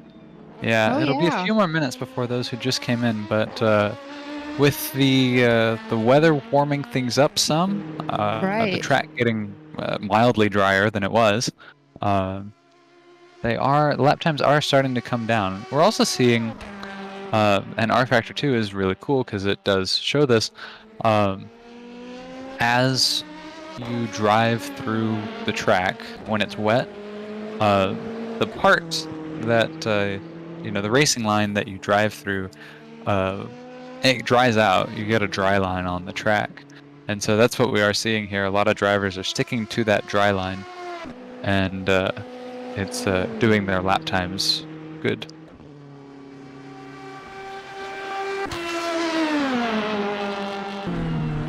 Tom Prangley ran a 3-minute 46 this last lap, which has Oh been goodness! the Wow, that's fastest really good. that I've seen since it started raining. Of course, we had Marco Rodriguez get a 3-minute 30.5 earlier, and Simi Selleck right before it started raining got a 3-minute 52. Yeah, that was really good. Yeah. Yeah, it looks like Wayne Newton and Ringrose are really close to their lap time, so that's fun. Within 30 seconds, certainly. Within 25, actually. Yeah, there's still 2 hours left to go. So if you guys are just tuning in now, there's still a lot of race left to run. And we'd be happy to have you stick with us.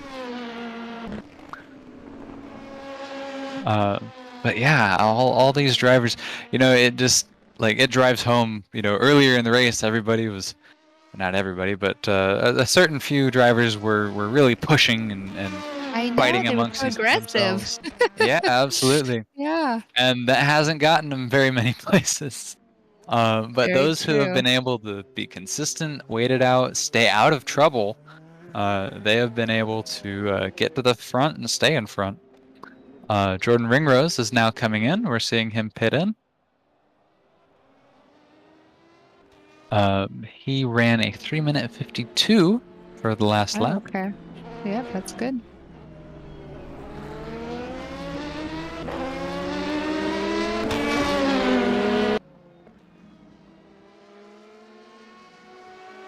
And welcome to the daytime, everybody.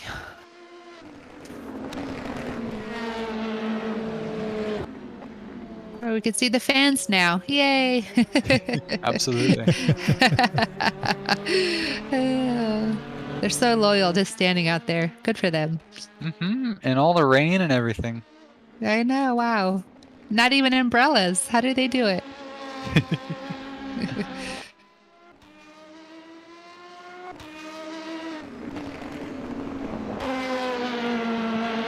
We're now So it up is to... Oh, go ahead. By all means. I'm just talking about track temp. I'm still fascinated. I feel like I've said this a few times, but LMP2, I still feel like they're very... I know Rodriguez has quite the lead, but the rest of the field, I feel like they're still within a striking distance considering there's 2 hours left.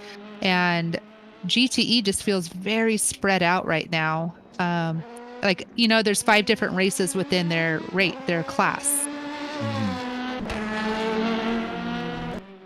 Yeah, I can agree with that. LMP2 did, they all bunched up whenever we had the Porsche-powered LMP2 incident, and the GTEs really didn't. They didn't do the same. They didn't follow suit, and so those GTEs have pretty much just been spreading out over, at this point, 4 hours.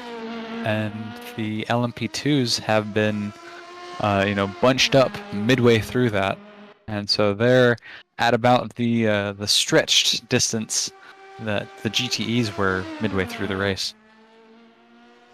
And so I think it's made for a much more interesting race from a spectator standpoint. Of course, if you are Simi Selleck, you're saying, yes, please be a boring race. I would like this to be a boring race. I want this to be a boring win, and I want to take my boring car and take my boring trophy and go home. But if you're a spectator, it's a lot more fun to watch them Oh, race wheel to definitely. wheel and strategize on who's going to come out of the pits first and who's going to beat each other in that way. But endurance racing is a marathon, not a sprint. And it looks like we got a driver change. Bailey's now out there in the number Yes, 7. yes, absolutely. Thank you so much for pulling that. Yeah, Ed Bailey is in for Tom Prangley. And Serta, I must concede the spray has just like it's a weird gray and black spray. Yeah. Maybe that can be addressed by the R Factor 2 devs. Just because I don't know, I feel like the spray should be a little bit lighter than that. But Right. hey, Like wider. Yeah, it looks like an engine blowing up. it does, doesn't it? Oh, Castillo going off track again a little.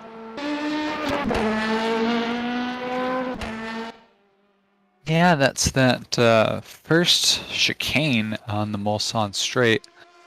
And we've seen a lot of drivers try to take those a little bit faster than they should be taken in the rain. In the dry, you can take those at like a whole nother gear than you can take them in the wet. You've got to slow down a whole lot more because whenever you're like in an LMP2 and you're making a massive corner at like 140 miles an hour, well, you have all that downforce pushing you down, rain or shine. But whenever you're doing a slow speed corner like those chicanes are, you don't have that tremendous downforce to equalize the pressure and the grip that you lose whenever you're driving in the wet compared to the dry.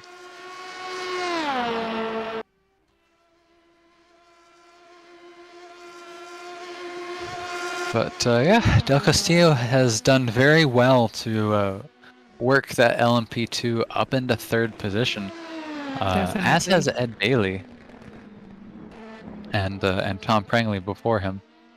Yeah, because did they qualify a little lower?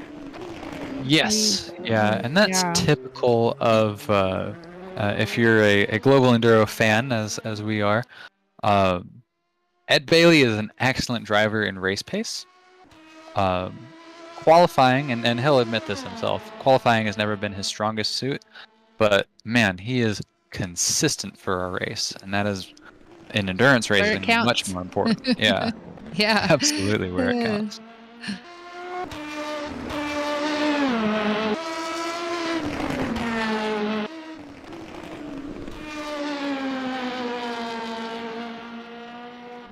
And every time I see yellow in sector 1, I'm like, what, where should I click? Oh, I keep forgetting. I know.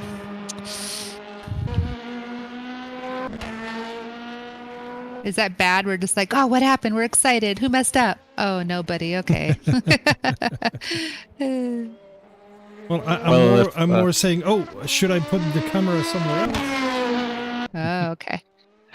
I have an excuse. What is yours? If commentators' curse is to be believed, then we should just start talking about somebody who's just driving normally. That'll make things interesting. So Marco Rodriguez doing an excellent race. Yeah. Be a shame if something happened to it. Selleck is also doing great. Mr. Rodriguez, that's a nice race you have here. It would be a shame if something happened to it.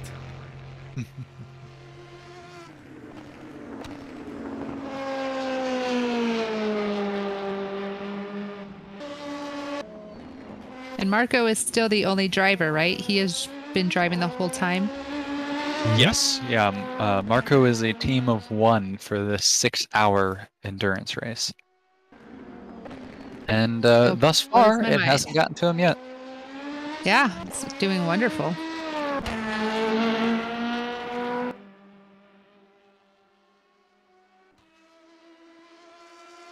I'm a puddle of nerves and sweat, and my arms don't want to talk to me after an hour and a half at most. And this guy is gonna do all the 6 hours. Ooh. Well, it's been an awesome commentary team with you guys. And of course, I am Cody. We also have Jenny tuning in with us, our special guest. And of course, your host, The Puddle. I don't the puddle.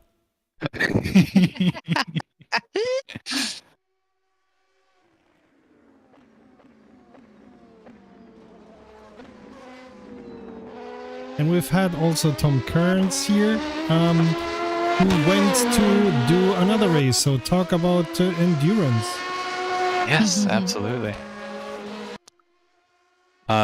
Furman Nirmahadi is coming out of the pits. Came out of the pits a little slowly, so it showed up on my radar.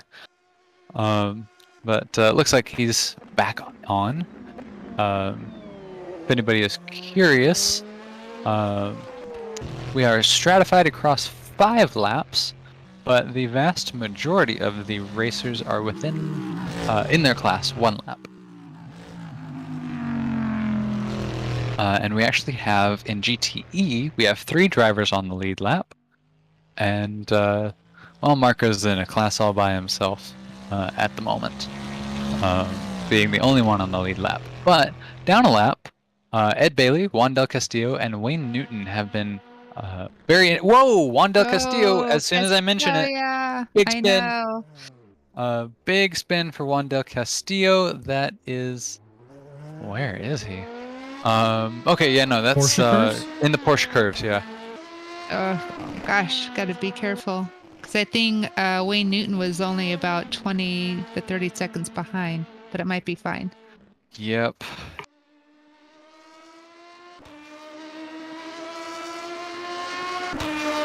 Must be a tricky section for Del Castillo because it's been a few times, I think, that area. That's a tricky section for most people. I'll describe that as actually probably the section that I'm comparatively better than most people on. But it's a tough track, a tough part of the track. Mainly just because of how high stakes it is. He's very lucky that he wasn't in a wall Right. whenever he spun. Like, that's a good place to spin, like just that specific corner. But most of the corners in Porsche curves, if you lose traction and slide like that, you are into the wall. And there's not many places that are very forgiving in that section of the track. He was very lucky to find one of the few.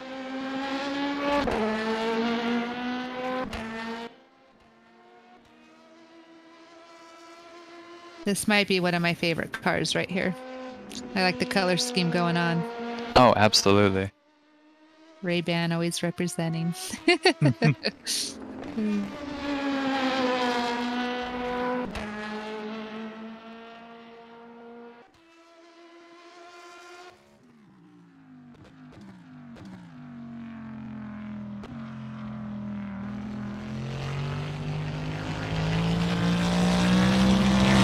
Still a really good amount of spray going on out there. Oh yeah, it has remained wet. Yeah. It's if you're, let's see, the track temperature. Track temperature is different from the ambient temperature. The track temperature is 29 degrees Celsius.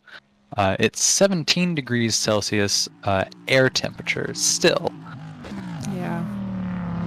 And for reference, that is 63 thereabout degrees Fahrenheit for those of you in Freedom Land.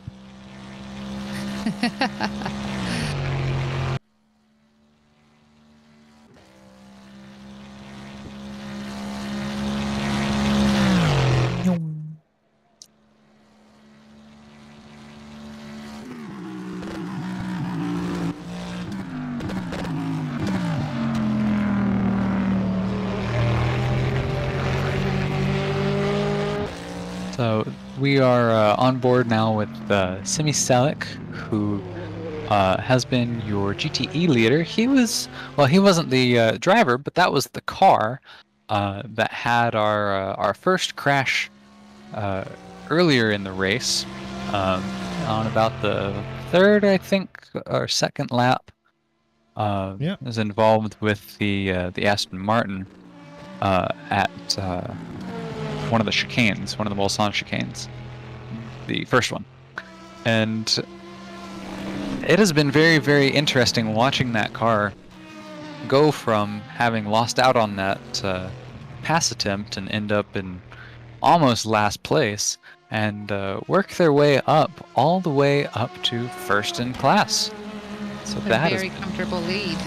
yes, with a comfortable lead of about 73 seconds off of Ahmed Abdallah.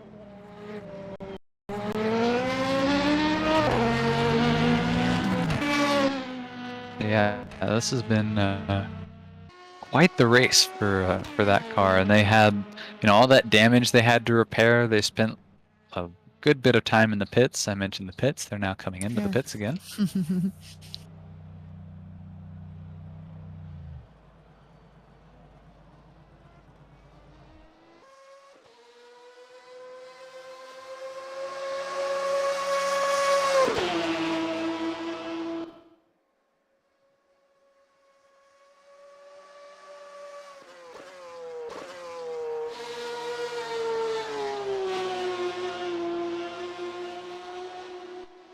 I'm curious if this is going to be a driver change from Semi-Celix. They've been in the car for a while now. Yeah, agreed.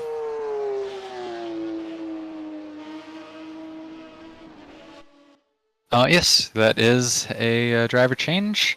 Erdem Akyol, our original driver, is coming out now.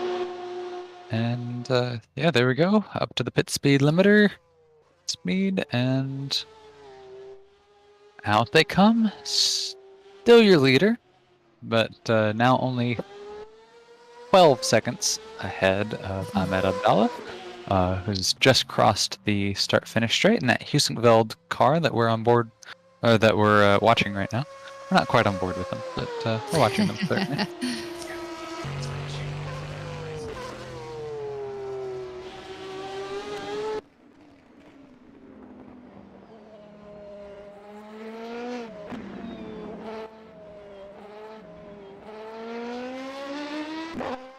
So Jenny, I know that we have an hour 45 minutes left to go, but what's been your favorite moment in the race thus far? Ooh, it's a really good question. I definitely enjoyed the battles so far. I guess it's not a specific one, but Del Castillo. I've really enjoyed actually the battles. There's been some with Newton and Newton's passenger Wilkes. And then there was another driver. I don't know why. Was it Is it Tom Prangley? Yes. Yeah. Yes. Super enjoyable watching for me, those three. That's been really fun. I felt like they were really good competitors. And so that's been really interesting for me to see the closeness there. But in general, I think just their overall battle has been enjoyable for me. I see. Yeah, absolutely. I can agree with that. What about you? Do you have a favorite moment? I think that Robert Pond pushing Perseus to try to get him to the pits. Yes. I know, I it's think so that obvious. one probably It should takes have said that. No, it's no worries. I did have to think about it. I didn't have that one going, but as I was just popping through the drivers, I saw Perseus's car in the pits. Yeah, that was a. I mean, it was almost like a highlight. That should be like a highlight reel for the race. That was amazing. Oh, certainly, certainly.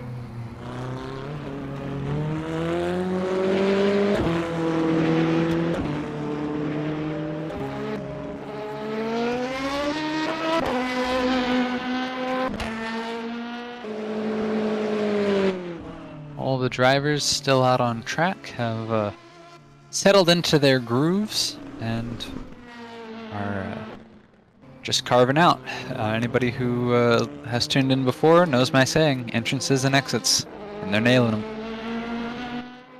So, what do you guys think for these next pit laps coming for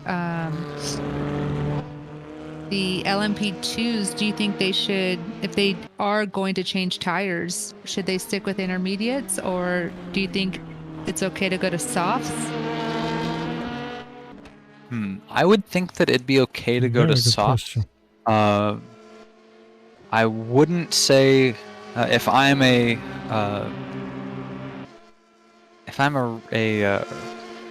spotter or crew chief, I'm saying, softs might have enough grip for these conditions. I wouldn't go with mediums or hards.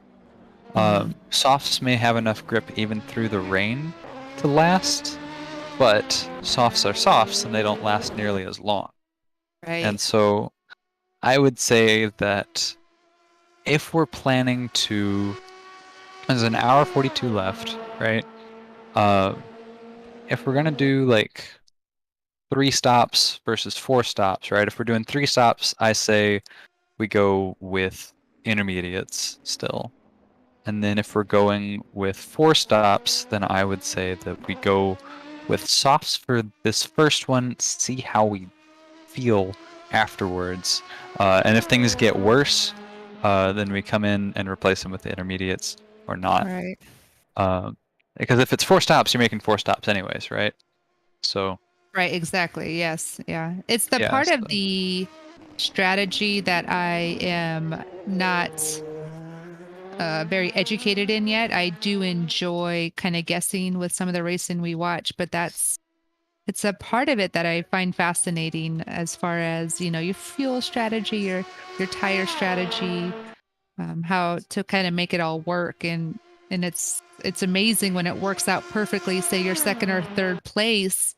They made such good decisions in the beginning of their race with their strategies, and they end up, gaining a whole spot at the end just because of that. Absolutely. I'm pretty good at like guessing strategy during the race.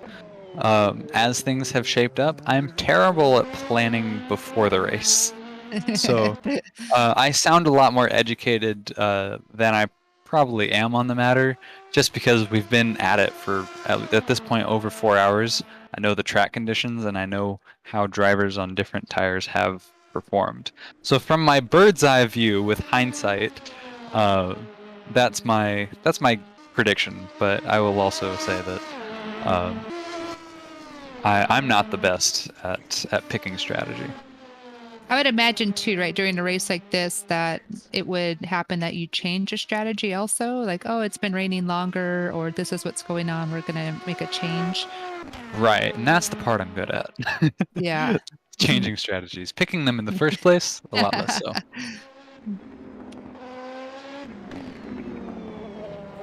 Yeah, moment. You slid a little bit going into the chicane. Yeah, I was watching that. I think part of that maybe he's been out for a little bit now. I mean, I think part of that may be just tire degradation. Whoa! Oh, Big slide. Yeah, Big drift. yeah. Yes.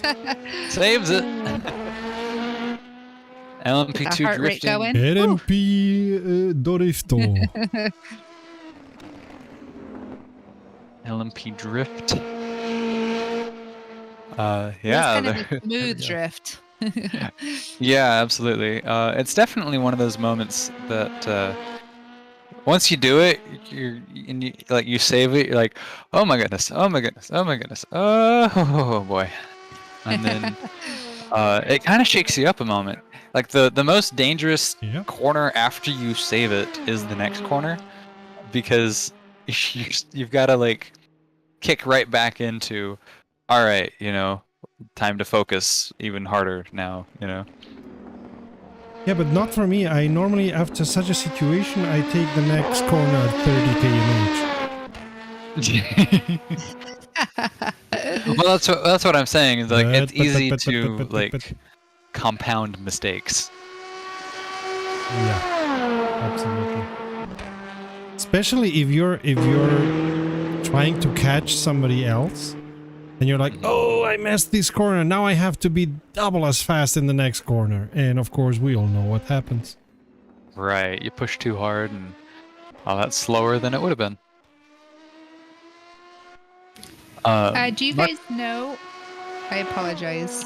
No, I no was worries, no worries. just curious because Marco's doing such a great job. He is the only driver. How much time does it save to not have a driver change? Do you know what it adds to the driver? From what For I've the pit seen time?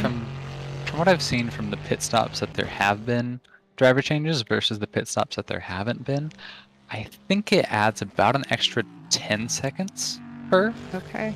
I don't think it's all that much. I would have said but 20, but Okay. we would have to 20? check it. Okay, yeah, we would have to check. Yeah. One of the things that I think you really save on is experience. Because once you're, like, when one driver gets in the car, after another driver's been driving in the car, the handling characteristics are slightly different than they would have been before. Yeah.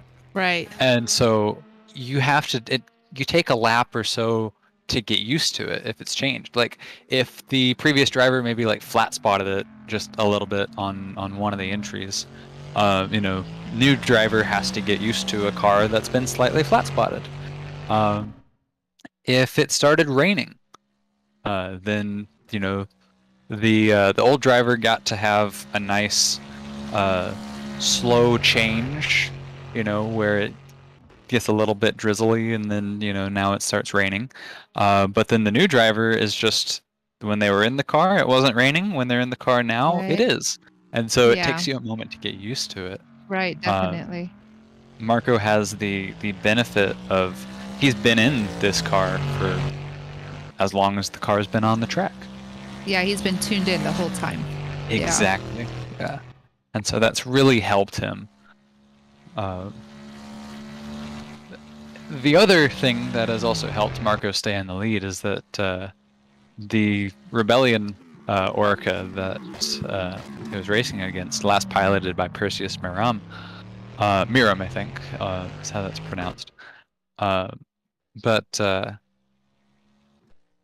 that was the main competition, and they've since had to retire. Casper Karajarvi also had the other car, and he had just taken over of the 37 car as well. And so both of those were his primary competition going into it. It was those three cars. Exactly. Yeah.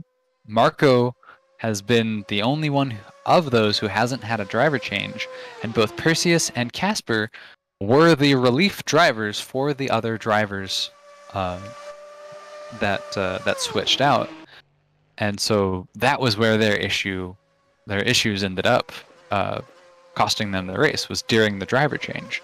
Yeah. Because Perseus, I believe it was, who didn't have the button set up, and then Casper Karajarvi, this may have been reversed, but one of them didn't have the button set up, and then one of them blew the engine. And those are both things that the previous drivers hadn't done. Well, Marco is essentially the previous driver, just never switched out. Right. And he's also really fast. Yes, absolutely. That is all prerequisited by being really fast. Yeah. But the other drivers who were also really fast, ended up retiring, and so it's been Marco on his own, and Ed Bailey now chasing best he can, but still a lap down. If you check the track, you're gonna see the racing line drying up. Yeah, definitely. Yeah, but it's gotten a whole lot drier. Clearly, Yeah. Clearly now it's the point where you can start thinking about the next pit stop and putting slicks on it. Yeah. Yeah, because you don't have the reflection in the drive line now. That's That's nice. I mean, you still have I to be careful because if you miss the race line, you're gonna be with the slick on a wet patch, but it's drying up. Yep. I still wouldn't go to hards, just because of the lack of grip, even in the wet. Yeah. Still wouldn't go to hards, but I think that softs or mediums, if you're transitioning away from the intermediates, I think that those are the way to go, with the way that the track is dried up. In the GTE class, Abdallah, I thought was doing a pretty good job keeping, is it Akial? But Mhm. I feel like that, thought it was down a lot more, and now it's creeped up a little bit, that gap. So I'm wondering if he's sliding a little bit or struggling, because I feel like it was like half of that time. Akiol is also the relief driver. Or he was the original starting driver, but we had another driver. I forget the name. I confess. There's a lot of names here in this race. Yeah. I must admit, and I don't have the entry list in front of me. But Abdallah hasn't changed out in a while. Akiol is relatively new, as of probably 4 or 5 laps ago. Yeah, And that's really so, new. Okay. Yeah. yeah, and so I think Abdallah, who has been used to these changing weather conditions, has been catching up. I think Akiol as well is perhaps slightly the slower of the two drivers, because I'm gonna Selick. That was it, Selick. Oh, that's what it was. Yes. Yes, Selick was the one who was able to work it all the way up to first place throughout. Yeah, that's right. Yep. And so I think that there's a bit of a pace difference between those two teammates, and Abdallah is able to capitalize on that. Although it looks like Akiol perhaps dropped back finding the position, or finding the groove, but now has found the groove, because that gap is a lot closer, but it's not getting closer. Right.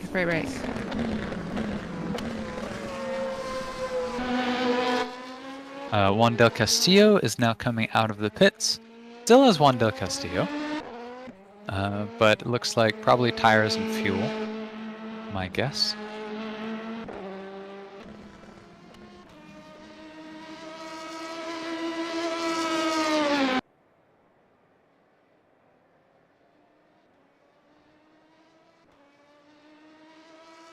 And if this information is you were reliable, which I would like.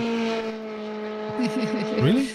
Okay. Oh yes. Strange, because I'm talking the same way I've talked all the time. Anyway, and if this information is reliable, Juan del Castillo has hard tires. Hard tires, Oh, already. interesting. That'll be an interesting. Yeah. Interesting They've to had see how that's going to work out. They've had quite a few pit stops also, so I'm wondering if they're trying to lessen quite their possibly. stops. Quite possibly. One to watch. I see him had a bit of a tough moment going into the chicane there. It looked like, in effect, it was a little corner cutty, but it didn't look intentional. It looked like he tried to brake and didn't have the braking string for the grip. Enough. Yeah. Yeah.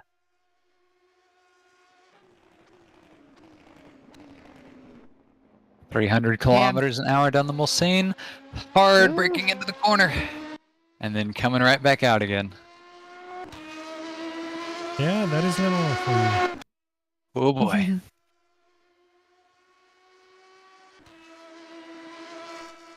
Ahmed Abdallah has now come into the pits.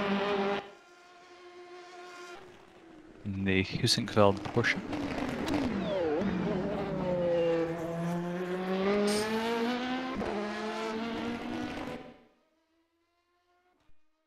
And he's off. Oh, hey, Pedro Cruz Gomez. Yeah. Oh, Oh, cool. Oh, Wayne Newton just had a Oh, Ooh, little issue. Wayne. Oh yeah, Wayne Newton in Yeah. third is off in what looks like the It was a clean turnaround, but Yep, and into the pits. Shortly followed by the Corvette. That is Dino Pereira. into the pits and missing the corner. oh no.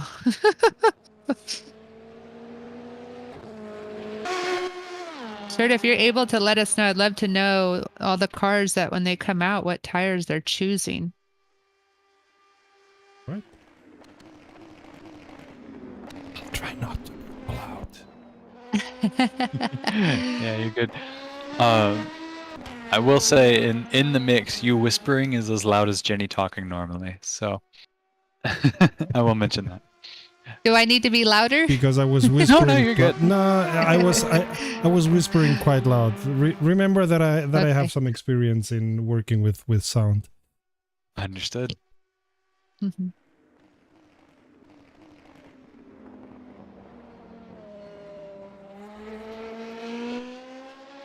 Wayne Newton has been in the pits a little long now. The Corvette that was Wonder- behind getting it's- fuel and tires yeah. went through. Um, He's still driving? Yeah, he's still driving. I'm quite curious why that may have been. It may have been slight damage repair from the spin. That would be my best guess. But still out, still Wayne Newton. So according to the data here, Newton comes out on hards. Oh wow, okay, lots of folks coming Oh, out on wow.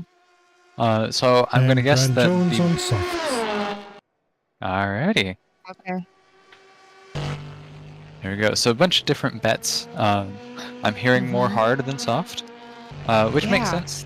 There's an hour and a half left to go, and there's no more rain in the forecast. So I suppose if you're planning to go the distance, Mhm. go on hards and pray that you don't hit a wet patch. There you go. And Del Castillo is on hards also, correct? I thought so. That's what we said. Give me a sec. Del Castillo, yes. Yeah, Del Yeah. Castillo is on hards. Erdem Not Axial, according to your the G... information that I have, but as we know, it's not. What's he on then? Oh wait, yes, it's hard. It's hard. System Aha! There we go. decide. Erdem Axial is now out of the pits.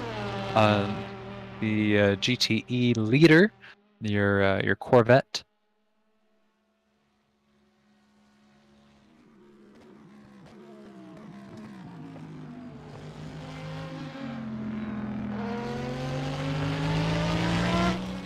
Ooh, Ed Bailey getting a little squirrely into the Ford chicane, but he manages. He manages. Ed Bailey, a comfortable second place.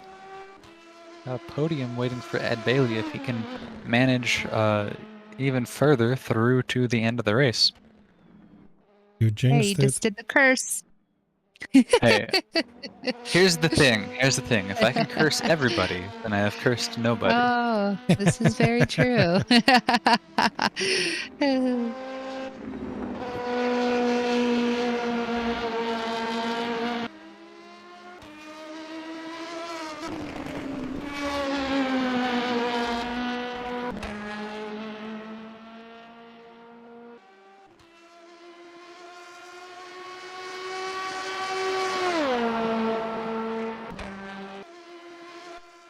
I'm looking at now Shane White in the number 51 LMP2.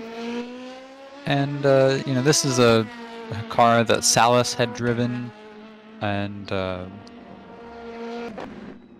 my mind blanks, but well, let me look. They have it written on the side of the car. I can just look. Salas and Maximilian Reichel, they had all driven.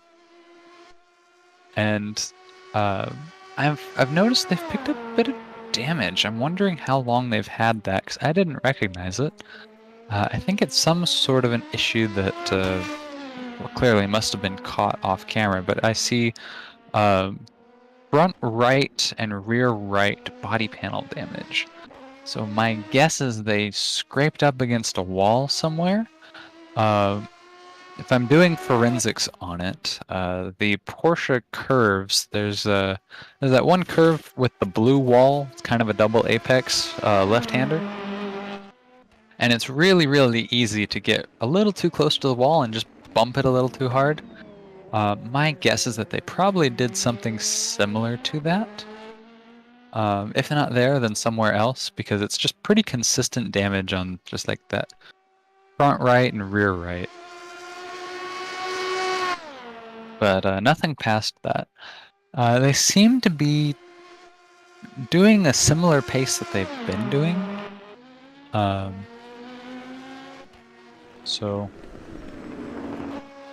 I don't know if that's going to affect anything else, but it doesn't look like they're not signaling that they're going to be coming into the pit soon, and they've stayed out for a little bit with that damage. Wayne Newton, his last time was a 4-minute 56.281. That does not sound great. It's not great. I wonder if there was a mess up, or they did come out of the pits, but was that this last it? lap, or I think there was still this lap. Okay. Because we were talking about that they ended up doing hards, and I was surprised by it. I see. Okay, yeah. It's a long lap, and so you can, get into 4 different conversations and Yeah, have the I car still imagine be that's on the what same it lap. is. Probably. You know who threw down a pretty good last lap was Elder. Oh yeah. That was really good.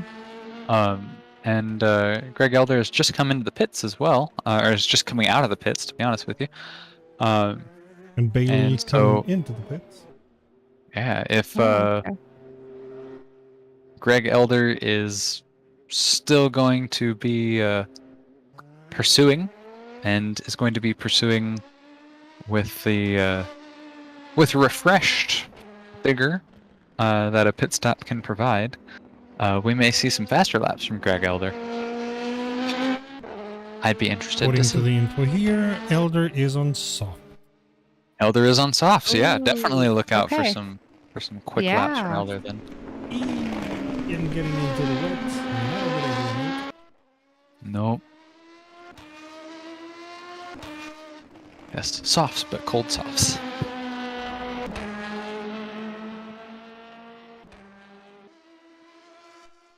Ed Bailey in the pits. Ed Bailey still in the pits. Ed Bailey in the pits for now 40 seconds. Driver change maybe? Nope, no driver change.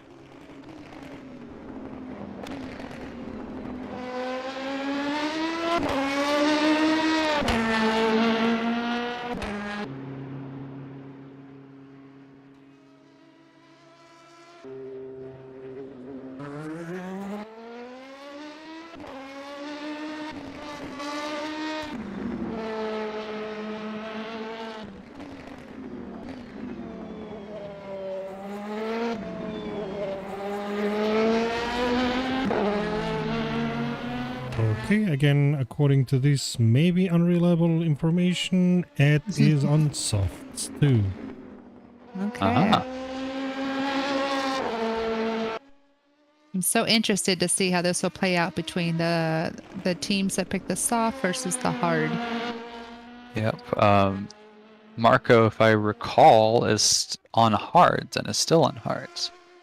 So, Marco, lap ahead on hards. Ed Bailey, lap behind on softs. Yeah, but that means that Ed is gonna have to go into pits before the end of the race. Clearly, he won't be able to survive 1 hour 20 minutes on softs. I'd be very surprised. Let's put it this way. And Marco, I don't remember when he went into pits, but he may be able to keep the hards, or maybe keep the hards longer, and then for the last 30 to 20 minutes go on softs and really push, just in case he needs it. Yeah, I think there's a pit stop or two in his favor, or in his future. I think that trying to make the hards last for so long, as you're thinking, I think that may erode his lead. I think probably the best strategy for him to opine would be probably, if he's on hards now, hards pit in as soon as they're done, mediums for one, and try to make the mediums last. But that depends on how long he's been out with the hards, because I'm trying to recall. If his hards are about to go out right now, go like... Actually, probably still go mediums, but then pit again for softs with like 30 minutes to go. Mm-hmm. That's my guess.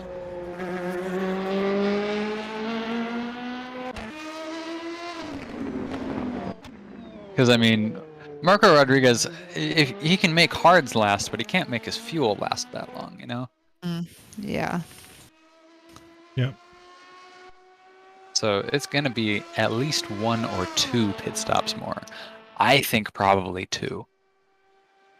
So how long can you survive on a full tank on the LMP2s? 45 minutes? We started to see our first pit stops at around the 30 to 45 minute mark. Yeah. So that's been my baseline for how long a tank of fuel will last.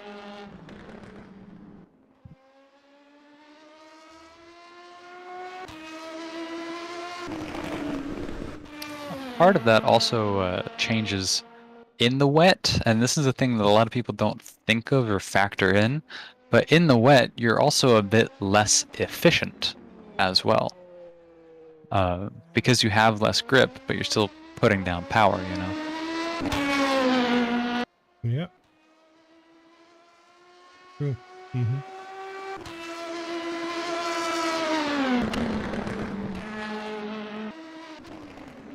And if you are driving slicks in the wet, then you have to be very precise on the racing line and cannot play a little bit around with the lines. Mm-hmm. Yeah, I'm watching Bailey super close because I believe he's on the softs right now. Mm-hmm. And I see him just every now and then slightly going, not precisely in the racing line. So just like, oh, be careful. And you can see that spray pop up a little bit too whenever he goes off.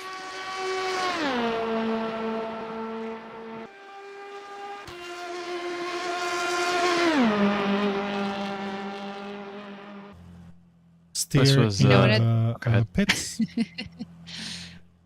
One of the tools that we are using to see the map and where everybody's placed, it's really neat to see. It looks like 3rd and 4th, which is Del Castillo and Newton, aren't too far away from each other. And then not too far ahead of them is Bailey. So that could end up being really kind of fun for us to watch also.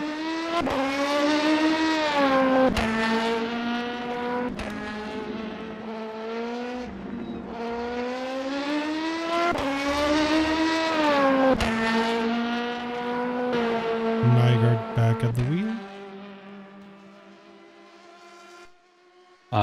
Nygaard sliding, coming out on what is predictably cold tires. And hard. Yes, yeah, possibly. Unless you're telling me that they're hard. Yeah, if you guys had a dry race, if you guys were able to drive and be in the vehicle, would you do a LMP2 or a GTE? GTE. LMP2. I'm actually okay. Here's the thing: if I'm driving by myself, I'm doing GTE. If I'm driving with somebody else, I'm actually trying to win LMP2 because I'm actually faster in an LMP2 than I am in a GTE. Oh, okay. I enjoy driving a GTE more. But See, yeah, I'm it pretty depends. consistent. I'm crap in both. You say that. We gotta get you in behind the wheel more. But yeah, it Ooh, depends Del on if I'm Castillo. racing. Del Ooh. Castillo just crashed. Uh-oh, We yeah. bumped into a wall. Yep, absolutely. Big off at Oh, and Indianapolis. Newton just passed. And that is for position. Wow. Oh boy, this is gonna be a chase to get that back if he can Oh, stop no, sliding. and he did again. Oh no. Yeah, it's what we were commenting not too long ago. Yeah. Like you're behind somebody and I made a boo-boo. Okay, on the next corner I make it better. Boing. Yeah. Right. Absolutely.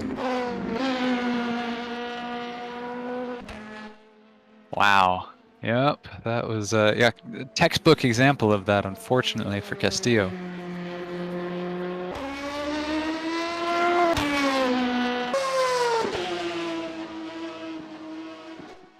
I hope he doesn't try to push it too much now, trying to catch up, and then it gets a little more squirrely.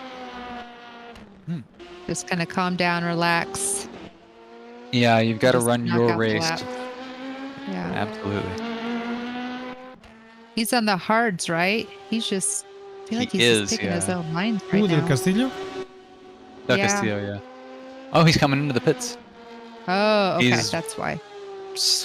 Oh, wow, all right. Yeah, he's all over the place. He did go head on into the wall, though, so... Oh, okay, yeah. Yeah, That's Mm. damage repair. Don't Yeah, do that's that, gonna be mate. necessary.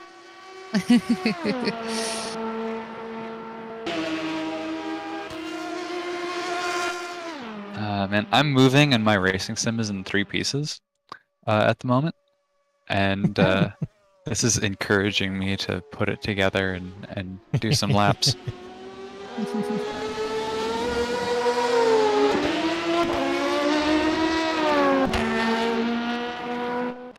We've been painting recently, and so I've had everything in the garage. Oh, so fun.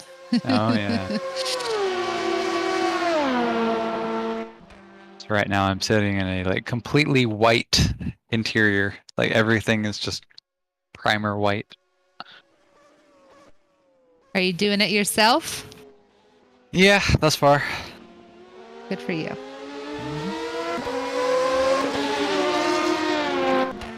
We did a lot of painting before, and then at our next house, I said, I'm not doing that ever again. Yeah, we got through a few rooms and we're at the point where I we're saying, feel you. I don't want to do that ever again, but we've still Yeah. got the majority of the house to go. We've just You got have to do it everything once, though. primed. Yeah, yeah. Yeah, we're doing it. Thus far, we're doing it. Del Castillo's still in the pits. Oh, Unsurprisingly, wow. sustained some Well, pretty heavy that's damage, I'm repairs. sure. Mm. Yeah. There's almost a minute and a half in. That's repairs, clearly. Yeah. There's nothing like pitting in and saying, all right, how much do I have for repairs? And it pops up and says like 10 minutes remaining.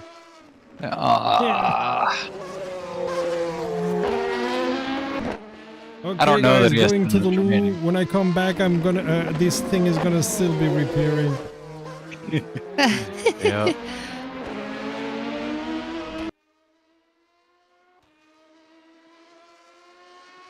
Ooh, 2 minutes for Del Castillo and still not out of the pits. Yay. Fun. Ed Bailey and Marco Rodriguez, 3 minute 42 seconds. Yeah. Yeah, they're very, very interesting. close in pace. Yeah. I was just looking at the GTE because I feel like I'm giving a lot of attention to the LMP2 just because they're so close together. But the GTE, there's been some really impressive. I mean, obviously, our top 2 are throwing down some really beautiful lap times. Jones also a 4:02. You know, I think they're all doing really the GTEs are actually not too far behind each other as far as what they're knocking out now per lap, but obviously the track is drying up now. Right, yeah. The track dries up and the GTEs get a bit more mechanical grip Right, yes. through the tires into the wheels. Through the tires into the road, duh.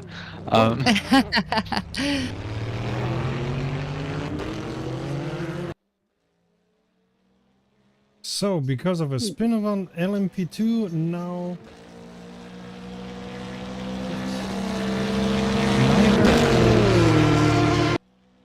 I know, I was gonna say Nygaard is near Grant Jones, but he's a lap. Grant Jones is a lap. Oh, okay. That's not really a fight.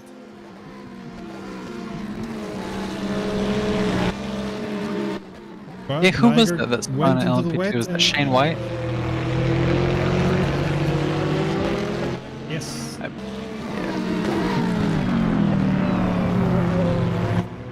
Yeah, they've been having a tough time this race, unfortunately.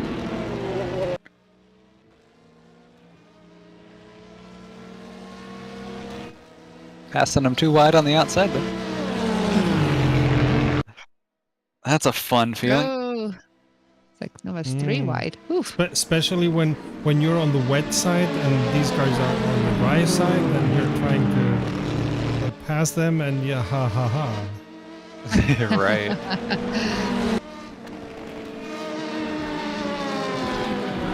That's the moment when you're thinking, don't do anything stupid, don't do anything stupid, guys, just drive straight, don't.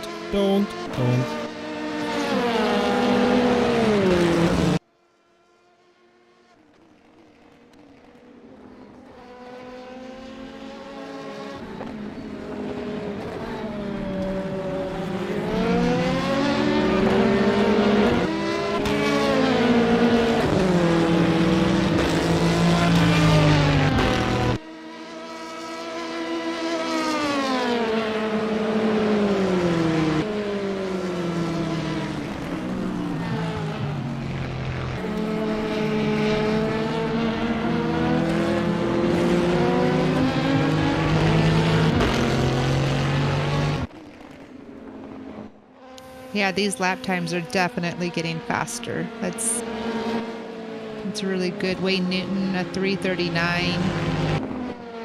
We have Bailey 3:43. It's definitely coming down a lot.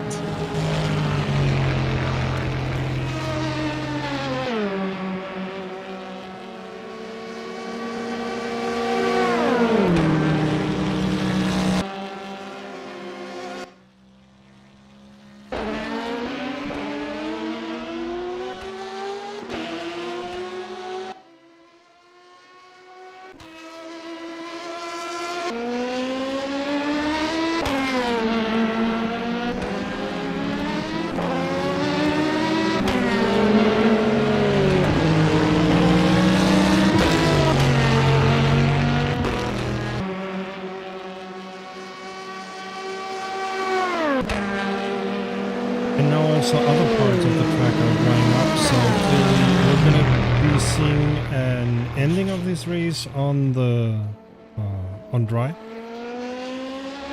And that's gonna be interesting. Because now they're having grip once again, if everything dries up nicely. And, it's gonna be a tough decision which kind of tires you put in. Yeah, especially that last hour, right? It's really just going for it, just putting it all out there now. And you definitely want to choose, the best of the best. But like we were talking earlier, there's different strategies. Are they going to pit, another time? Or are they going to pit 2 more times? Soft, hard, fuel. It's so interesting. Yeah, it's like okay. So do I change drivers? How much fuel do I put in? Which tires do I put in? Do I put in a lot of fuels and do 2 tire changes and all that? Yeah, but with 1 hour still to go, there's many different ways you can position the strategy. Yeah, and especially too, right? Like in the LMP2, you have the 2 and 3 second place and third place aren't too far off. So I would imagine you don't want to take that extra time for a driver change. You would just want to save as much time as you can just to be as close as possible. For sure, but on the other hand, if one of the drivers is, if you have a faster driver in the team, and you guys both know that, That's sometimes very it can be true. worth it to make that driver change and have the faster driver do those final few laps.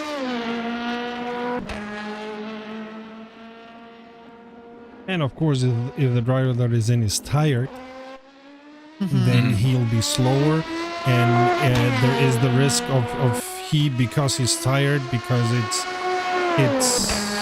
it's a difficult thing that he'll do a grave error. So there's a lot of moving pieces in such a decision, especially on an endurance race. Oh, Juan del Castillo with a penalty. Uh-oh. Oh. Yes, a drive-through penalty. Cut track. Or cutting the track. Hey. Adding insult to injury. I was just gonna say, just salt in the wound. Yeah. It's one of those days for him.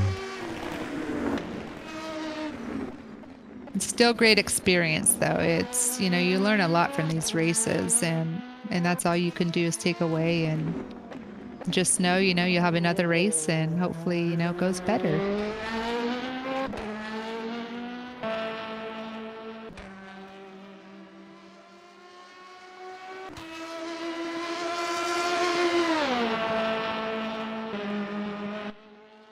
Shane White goes off. Shane White goes off real hard at chicane number 1, trying to get around. Trying to get around a fellow LMP2.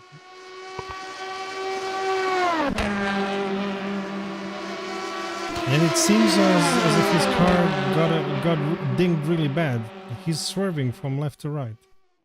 Yes, he is. Wow. Yeah, locked up the brakes. Locked up the brakes and then slammed wall front first. Looks very much as if the steering is messed up. El Castillo, I was gonna say into pits, but he got a drive-through, so I think he's serving his drive-through. Yes. That's smart. Yeah, just get it out of the way. In Del Castillo, we had... The way White is going... Go ahead. Del Castillo, we had he had a pretty solid chance at a podium not too long ago, but it's just been issue after issue, and unfortunately that car's been dropping back. It's also part of the excitement, right? As a spectator, all the changes and what could happen, and somebody's doing great, and next thing you know, they slide off and they get damaged, and now they're in the pits and everybody's passing them. Wayne Newton fans have been having a very up and down race. As they've been in and out. Yeah, they've been in and out of that. 1 minute you think, man, that car's like flying up the order, it's gonna win, and then 1 minute you think, oh man, how's that car gonna get going again? And yeah, now they're back up to third. To everyone in the stream, either on YouTube or on Twitch, this is the Global Enduro 6 hours of Le Mans race, of which there's a little bit less than an hour left. You are watching RomRom.net, the channel sharing the joy of sim racing, and with me commentating is Jenny, the lady with the voice of 2000 Angels, and Cody, the man with the voice of 1000 Angels. Howdy. I was waiting for that we all have- race. Howdy are y'all. And we've also had a wonderful visit by Tom Kearns, who you may know if you follow our streams from the open wheel racing streams. He went off to commentate yet another race, he being the master of endurance, I would say. We Absolutely, are and- racing on 2 different classes. LMP2s and GTEs. LMP2s are all Orecas, and the GTEs are Porsches and Aston and whatnot. We Corvette. have had some rain, and which is now drying up. Or no, the rain stopped a while ago, and the track is now drying up mostly completely. You see the difference in coloration of the tarmac. And yeah, glad that you are watching this race with us. Feel welcome, feel good, and if you aren't subscribed yet, why not? Be number 1600. Come on. Do it. Marco Rodriguez went into the pits and has come out. I'm curious what tires he's on.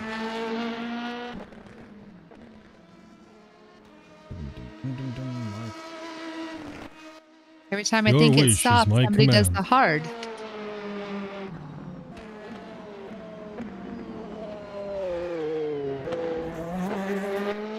I'm going to record Serta saying that, so then every time I ask for something, he'll say, "Your wish is my command." So that's strange. The system is giving me soft, then hard, now soft again. I'm gonna guess he went for the soft. All right. Ed Bailey, still a lap behind him, is also on softs. Here's something interesting. Marco Rodriguez on hards prior was putting in the same lap time that Ed Bailey was behind him on softs. So now Marco Rodriguez is on softs. I don't know if that's the news I want to hear if I'm Bailey. Oh, it's definitely not the news you want to hear if you're Bailey. But if you're Marco Rodriguez, you're feeling pretty good about yourself right now. Exactly. Yes. Yes.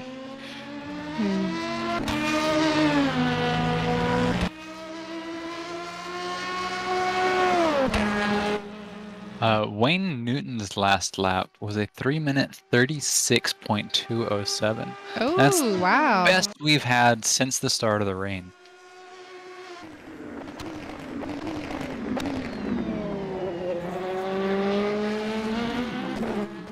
He's been putting in some absolutely phenomenal lap times thus far.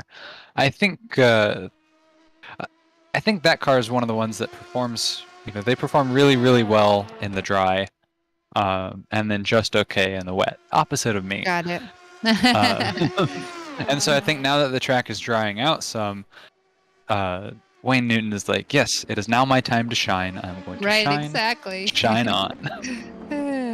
And Elder too. Look at Elder threw down, or 339. That's still great. Quite respectable, yeah. Yeah. As the times have been coming down, it's been really, really interesting to see, because it's a little bit like qualifying all over again. A time comes in and then a faster time comes in and beats that Yes. time. And then they've got to come in and try to beat that time. And, as the track conditions improve, everybody's just trying to best each other's lap time because, well, your lap time and being consistent is how you get ahead. And so if you can Most do better than definitely. your last, and, as the track conditions improve, that's not terribly hard to do. But if you can do better than your last and better than the other guys, well, we could start seeing some shifting around a little bit. Well, Wayne Newton is only 15 seconds behind Ed Bailey at this point. Yeah. There you and go. So, and then Bailey, I should have been writing this. Oh no, Newton. Oh no, just crashed. Oh, crap. Oh no. Big wreck into the Porsche curves. We Yep. talked about issues no. where They're not too far from the pits, so the timing. It's bad it happened, but the pits aren't too far away. absolutely, yeah. We talked about the Porsche curves. Oh. There's not too many good places to go off. That was a bad place to go off. He was into the Oh, wall man. hard. Oh man. Yep. The fans are having whiplash. Bad, Yep, good, bad, good. for sure. And that's really unfortunate because it interrupts the momentum that Wayne Newton had Definitely. in being able to like put down those amazing lap Yeah. times. I wonder if they were going to do a driver change anyway at some point. So I'm wondering, could this has a little outside the window to be the very last stop, possibly? So, Yeah, I think this is actually probably pretty bad because they were yeah, probably planning to do one stop in a little bit and then another stop right. probably for softs after that to finish out the race. Now they're going to have to stop here and they're going to have to make, probably one more stop. But Yeah. they're going to have to make that last longer. So they may have to go with Oh, they got to mediums be instead of gutted. softs or, what have you. So. Yeah. And they're in podium position at that point. So I'm sure they're a Mhm. little disappointed right now. But there's still 52 minutes left. So you never know. Absolutely, absolutely. I think he'll probably, depending on how bad the damage is, but he's got a good chance if he can do it in 35 seconds. Uh, if he can get out in that amount of time, he'll be, if not past Elder, but within striking distance of Elder. Okay. Yeah, that's good. But that was a really hard crash, so It really was. yeah. I'm being optimistic there. I mean, that's really all. Let's just be optimistic. Indeed. And then in the GTE, Akyal is doing wonderful still, like a really solid, comfortable lead. Absolutely. Yeah, he's 88 seconds ahead. Greg Elder does pass Wayne Newton for third place. Del Castillo is a lap behind Wayne Newton, so he may have the opportunity. Yeah. Well, he's a little less than a lap behind, but he may have the opportunity to get past him as 113 seconds on that timer for Wayne Newton to get out. Just has got to feel like the time is just not moving at all when you're just waiting in the pits. Like, hurry up, hurry up. Oh, absolutely.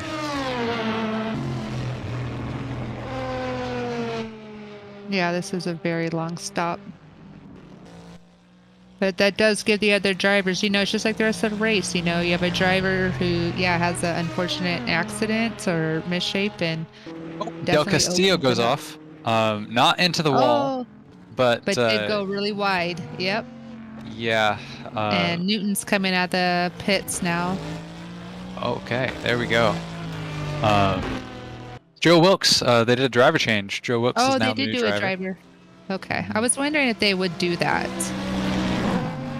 Yeah, there we go. That was probably a good move. Yeah. Wayne Newton had been in the car for a while, Agreed. and so Wayne Newton, though, I think is actually I can't make a judgment on who's the faster driver. I haven't compared their lap times, and I haven't seen anything noticeable. So I'm gonna say that they're pretty even. Probably equal. Yeah, I felt like Yeah. I was looking at that earlier, and Yeah. So if Wayne Newton's it seemed tired, like to a the point really where he's good, gotta make consistent mistakes. team. Yeah.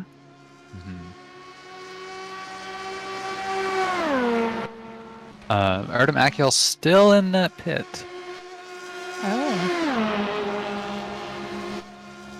I see tires going up. Tires are coming down. Now it would be fuel. They may have had some damage that they decided to repair. Sometimes you can pick up a little bit of damage that doesn't show visually.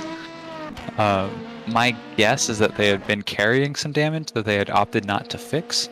Now that they Okay. have such a lead, they may Right. have decided to repair it just in case, since they had that buffer.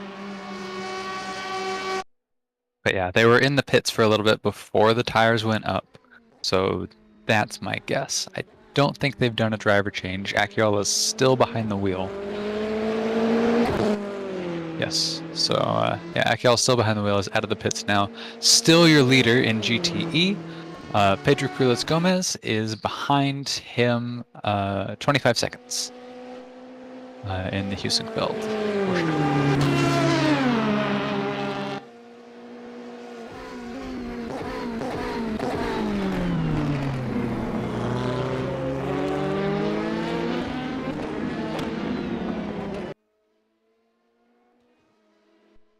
We should have a few fun passing sections on certain parts of the track here with the different classes. You know, with the pit stops, you kind of get forced into different areas. So it's kind of nice to see that a little bit. So that might be kind of fun to see here shortly. Mm-hmm. We just saw a moment ago on the stream Marco Rodriguez weaving his way around some GTE cars. That's one of my favorite things about multi-class racing, just in general, is that there is that constant challenge of passing and being passed by other drivers, you know, not for position, but just by virtue of having different categories of racing all together. Definitely. I mean, it's part of and- the attractive things of LMP2 is that they are so fast. So even if you're in last place, you're still passing another car, even if it's a different class. Absolutely, absolutely. I'm reminded of, you know, nowadays things are a lot more official, but in the 70s, in the mid 70s, for a few years during the oil crisis, a lot of the regular World Sports Car Championship teams pulled out of the season and of Le Mans, and so what ended up happening was the Le Mans event organizers didn't have enough entrants, and so they decided to open up to pretty much all forms of closed wheel racing. And so you Oh, had goodness. touring cars driving, you had Grand National NASCAR stock cars driving. There were a few of those, and it was just, you know, so many classes of cars. You had the beginnings of the IMSA GTO and IMSA GTX, high horsepower turbocharged Group 5 monsters, and then of course you had the Group 6 prototypes as well. Those low slung, fuel sipping, super fast prototypes, and Please it's tell just me like that this race is somewhere I could see. it's Le Mans in the 70s. In the 70s. I'm just going to Yes. Google after this and just see how awesome. Hopefully they were drinking their champagne also before the race. I mean, Martini did sponsor some cars, so there you go for that race. But yeah, like Le Mans 76 is a great rabbit hole to go down. Oh Just because my there were so many goodness. different classes of cars. And I've always loved that about another name of a car that raced in 1976, that spirit of Le Mans, of, you know, having a bunch of different types of cars racing all on the same track, seeing who's the Definitely. fastest and who lasts, you know, for the test of the endurance. Awesome. Right, exactly. So Yes, cool. definitely. I know in this current race that we are watching only has 2 classes and usually there's more. So it's a little more action in other races. Absolutely. In the real world, it has been LMP1 and LMP2 for prototypes, and Yep. now going forward, it'll be Hypercar and Yes. LMP2, which I'm excited for the future of. The present of is kind of boring, but I'm excited for the future of. It does Yeah, look it'd be a lot promising. more competition. And then the GTE cars, there's GTE Pro and GTE Am. And the GTE Pro, of course, you know, there's different driver rating regulations for both. The GTE Pro is the factory-backed teams. GTE Am is amateur teams. Mm-hmm. And then the amateur cars are the pro cars from the previous year. Oh, I don't know if I knew that part. Yeah, I didn't know that for the longest time, but yeah, Yeah. uh, I got really into that part a little bit because I used to watch a TV show, and then that actor left the TV show to go to GTEM, and I was like, "Who? What is he doing?" So I started watching. was it McDreamy? It was. Yeah, yeah, there you go. Yeah, I know, so obvious.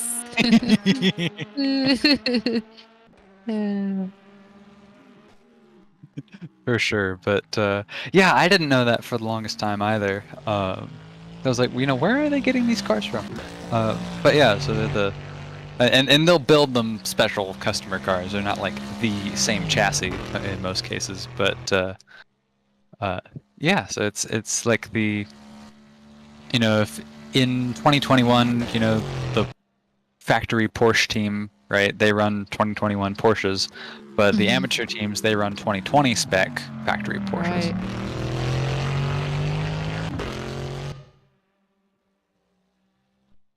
Ed Bailey comes into the pits. He'll be making his stop. His last lap was a 3-minute 47.609. By comparison, your leader, Marco Rodriguez, 3-minute 41.303. Oh, wow. Here's something bizarre too. Juan del Castillo, 3-minute 40.9. Yeah. Just throwing it down. Absolutely. Joe Wilkes too, 3-minute 38.3 Oh, yeah. as well. Oh, So we're that's seeing the the times. fastest right now. Yeah. Yeah, that's the fastest time since it started raining. We're seeing some really, really quick times coming out of this drier conditions. I was trying to see if how far behind that Ray-Ban car is now, the damage it had, if it has any fighting chance at all for a podium. Yeah, it's Joe Wilkes. He's in 4th place. And he is actually 2 seconds behind Greg Elder in 3rd. So yeah, Oh, okay. he's moving on up. Joe Wilkes is the one who set that 3-minute 38. Yeah. So it's no surprise that he has managed to catch up to Greg Elder in 3rd and is now battling him for position. That's exciting. Certainly.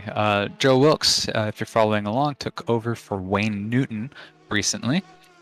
And look we have Prangley back in as a driver. Yes, Tom Prangley relieves Ed Bailey. Yep. So these, technically, right, these drivers right now will probably finish the race. I imagine, right? With possibly. 40 minutes only left. Yeah, I would imagine most of them have. Not all of these drivers have made, or not all of these cars have made their final stops, and not all of them have switched out drivers recently. So there's always the likelihood of more of that going on. But I think for the most part, most of the drivers that you're seeing getting in are probably getting in for the last time this race.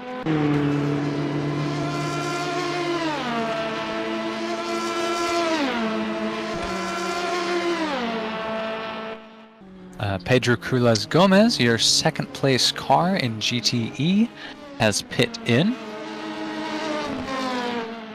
And he is about a minute behind Erdem Akiol, who is right now going around chicane number 1. And Pedro Cruz Gomez is now coming out of the pits. There we go. That was a fast splash and bash, it looked like. Yeah, it was a good pit stop. Very, very quick. That's one of my favorite things to watch in Formula One are pit stops. They just fascinate me, and I think they are just so exciting.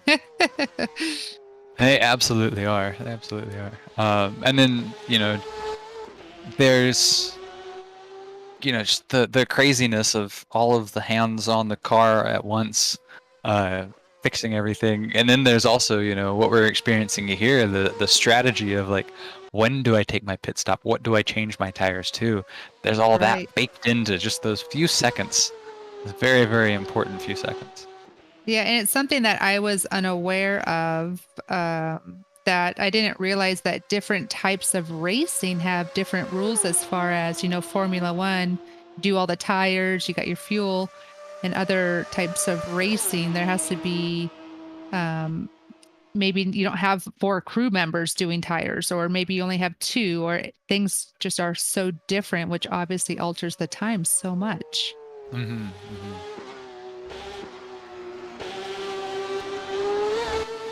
Yeah, and it's also interesting the things that you have control over in a pit stop that you're allowed to change and aren't allowed to change. Like Formula One no longer refuels during the race, so you have to predict Right. the amount of fuel you're going to use and fill to that amount before you start. Oh, Um, penalty. yeah, a penalty Oh. for Juan del Castillo. He received it and served it. Oh wait, There's no, another penalty one, for. GTE. Oh, this is a new one. Yeah. Is it Nirmahati? I believe so. Firmin Nirmahari. Yeah. I didn't see what it was for, though. Me Just saw neither, and I'm penalty. not seeing it on the Live Racers terminal. So that's interesting. But yeah, I'm Let's curious see. about that. Yeah, I don't see it under the penalties either. That's weird that it popped up.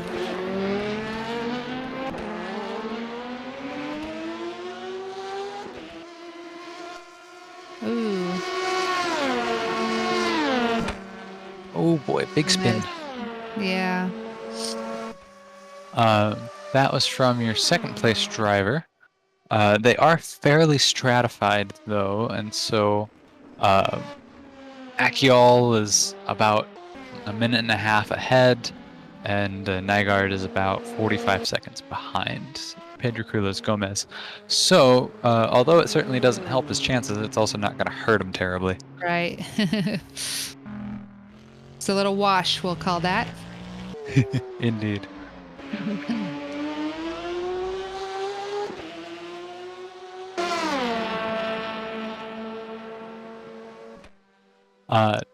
Greg Elder just set the fastest sector, or his fastest sector 1 time of the race.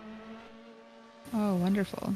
Yeah, his previous lap was invalidated, unfortunately, but Okay. he's been putting it down for sure.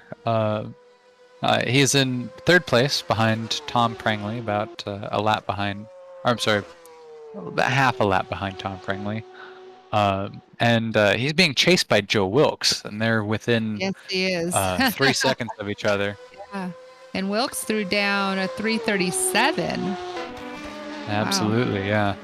And I think that's lit a fire under Greg Elder, because he's found another gear and is doing his very, very best to It's try good to for stay us. ahead of It's Joe good Wilkes. racing. Yes. Yes, absolutely. But with 35 minutes left to go, like, if you're making a move, now's the time to make a move. This is when you do it. Right.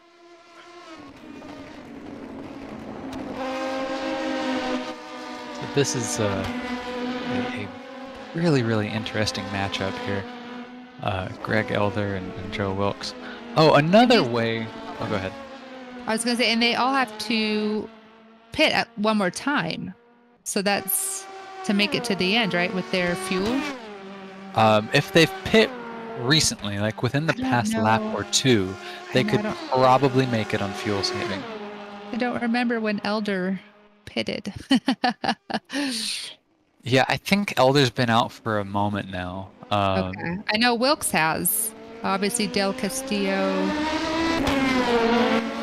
Because Prangley, I felt like, is the newest one out there. Yeah, I think so. Joe Wilkes is getting closer. Yep. He's catching on him. Moving alongside. Greg Elder doing a little, like, wobble. Yeah. I think... Little shimmy. Oh, what is that? Yeah. I'm trying to figure that out. Oh. Okay, well. That's interesting. Like he just let him go by, or I'm not sure what happened. Yeah, no clue. It may have been being cynical. He may have been trying to fake him out some, Okay. and then it just didn't work. But yeah, it'd be a very strange attempt to try to fake somebody out if that was the case. Yeah, But doing it no, again, no, though. it's wobbling. It's still wobbling Yeah, even though he's something's behind going him. on. Yeah. Some issue either with his wheel or with Yeah, it just, oh, it's really bad. oh yeah. Yeah, this is a mechanical issue of some sort. Be it in the sim or in real life. But yeah, there's some Yeah. shaking going on.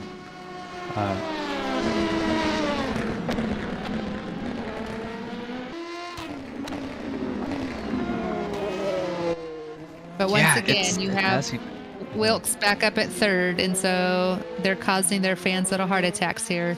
Down and up, down and up. absolutely. Yeah, Wilkes and Newton yo-yoing through the Yeah. leaderboard. They're just making it exciting for us. They're here for the Yep. fans. I mean, that does present a bit of an issue with consistency, though, because, you know, they're up right now, but, you know, Yep. what if they're down when the checkered flag drops, right? I know, it's very true. So that can be worrying for sure. Well, they still have to do another pit stop also. Well, I believe they do. I think they probably will have to. Greg Elder comes into pit. So Oh, yeah. that's probably a good indicator that others will as well. Yeah. I wonder how long that's going to take too, if there's any issues. I don't know.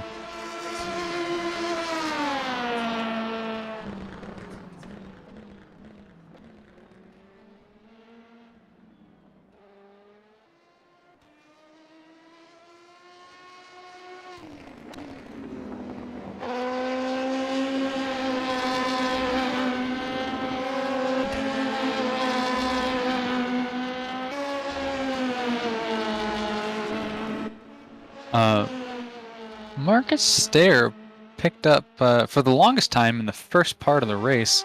I was referring to him as the damaged Aston Martin. He's back to some damage, but it's not front end damage. It is left side damage. Not even like the rear, but just the side. Yeah, he's in third place in GTE.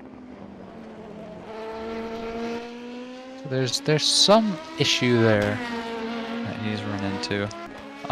But it doesn't seem to be affecting performance too terribly. He's running about where he has been, so Right, yeah. I suppose it's not enough damage to come in for.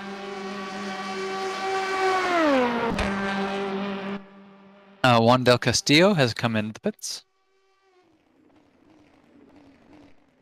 And he pits ahead of Greg Elder, who is strangely still in... Okay, there we go. Finally comes out. Was that a driver change? It was 77 seconds in the pits.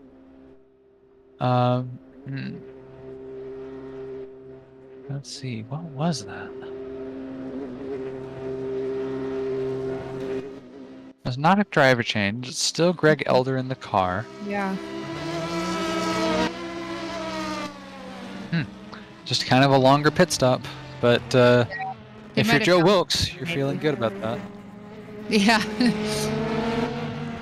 then Del Castillo's coming out of the pits. Still Del Castillo, who's run the vast majority of this race on his own. And he's still on the same lap as Elder, right? So they should Yes. have a decent little race between them. Yeah, he's 20 seconds behind Elder. That's not bad at all. Nope.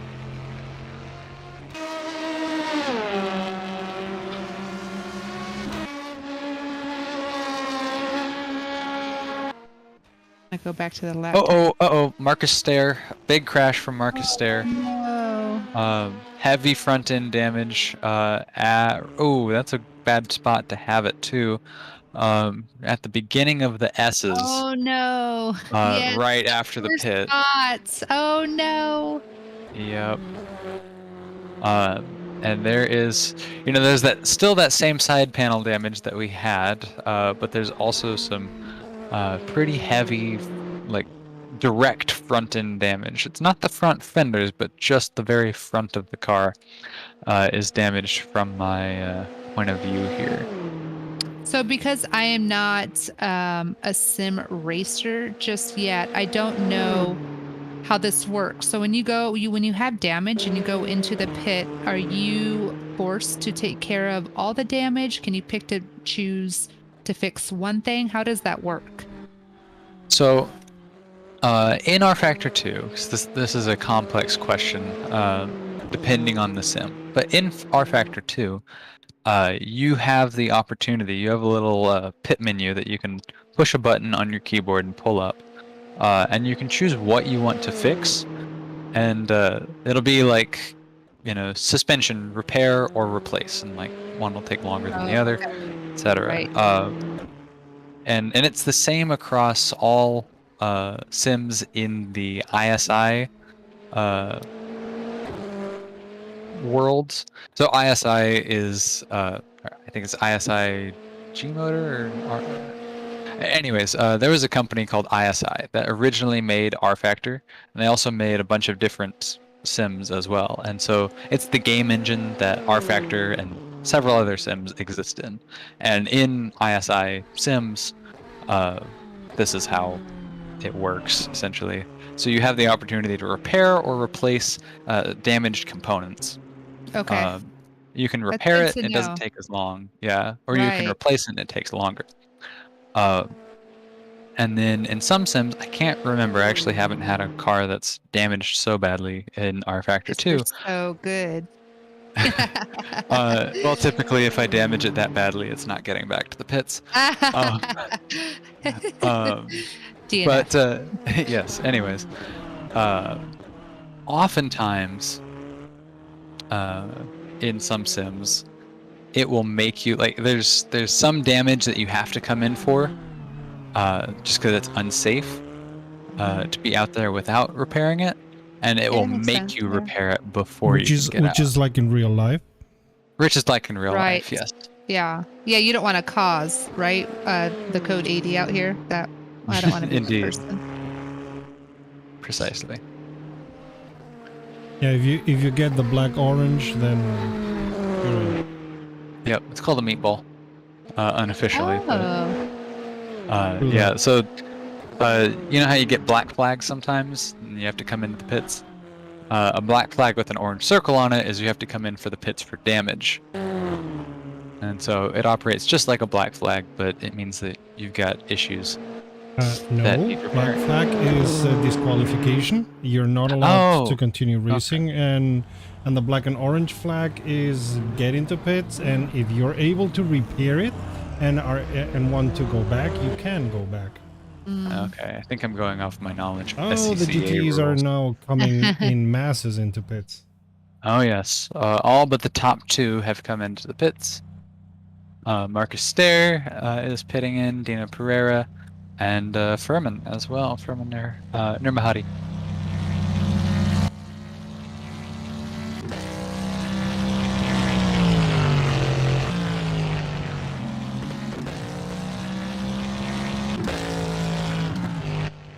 Not Greg Elder, Joe Wilkes is fighting to get back, not on the lead lap, but a lap down. And Marco Rodriguez gives it to him as he comes into the pits. Oh. So your overall leader has pit in.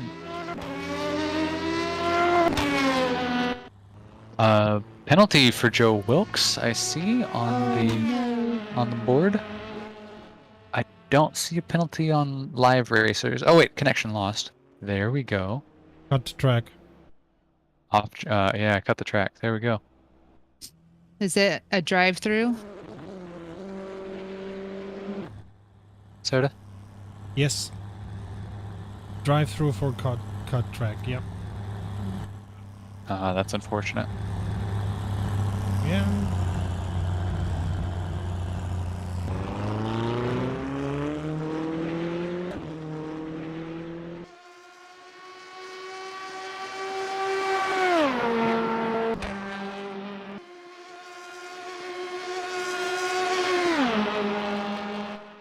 Well, this will definitely turn into another battle, so that'll be exciting.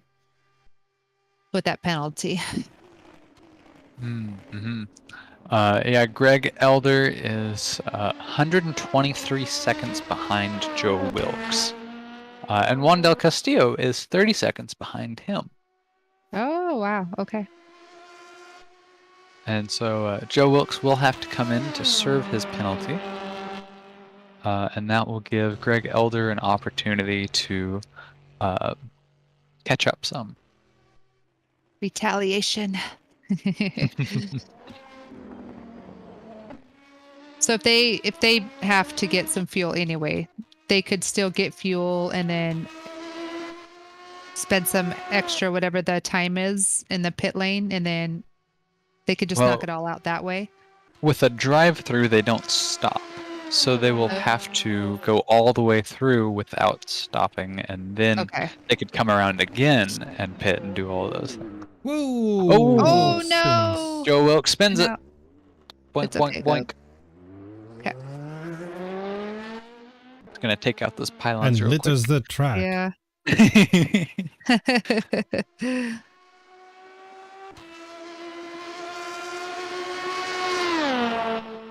So Cody, would you Penalty for just come in and do Joe it Wilkes. now? I would. Yeah, I would. 20 minutes left to go. You don't want to delay it because you want to have the opportunity to be able to catch up. Right.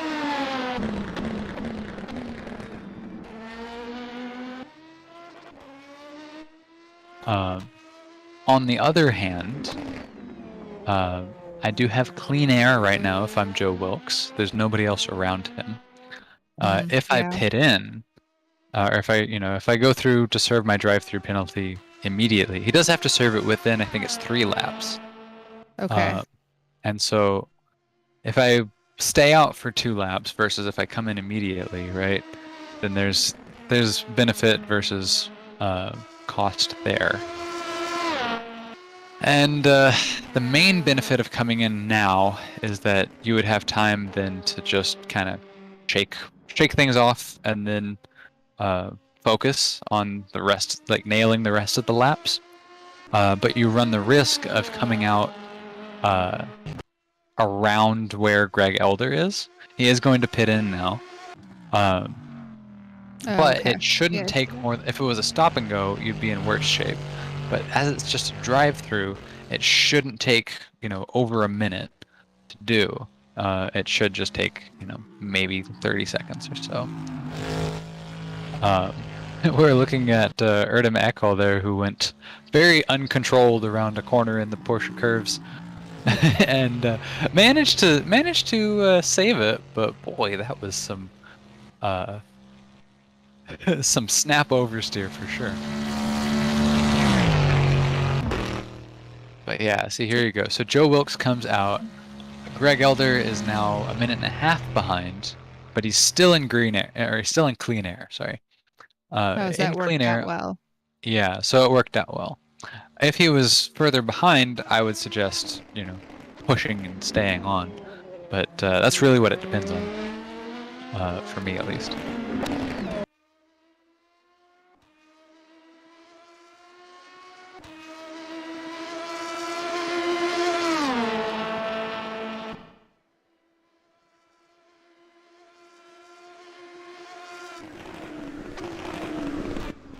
Oh, Juan Del Castillo breaks traction, slowing down into Indianapolis again. He has not had good luck with that corner.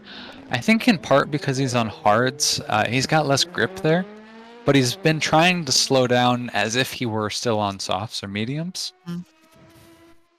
And he recognizes that it's dry, and he can slow down. He doesn't have to slow down as soon, but he's trying to test the limit of that, and he's finding it. He's just finding it the hard way, unfortunately. Yeah, it looks like Juan Del Castillo is making a lot of rookie mistakes, and that's why he is getting those track limits penalties earlier on in the race. Yeah, he's had 2, right? Yes, yeah, I believe so. Shane White comes into the pits. Shane White is 3 laps down in the number 51 LMP2.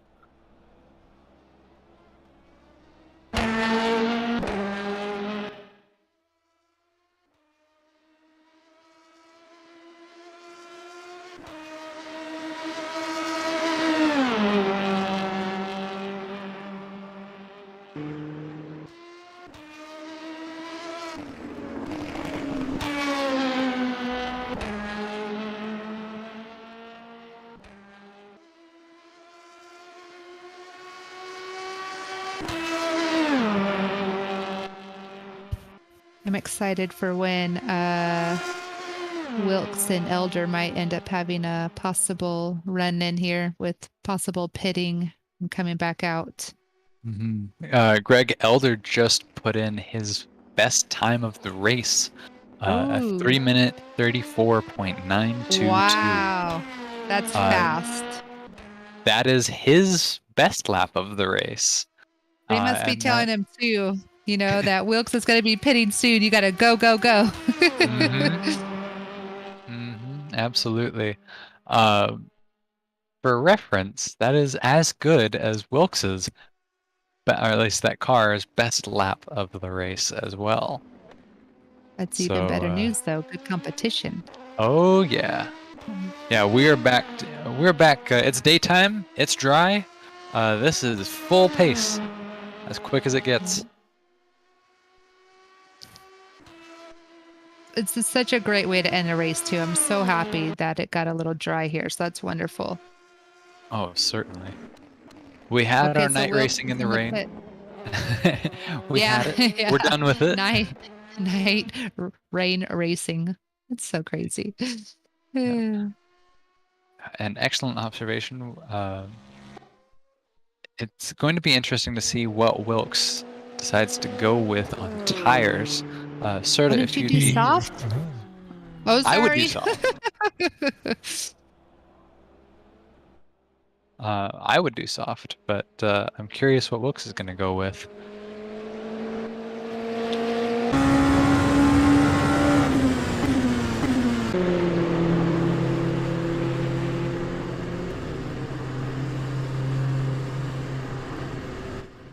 How about it? Any knowledge?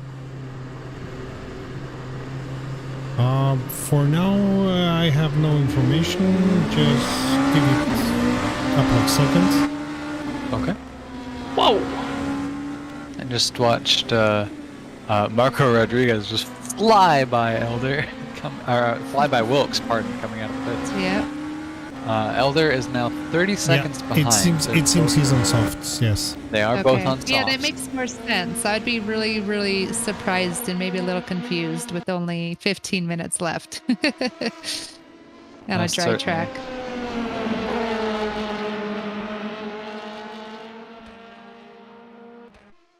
But yeah, with 15 minutes left, you would assume that pretty much everybody's made their final pit stops and we're going to the end of the race.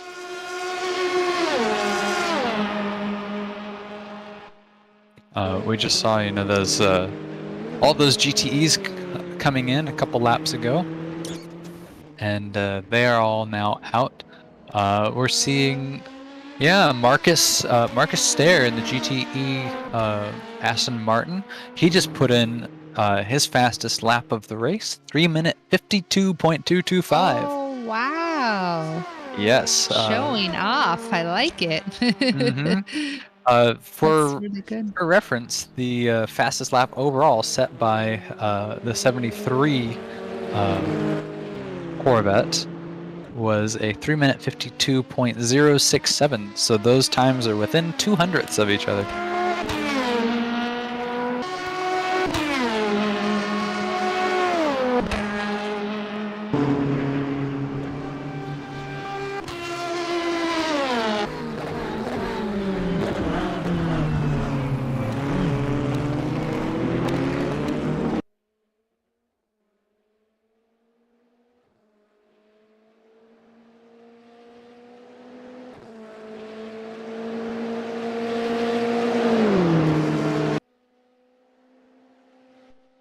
Your top three for LMP2 is Marco Rodriguez, Tom Prangley, and Joe Wilkes. Your top three for GTE, Erdem Akiol, Pedro Cruz Gomez, and Marcus Stair. Ooh, saw a big drift from Greg Elder, sliding out into the gravel trap. Luckily, no damage. No contact with anything and no damage. And didn't even look like he lost a whole lot of time, to be honest with you. But definitely some hairy moments as he pushes and pushes in these last few minutes of the race. I'm sure we're going to see a few more of those with each minute ticking by. Oh, certainly. Oh, off again. Off, and he's off hardened again. gravel. Yeah. No contact again, but just slightly given a little bit too much. He's been a little overzealous.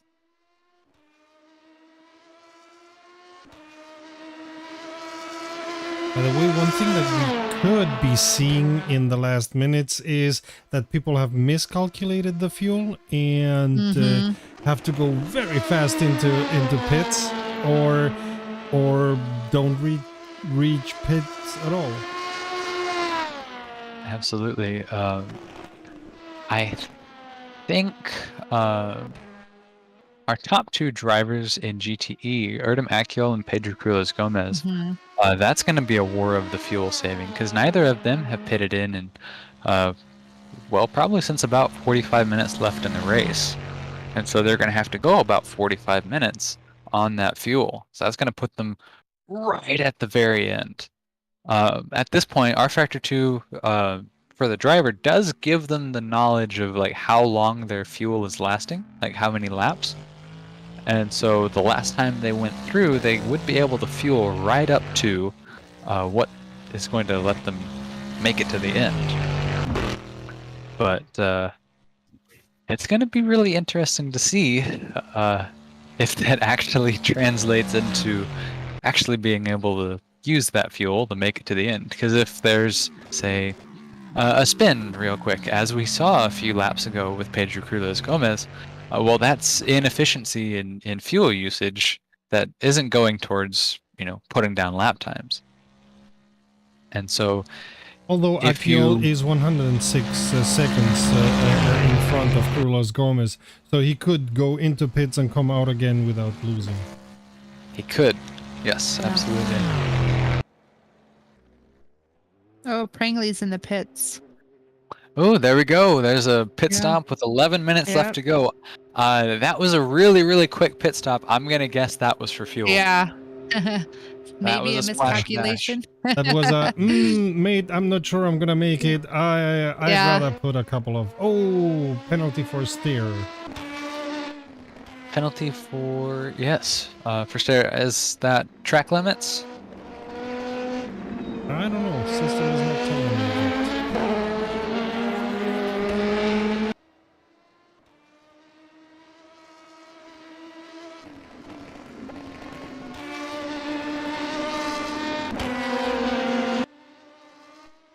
Well, that will be very important for Stair to know, because he's going to need to serve that with only 10 minutes left to go. 10 minutes seems like a lot, but that's... like 2 laps. 2.5 laps. Yeah, that's 2.5 laps around here.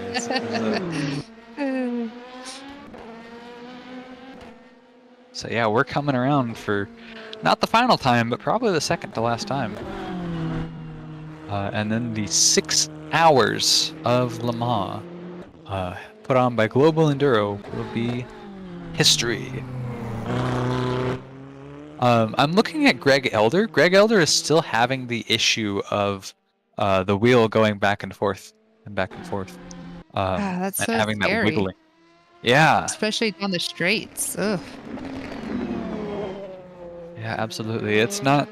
I don't think it's some, hack to try to go faster, because it's definitely not making him go faster.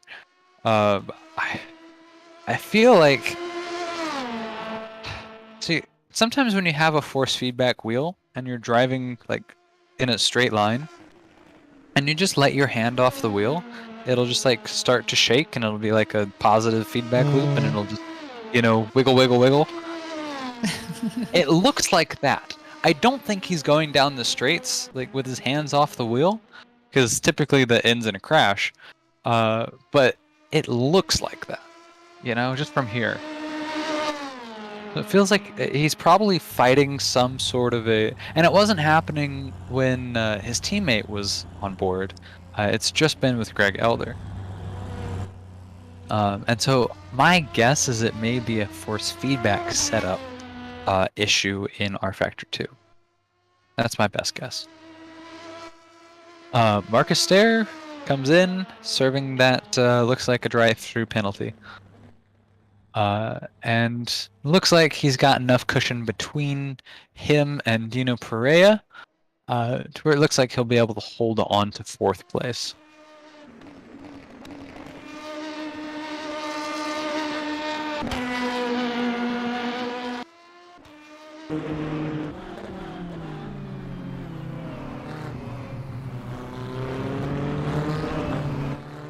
Lots of drivers concentrating, focused as we come down to the end here. Thankfully, there actually hasn't been too many drivers who haven't made it to the end. We've had, certainly greater than 0. We've had 5 drivers who have been DNF'd, unfortunately. But we still have a pretty big showing here, especially considering how there's 2 to 3 drivers per car, and there's 11 cars on the grid. This looks awesome.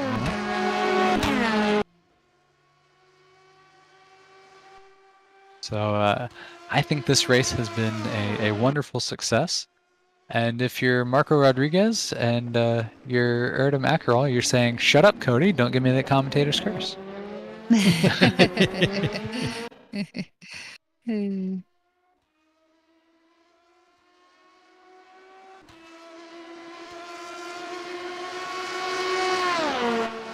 Yep, 7 minutes left to go. Well, the car that you see behind Marco Rodriguez is Wilkes, and even if he passes Rodriguez, it won't change Rodriguez's position. He's 2 laps down from Rodriguez, and even Prangley in 2nd place is 1 lap down. So if Marco Rodriguez can get it home in one piece, which he's been consistent thus far, he'll have it in the bag.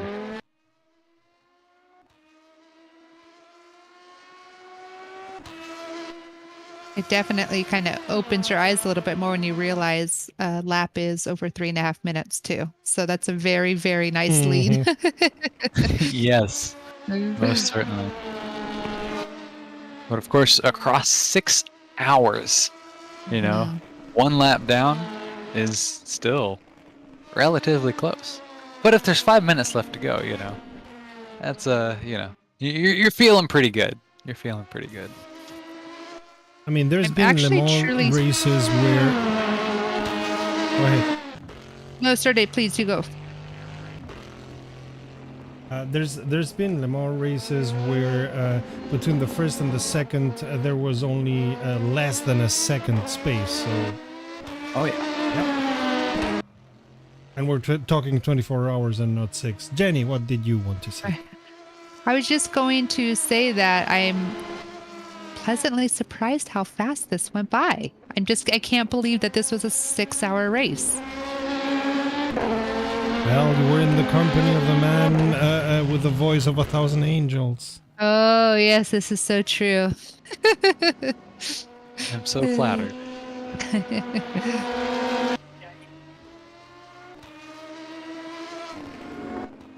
I'm actually seeing the lap times go up some. As I think drivers have, they've settled in they've accepted their fates, whatever they may be, and they're just trying to make it home safely now. Yeah, there's no distances that are a couple of seconds away, because then you would see some fights and stress. Oh, okay, right. So I'm good where I am. Yep. The time for setting records was 10-20 minutes ago. This is 4 minutes left to go. You're not going to make another position. Everybody's so spread out over these 6 hours. And So yeah, at this point, it's just make it home safe.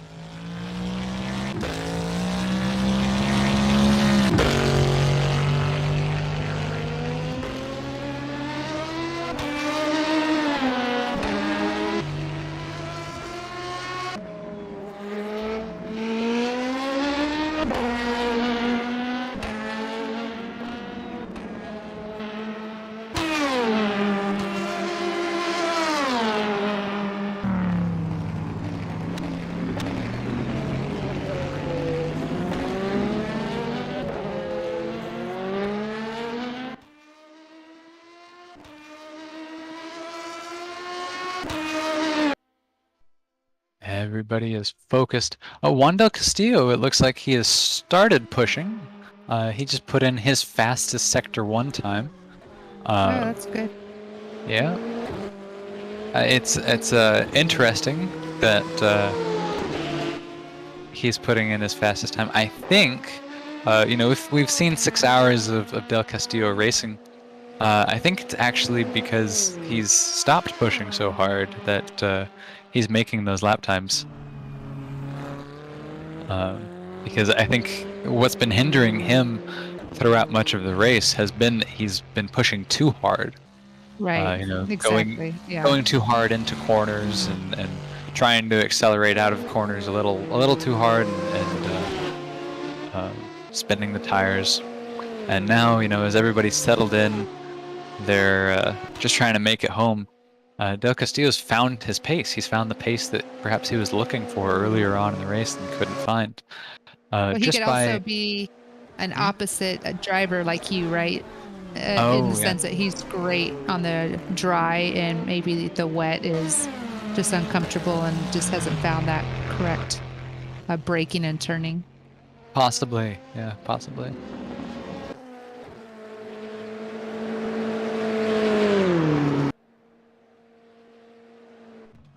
Okay, this should be it, right? The last lap? This should be it. Yep. In My American gosh, I would racing, go so slow. Yeah. In American racing, this is where we say white flag. Yep.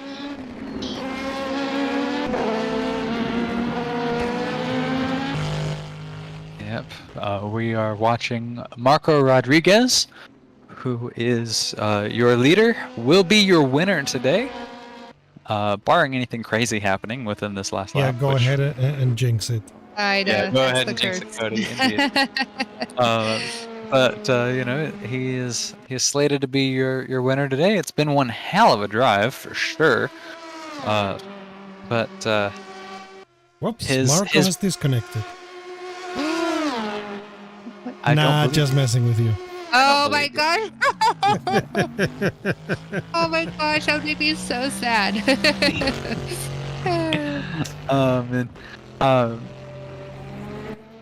Here's the crazy thing: he still wouldn't be last.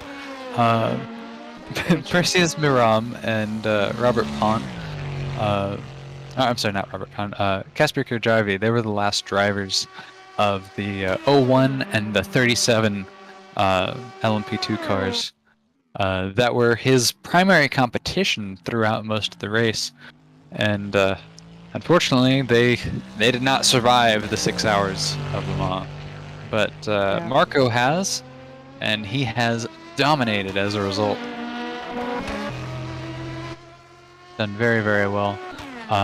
Tom Prangley in second. Tom Prangley and Ed Bailey both piloting that 07 Orica car. And they've done very, very well as well. They started mid-pack. They dropped back just a little bit briefly, and then they've been slowly, surely, and consistently working their way up in traditional Ed Bailey fashion.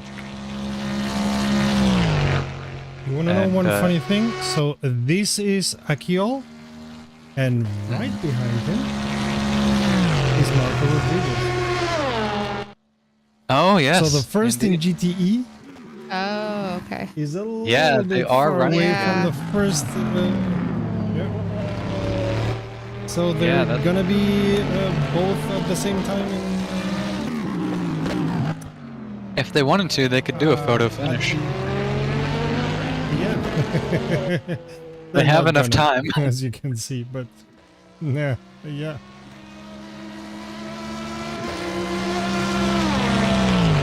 The first now passed the GTE first.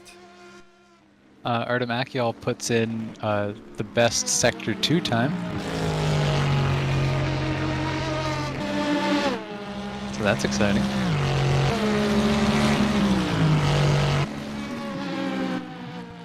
Proving again, just how much pace him and his teammate Selleck have had throughout this race. They went from very, very far back to very, very close ahead, and it looks like they're going to cross the line one right after another. So this will be checkered flag. And checkered flag is waved. Marco Rodriguez wins the race on LMP2. Great race. Markiel on GTE.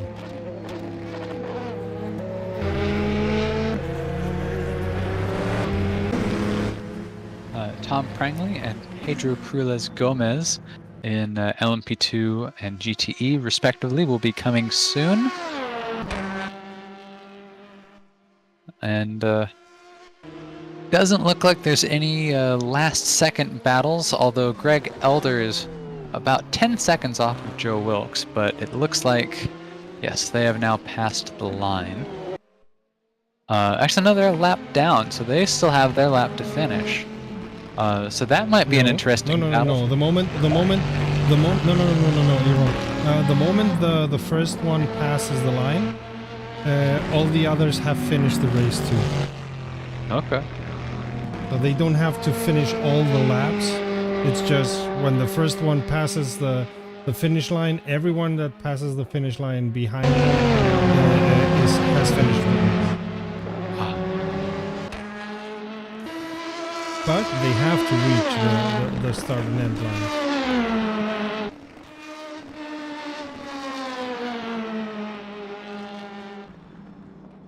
And we didn't see any issues with fuel, so all were quite well trained. I mean, we saw that one pit stop 10 minutes before the end, but... Yeah, with Prangley, and Tom Prangley is gonna get in second quite soon. Last one. Checkered flag, there he goes. And P2. there we go. I do not know why... oh goodness, who is it? Why Marcus Stair is doing donuts? Because he can. you didn't win. Nice try. Happy third place, but you did not All win. about perspective. I suppose he so. finished. Yeah. Absolutely. Oh, there we go. I mean, one thing that we should make clear is everybody who was able to survive the 6 hours is a winner, because I know I would have not. Absolutely. And to everybody, thank you all for participating. And to our wonderful viewers, thank you for tuning in. And it's been excellent. Jenny, any last words from you? No, I appreciate the opportunity. I honestly had a wonderful time, and I hope I get to do it again. You're gladly invited to any broadcast that we do. Seconded. And that, ladies and gentlemen, out there on the broadcast would be all. Thank you very much for watching. Thank you very much for being these 6 hours with us. And as I always say, save fuel, collect pickup, and we'll see each other on the podium. Bye. Adios.